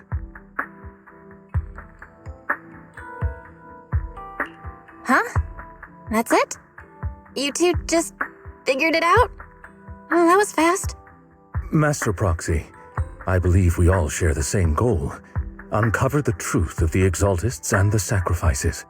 The mayor has tasked me with inviting you to take on this mission, and hopes we can work together moving forward.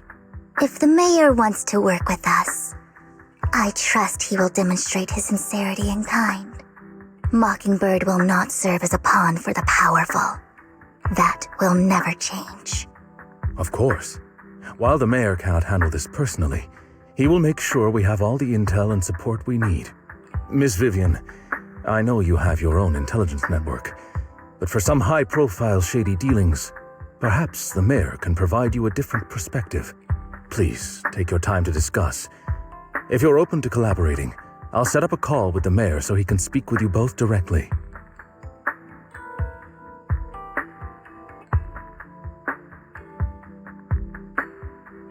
I need to discuss this with Wise and Vivian. With so many people involved in this, we need to be very careful. Of course, I completely understand. When you've made up your minds, you can find me at the Ballet Twins.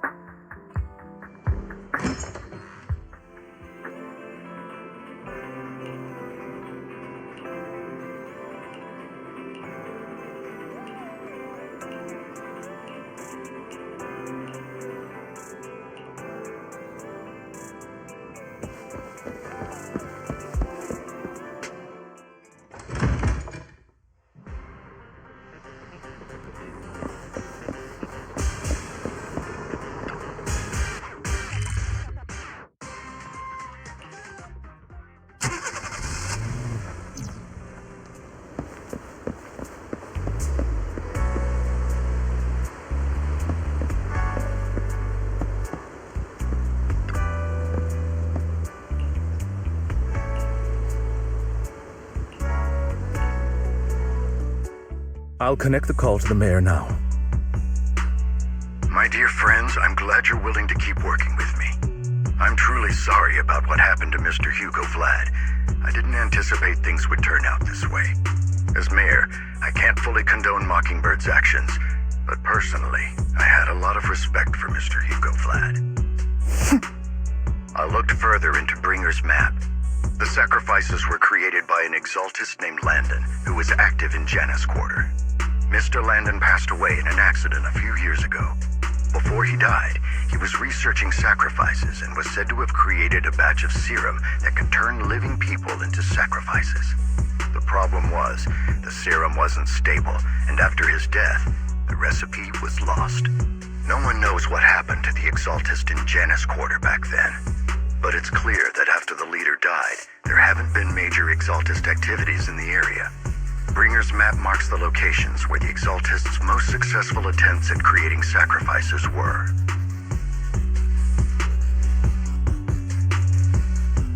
Since this person has already passed away and the exaltists haven't been active around here for a while, then could it be that this is just Hartman acting on his own?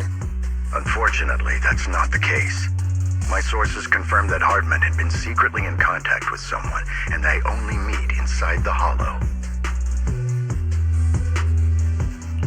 Is it possible it's someone from TOPS?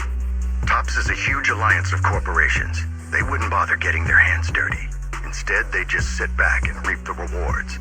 Everything Hartman is doing is to secure his place in TOPS and strengthen his power within the Ravenlock family. If my guess is correct, Hartman has gotten in touch with the remaining members of the Exaltists that used to follow Landon, helping them create new sacrifices.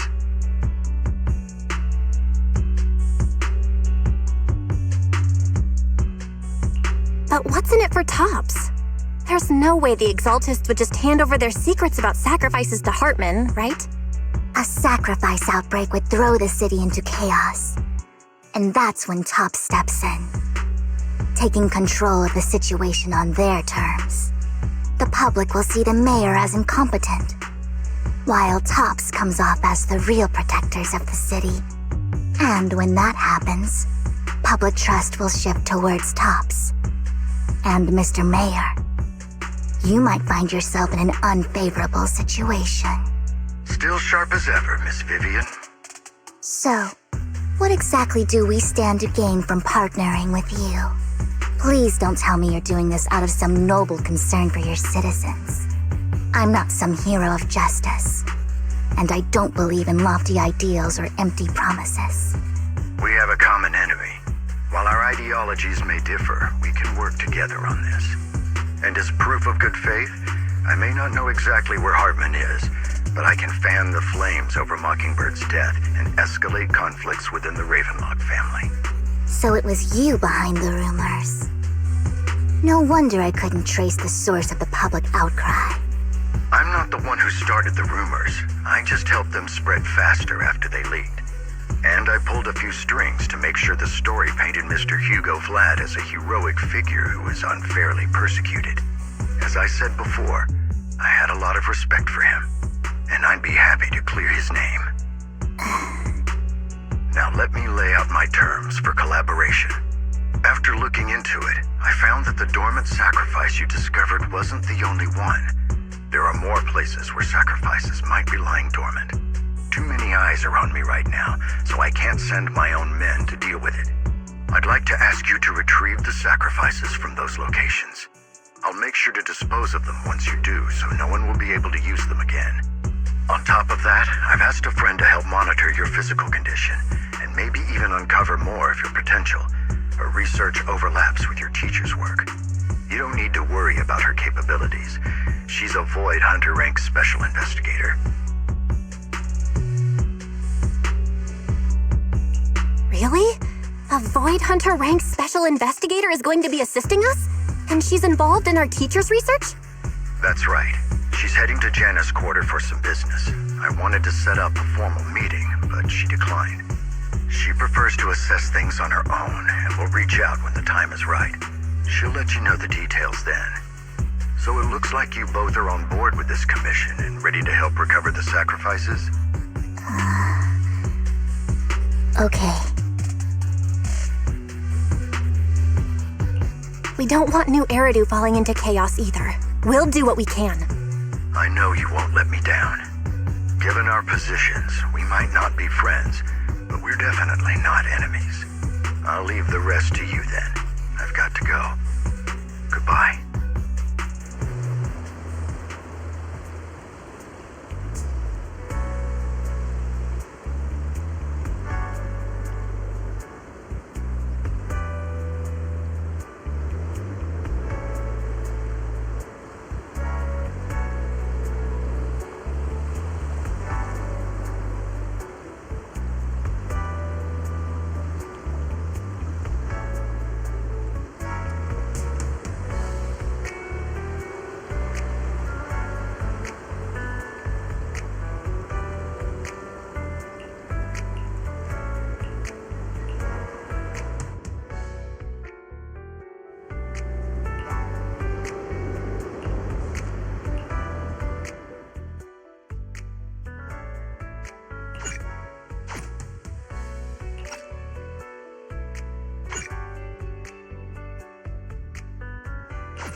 I would never turn down Lord Phaethon. I have 2 guns, so double the accuracy. Starlight Knights, let's go!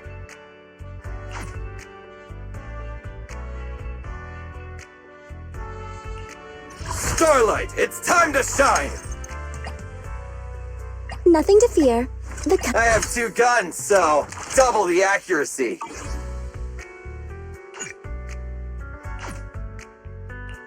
Starlight, it's time to shine!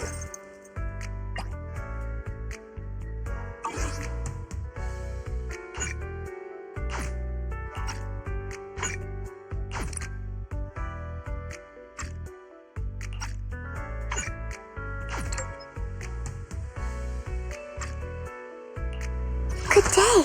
I have 2 guns, so double the accuracy.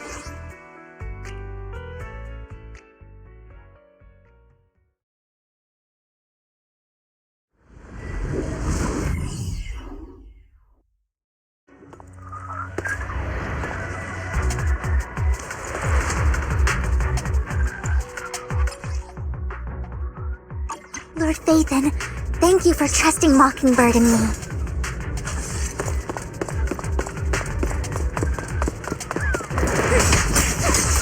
Leave it to Billy!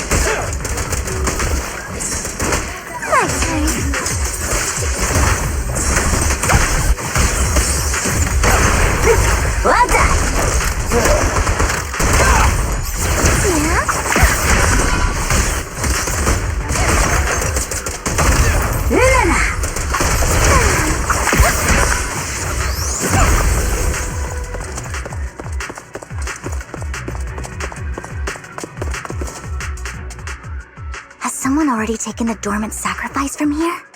Or did the Exaltus decide to relocate it? No. If these dormant sacrifices aren't handled carefully, they could awaken and turn against anyone nearby. She wouldn't risk moving them unless it was absolutely necessary. Did she realize the mayor was looking into this?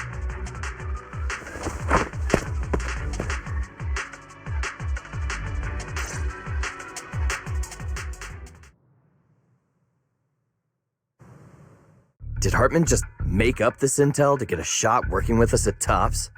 I've been walking around forever and haven't found a thing.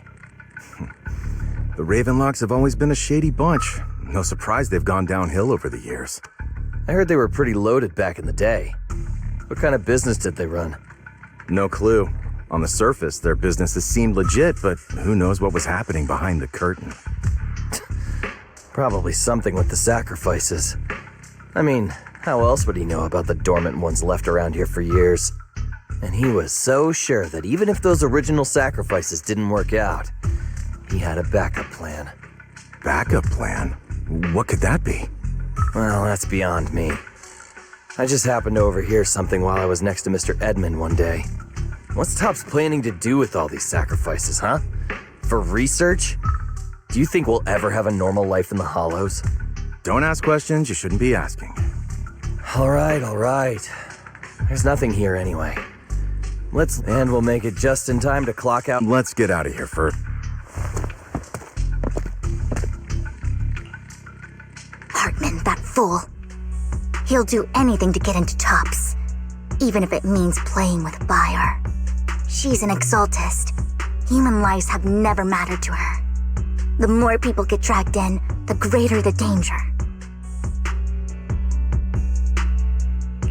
Vivian, I've been dying to know, who is this she you keep mentioning? I apologize for losing my composure. Please don't mind me.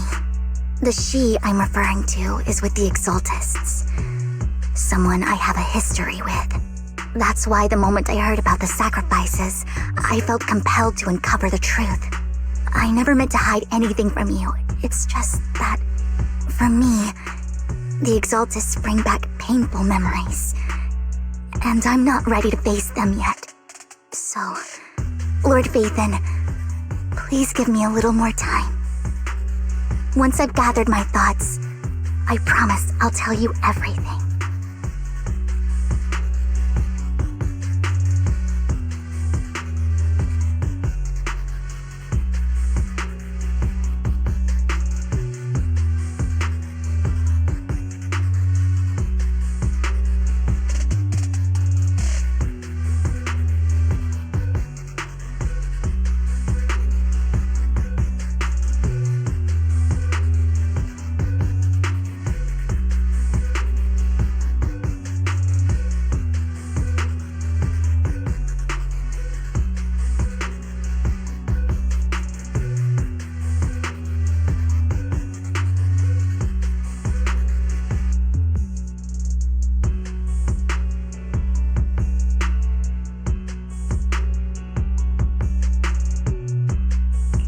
Sure, I won't pry anymore.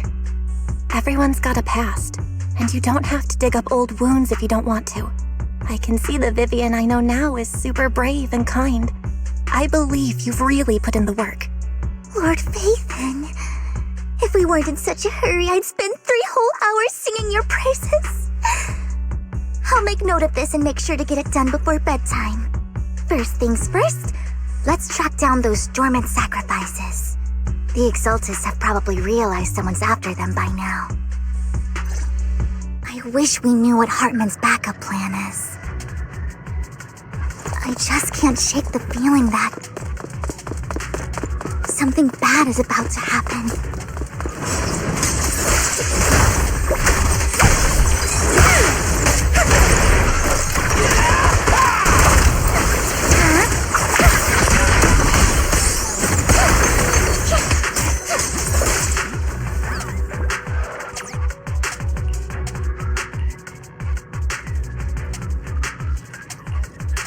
Hugo may have done terrible things, but he had his reasons. Mockingbird might be seen as the bad guys by a lot of people, but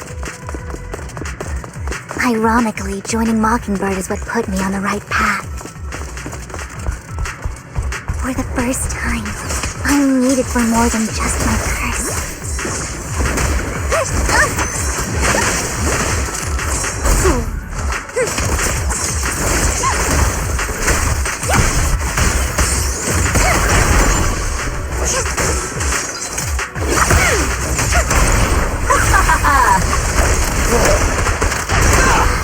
Nothing here either. Are we too late? There's some...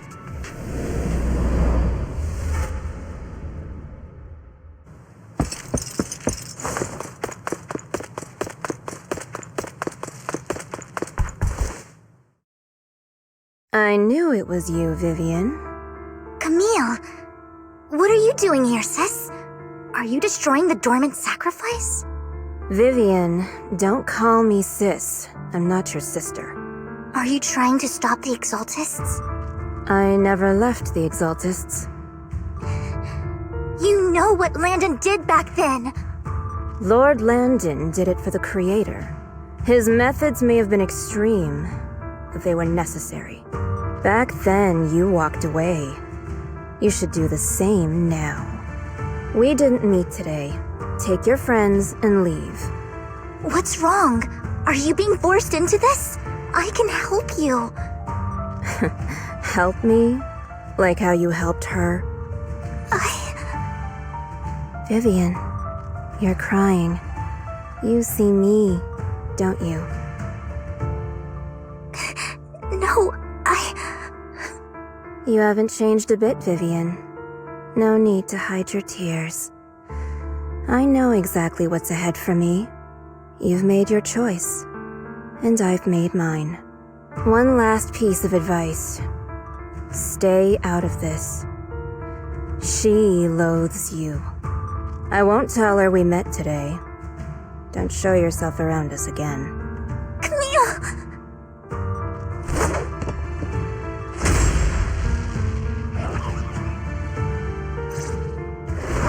Lord Phaethon, watch out! I'll tell you what that was about later. Let's take care of the ethereals first. Just this once.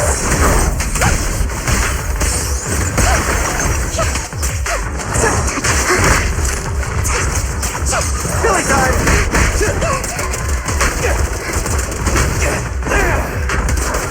In my sights! What an eyesore.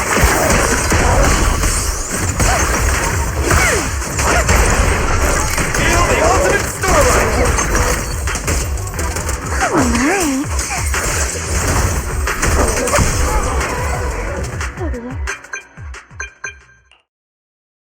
You two took longer than I expected. Did something happen? We searched the coordinates the mayor provided. Most of them were already empty. No dormant sacrifices. Camille, the Exaltists have been actively destroying the dormant sacrifices. The Exaltists? There's no reason for them to go after the sacrifices, right?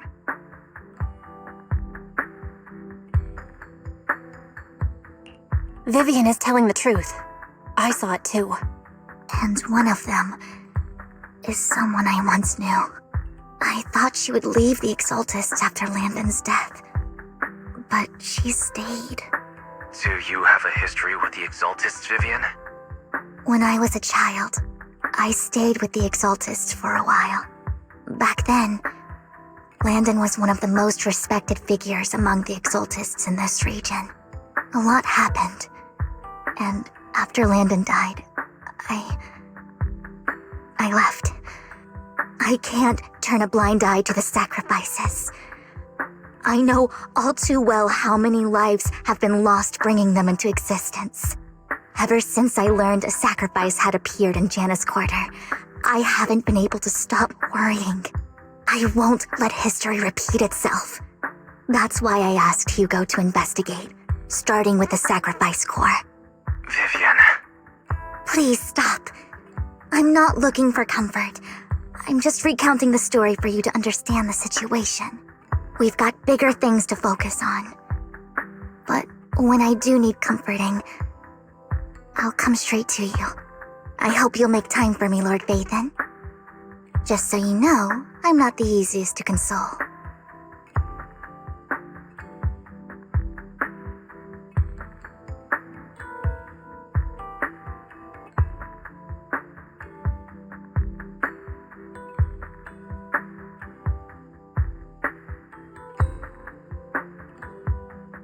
No worries. I'll totally have your back until you're feeling better. Okay, back to the matter at hand. That conversation between those two TOPS employees back in the Hollow is still bothering me. They said Hartman had a backup plan, and that got me thinking about some news that was quietly swept under the rug. Lately, there have been mining accidents in Ravenlock-controlled areas. Many workers have died. The families were paid off with huge settlements, way more than usual.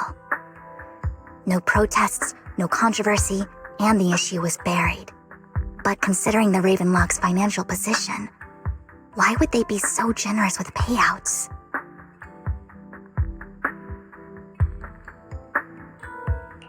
That sounds sketchy. Are you saying they made up the accidents and the workers' deaths? Precisely. I don't think those workers died in mining accidents. I'm planning to reach out to some old friends, see if they've heard anything about this. Do you have time, Lord Phaethon? My contacts are just near 6th Street. Care to join me? I'm in. Let's go together.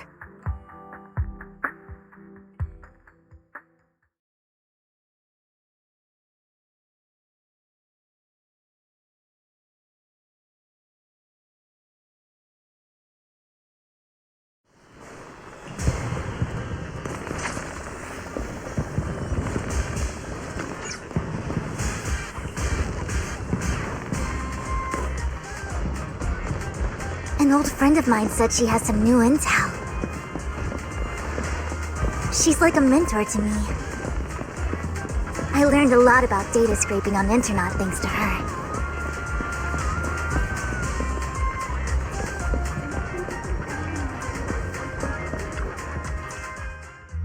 Rain! Long time no see.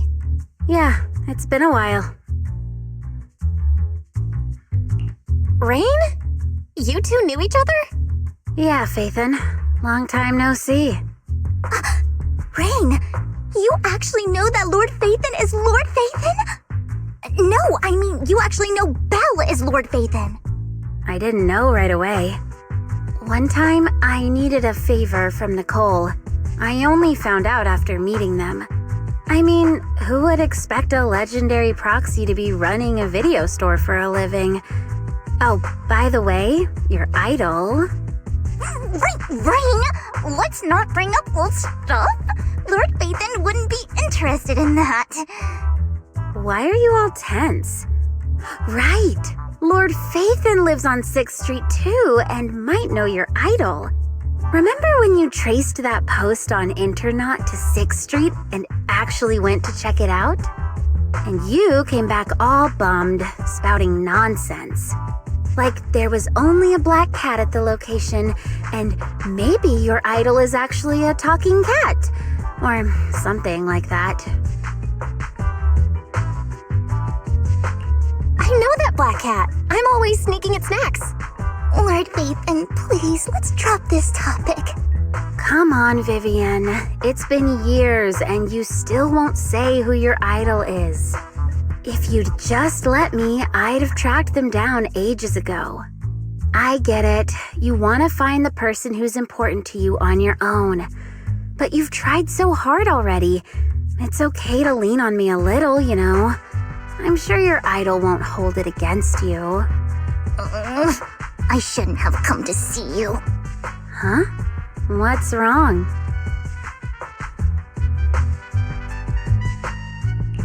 Hey, Rain. Vivian said you might have some new intel. So let's get to the important stuff first. All right, let's get down to business. Here's something I'm pretty sure about. The Ravenlock family's claim that those missing workers died in an accident? Don't buy it. The last signal from those workers was near the hollow. Then communication went dark. I think they were taken into the hollow. And yesterday, I picked up that the Ravenlock family secretly hired some people to search the hollow's perimeter. I caught a weird distress signal from someone and managed to track down the source. When I tried to reach out, the signal cut out completely. The last trace of the signal was near Lumina Square. Finding someone in real life isn't really my thing, so that's where you come in.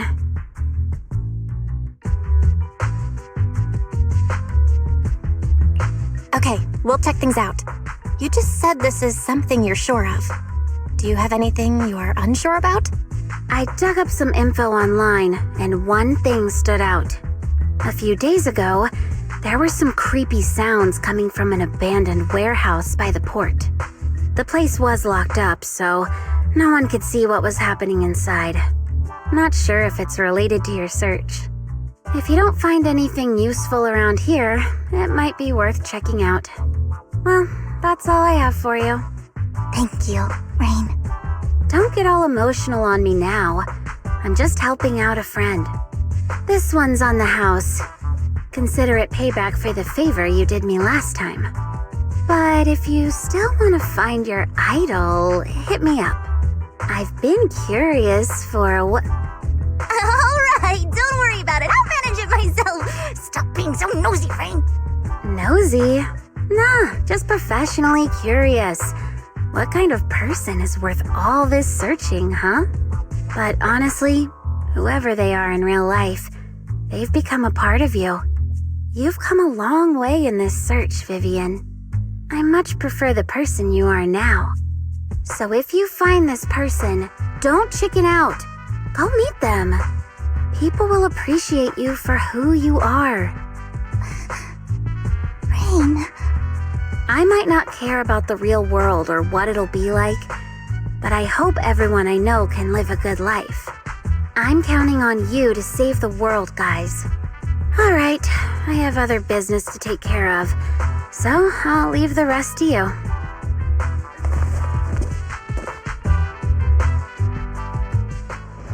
Lord Phaethon, please pay no mind to what Rain said. That big guy's up ahead. Let's hurry.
Don't take me back, please.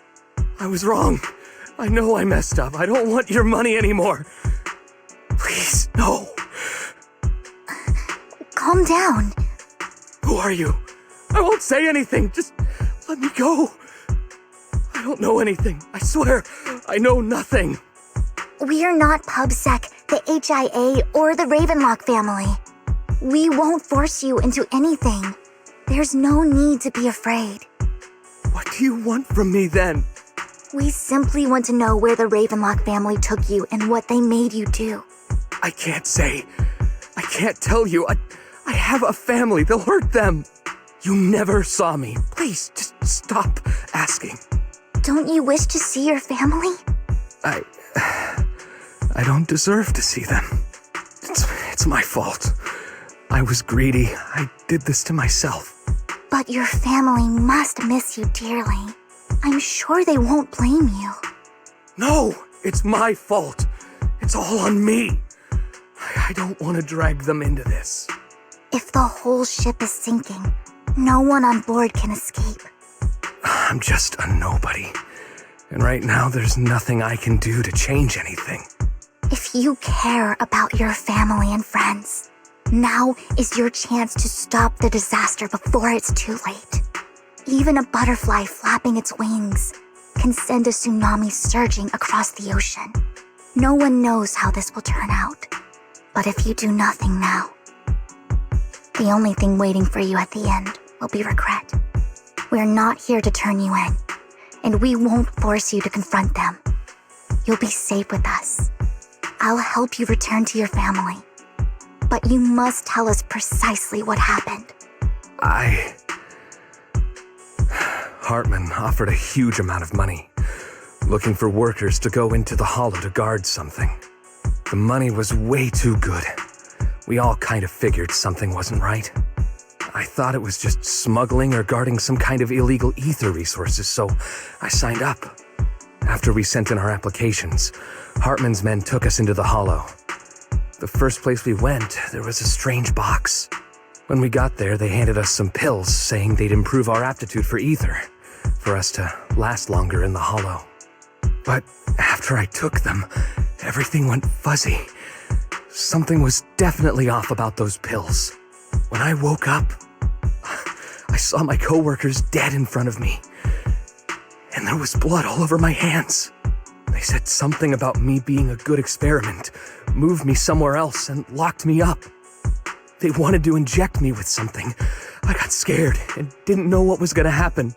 But then a blonde guy found me, gave me a carrot, and let me go. So I escaped. I didn't want to kill anyone. I don't know. It wasn't your fault that your coworkers died. You were just a tool in their hands.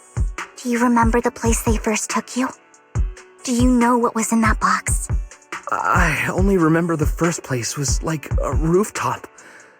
I think it was on top of a tall building. What exactly was in that box? I can't remember. I'm not lying. Those pills they gave us, they make you hallucinate. I took just one and my mind felt like it wasn't my own. My memories turned into a blur. I'm telling the truth. I'm not trying to run from my mistakes. I just really can't remember what happened. I know you're not lying. We'll arrange for your protection. You can rest easy and recover, and your family won't be dragged into this. Once this is all over, you will be able to reunite with them.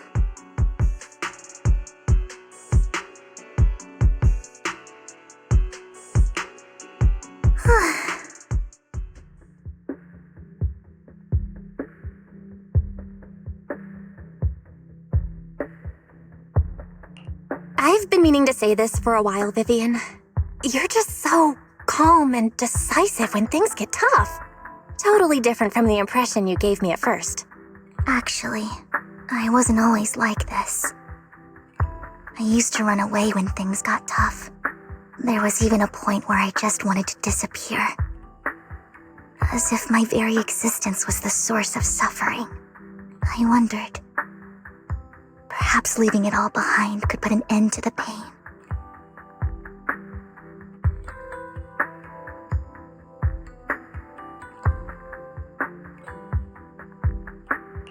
Whoa. It's hard to imagine you like that. I mean, you had this super intimidating vibe when we first met.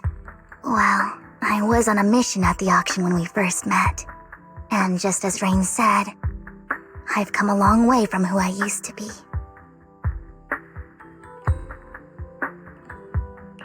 Speaking of Rain, it's still wild to me. I never thought you and I would have mutual friends. And you even know one Denny Boo. Can you believe we might have passed each other so many times without even realizing it? Enough about me. Tell me more about you, Lord Vathan. Where have you been? And what have you experienced? Looking back, I feel like I've been through a lot lately. My brother and I even lost our faith in account. Oh, everything started when the Cunning Hares took something from the Red Fang Gang.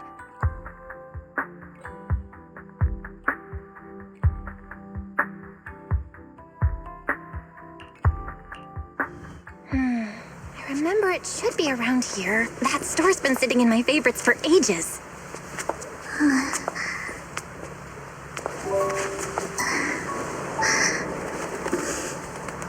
Lord Phaethon! Huh? What's up? I've seen that black cat on 6th Street. That harmonica in the outer ring you mentioned. I've heard it before, too. I've even been to the monument outside Hollow Zero. But none of that was a coincidence. It was me.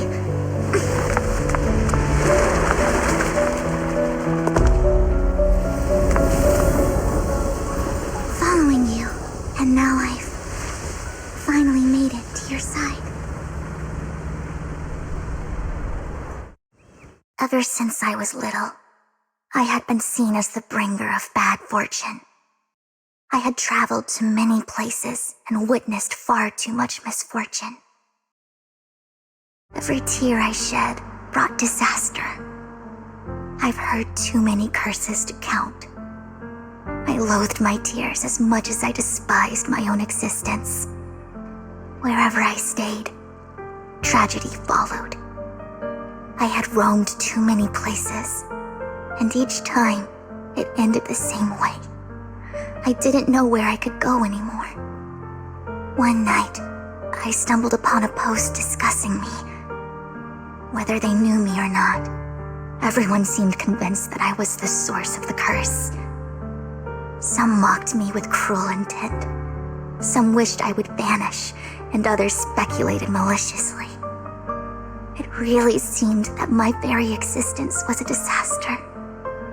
In that moment, as darkness enveloped the city, I saw lights flickering to life all around New Eridu.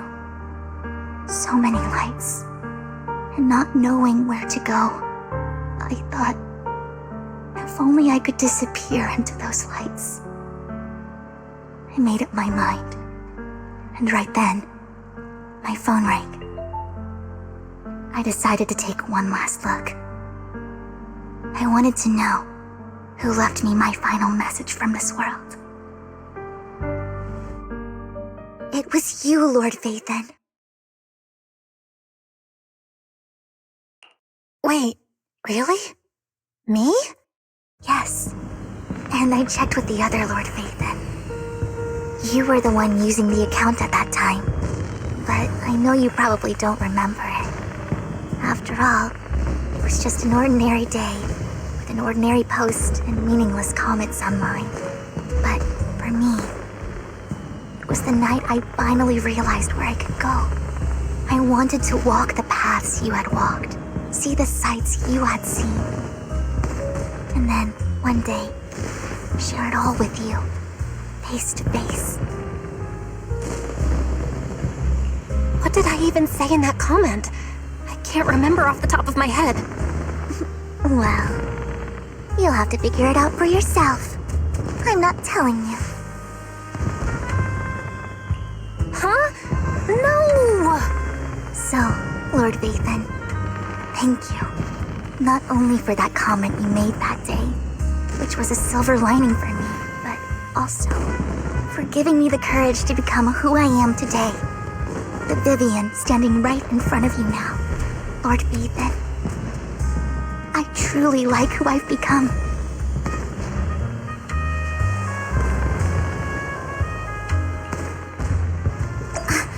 Lycon just sent a message.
Belle, you're back. Lycon told me he wanted to meet up with us online to discuss things when he returned. I'll call him now. Master Proxy, Miss Vivian. The gentleman Rena brought back has stabilized and calmed down now. Based on his account, we've identified where Hartman is hiding the core. He also mentioned that Hartman plans to trade the core with a group of people. We suspect that this group consists of members from the Exaltists. I knew it. Now that we have the location, it would be splendid if we could seize the sacrifice core before they do. Precisely. We hope you can head to the location as soon as possible to secure the sacrifice core.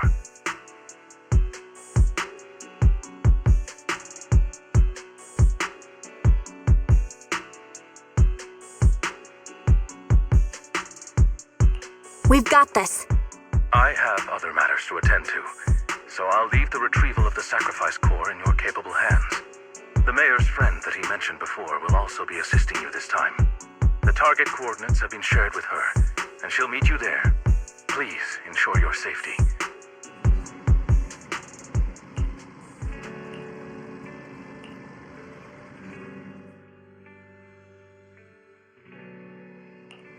Good day, Lord Phaeton. Starlight, it's time to shine! Ready for combat.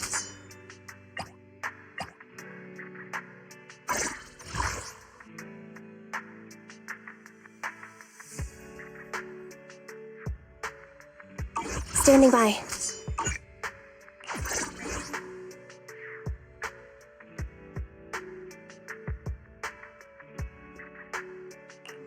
Ready for combat.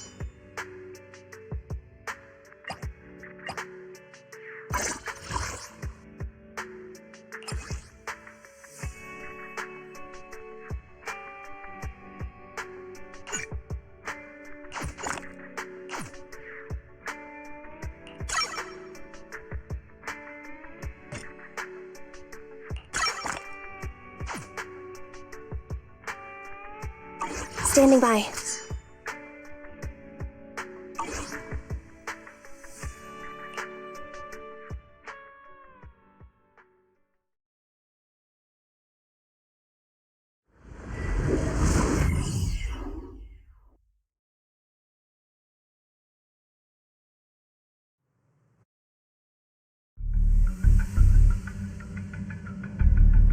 Where's the sacrifice core? Camille, you really think I'd stroll around with something this important? Plus, even though the Ravenlocks and the Exaltists have been working together for ages, I've hardly even met Lady Dina. I'm the one offering the sacrifice core here. I'm curious what Lady Dina's got lined up for me in return? I'm just here to verify that the core you mentioned is real. Once that's sorted, Lady Dina will give you a proper response. Our partnership isn't just talk. We need to be sure you have what we need before moving forward. Sure thing. I'll take you to where I keep the core. Once you verify it's legit, have Lady Dina come over. We'll lay everything on the table face to face. All right, lead the way. It seems Hartman is trying to bargain for more. What a greedy and insatiable man. It's just that, why would they only send Camille for something as important as the sacrifice core? And I can't shake the feeling that Camille doesn't want Hartman and Dina to meet. Why is that? Who's this Dina he just mentioned? Is she the leader of the Exaltists? Kind of. Lord Phaeton, I really think we should hurry. We must get to where Hartman keeps the core before anyone else does.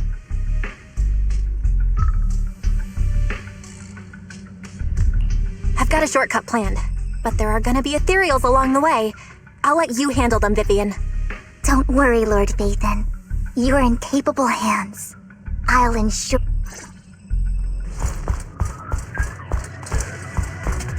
Ethereals! Stay away from Lord Phaeton!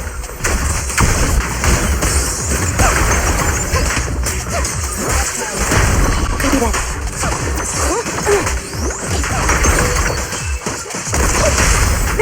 What's up?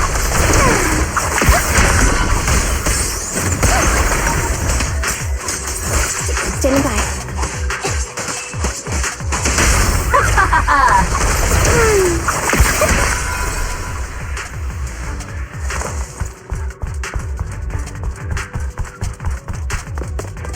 Looks like Hartman's trying to negotiate for more leverage.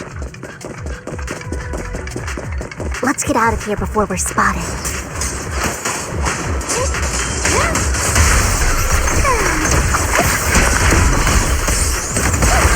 Let's keep moving, Lord Phaethon.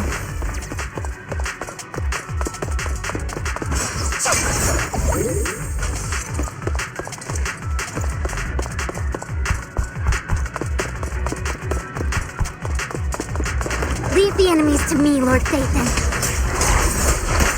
Evade now.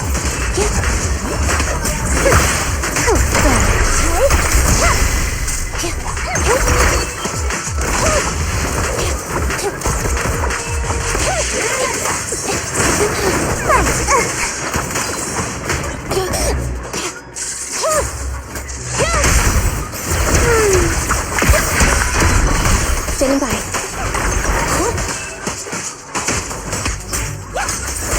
Better not get my truck. They're still over there.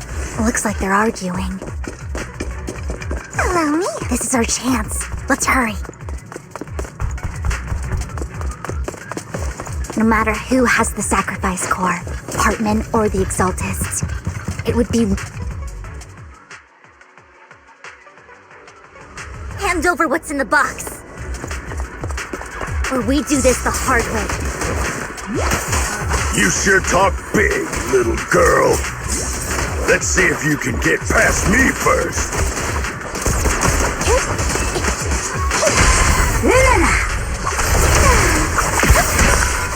Roger. Anyway, get on.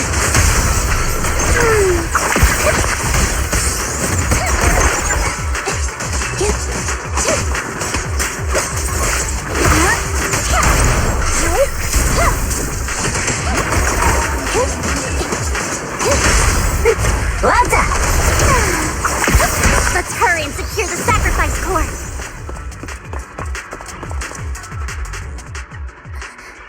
Lord Phaethon, the box is empty. So Hartman never kept the core here to begin with? How did you even find your way here? Where's the core in the box? What did you do with it? You call this keeping the sacrifice core safe?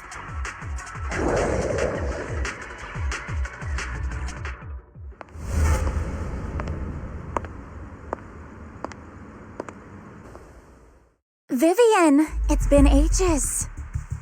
Dina! Oh my, you actually remember me. So sweet.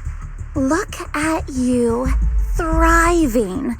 I thought you'd totally forgotten about our past. So, tell me, do you ever dream about the people you've killed? Are they crying in your head all night? Back then, I had no idea. You had no idea? While you were soaking up all that love from your daddy and everyone else, you had no idea what was going on? I wasn't... Lady Dina, Miss Vivian didn't actually... Camille, when did I say you could meet up with Hartman today? I just wanted to make sure the sacrifice core is legit. I was worried Hartman might try to pull a fast one on us. Really? So loyal. I thought you'd be more like the old days. Just a few words from Vivian and you'd be plotting my demise. Just like what you did with Father. I won't, Lady Dina. Don't even think about betraying me, Camille. You owe me for what went down back then. However, I do understand your worries. This core, it's fake. No way! I got this straight from Hugo. It can't be fake. How can you just claim it's fake without any proof? Ugh, seriously?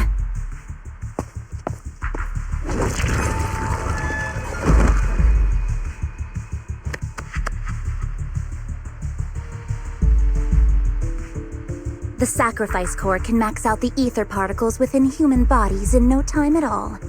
But look at your little subordinate. How uncouth. He's making noises like some animal. Can you shut him up? So annoying. The masterpiece Father made for the Creator isn't this worthless piece of junk you're holding. So, the real core. Vivian, where do you think the sacrifice core is really at? I don't know. If I knew where the real core was, I'd destroy it without a second thought. Dina, you understand what the sacrifices are. And you know those who were blessed should not have to endure such horrors. Oh, they shouldn't have suffered those horrors. Weren't you the one who decided if they'd be blessed or not? If it weren't for your tears, how would they have encountered such misfortune? How self-righteous, Vivian. Their fates were in your hands. It was you who brought disaster on them. Landon just needed an excuse. He needed someone to blame. Whether I shed tears or not, he'd treat living beings as mere subjects for his sacrifice experiments. Dina, you know all of this. Landon even went so far as to sacrifice you.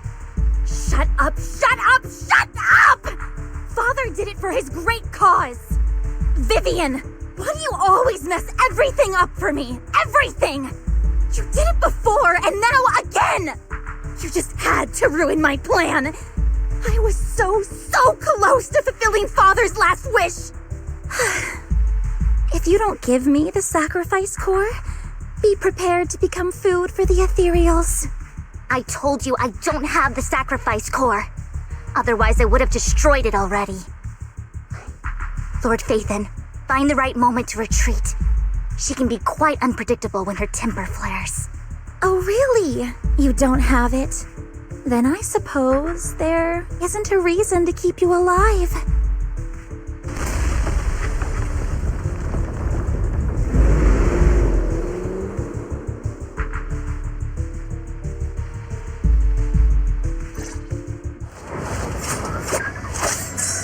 More ethereals are coming.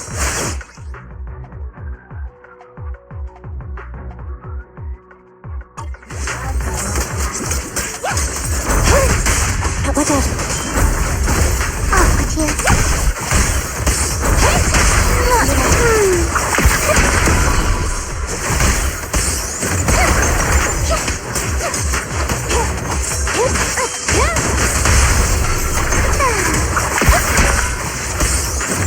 Too many.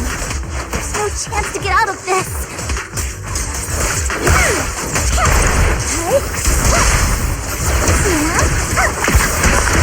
Copy that.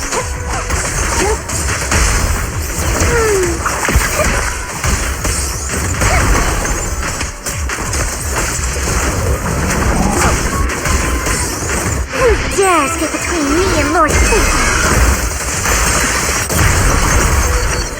Roger. Fracture!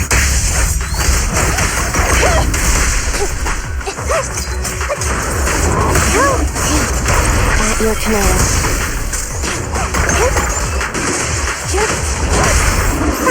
A boring opponent.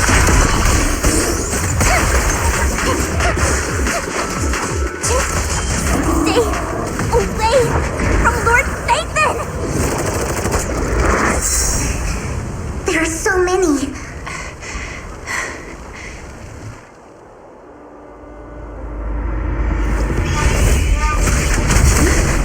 It's ink.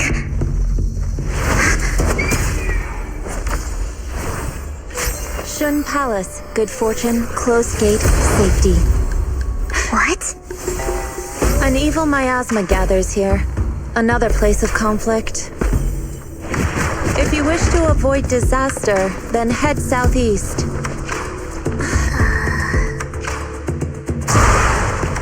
Now! Thank you.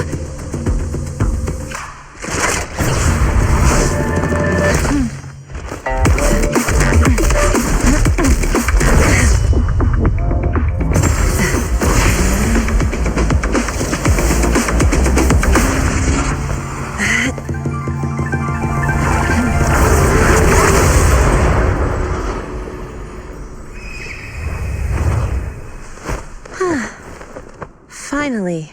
Peace and quiet.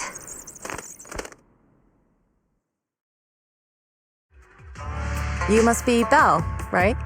Mayflower mentioned a special partner might need my help. Can I ask, who are you? I'm the 13th generation master of Yunque Summit. You can call me Yixuan. Mayflower passed along your info, and I was curious what kind of person you are, so I came to see. At first, I thought it might be a hassle, but your energy feels really calming. Quite nice, actually.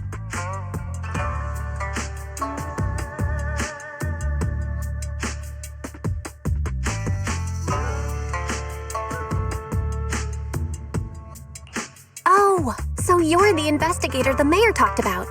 Yes.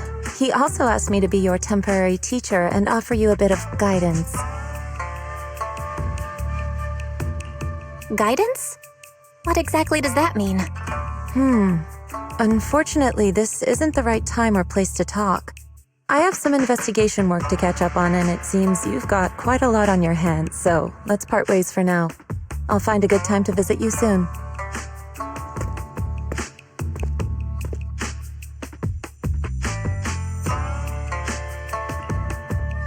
I'm so sorry, Lord Vathan. I'm just not feeling very well. I think I'll head back for now. I'll investigate the sacrifice core and reach out once I find something. You definitely need some rest. Let's get out of the hollow.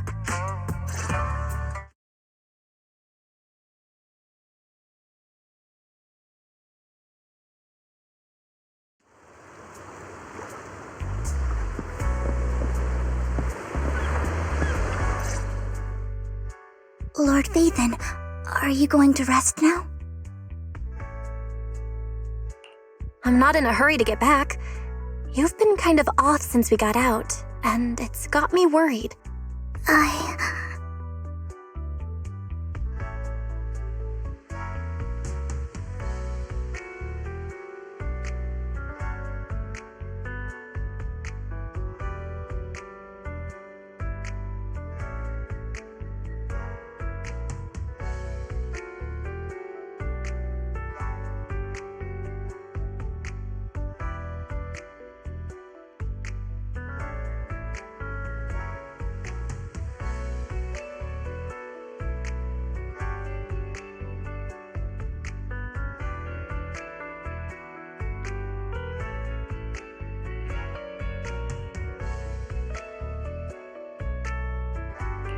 If something's bugging you, just spill it if you want to.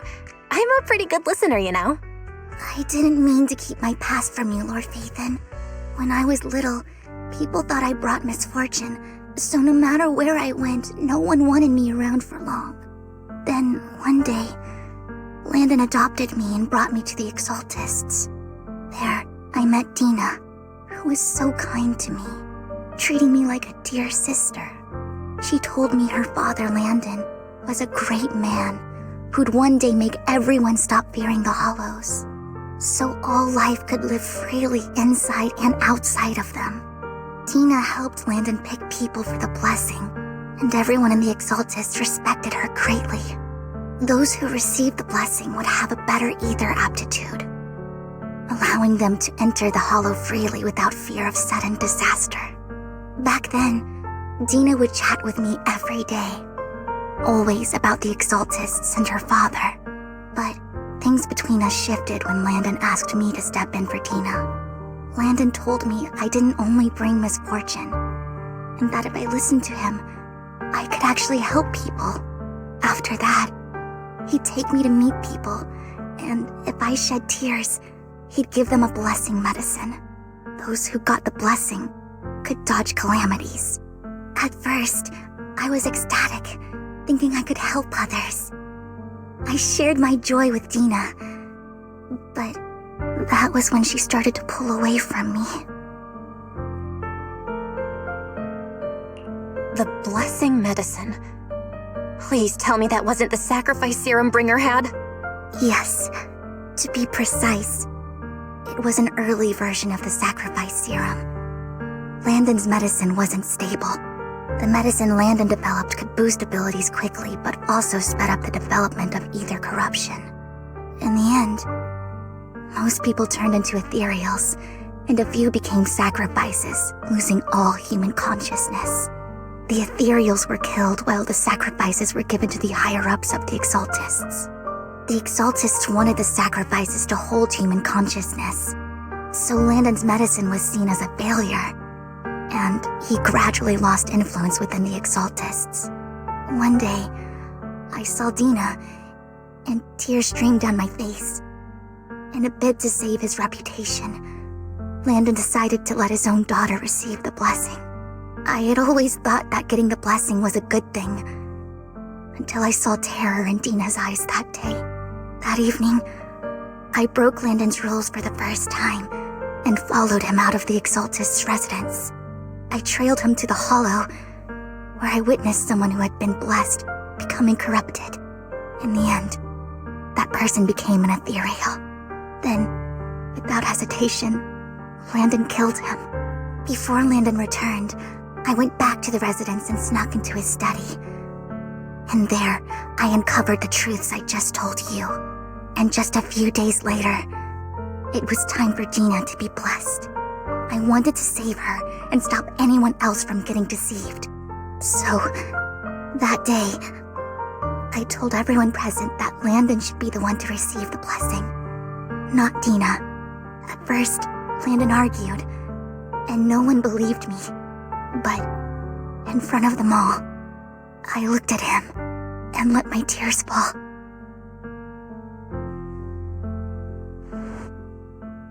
Lord Landon, please accept the blessing. Vivian, you... Why won't you accept the blessing? Were you lying to us? Ungrateful fools! You have no use anymore! Liar! Run! Run! Dina! Dina, wake up! We have to go! Vivian? What's happening? Listen to me! Lord Landon's so-called blessing isn't...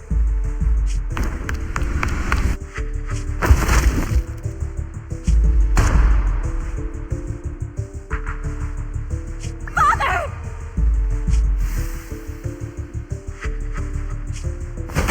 No, I was just...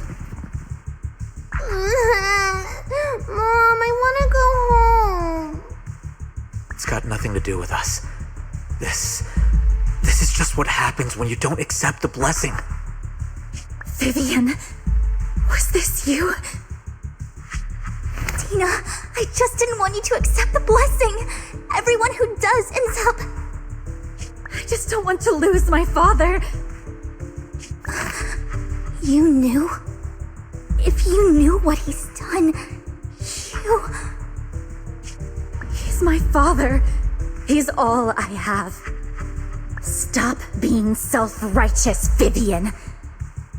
You only ever bring misfortune.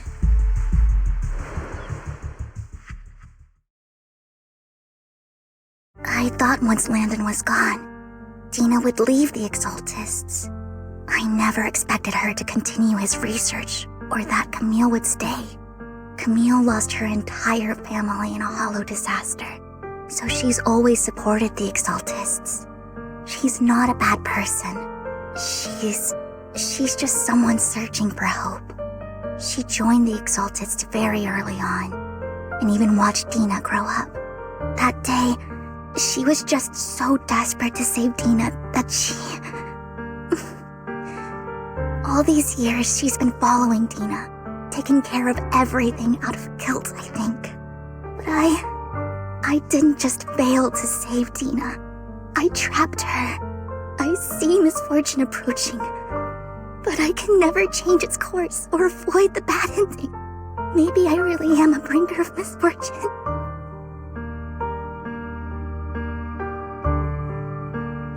No way.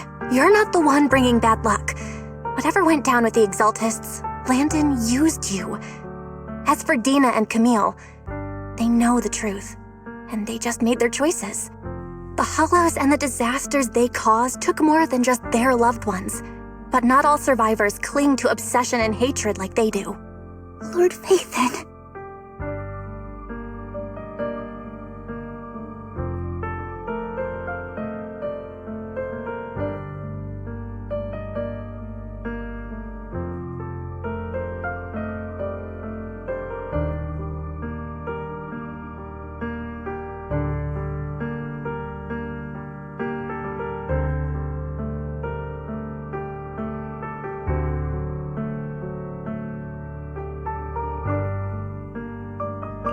You need to believe in yourself.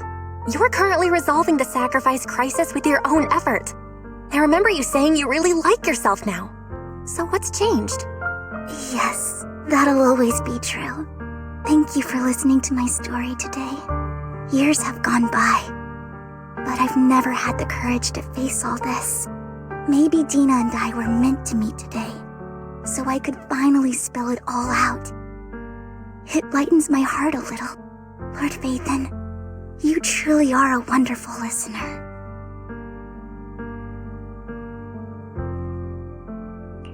Whenever you're feeling down, don't hesitate to come to me. I will. It's been such a long day. You must be exhausted.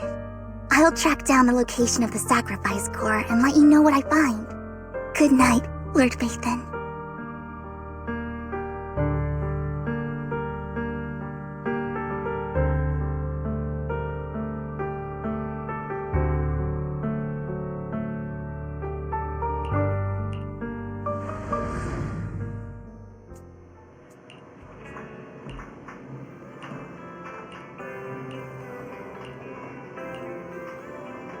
Welcome to Shipspeed. And final record. Experience the atmosphere from Old Eridu.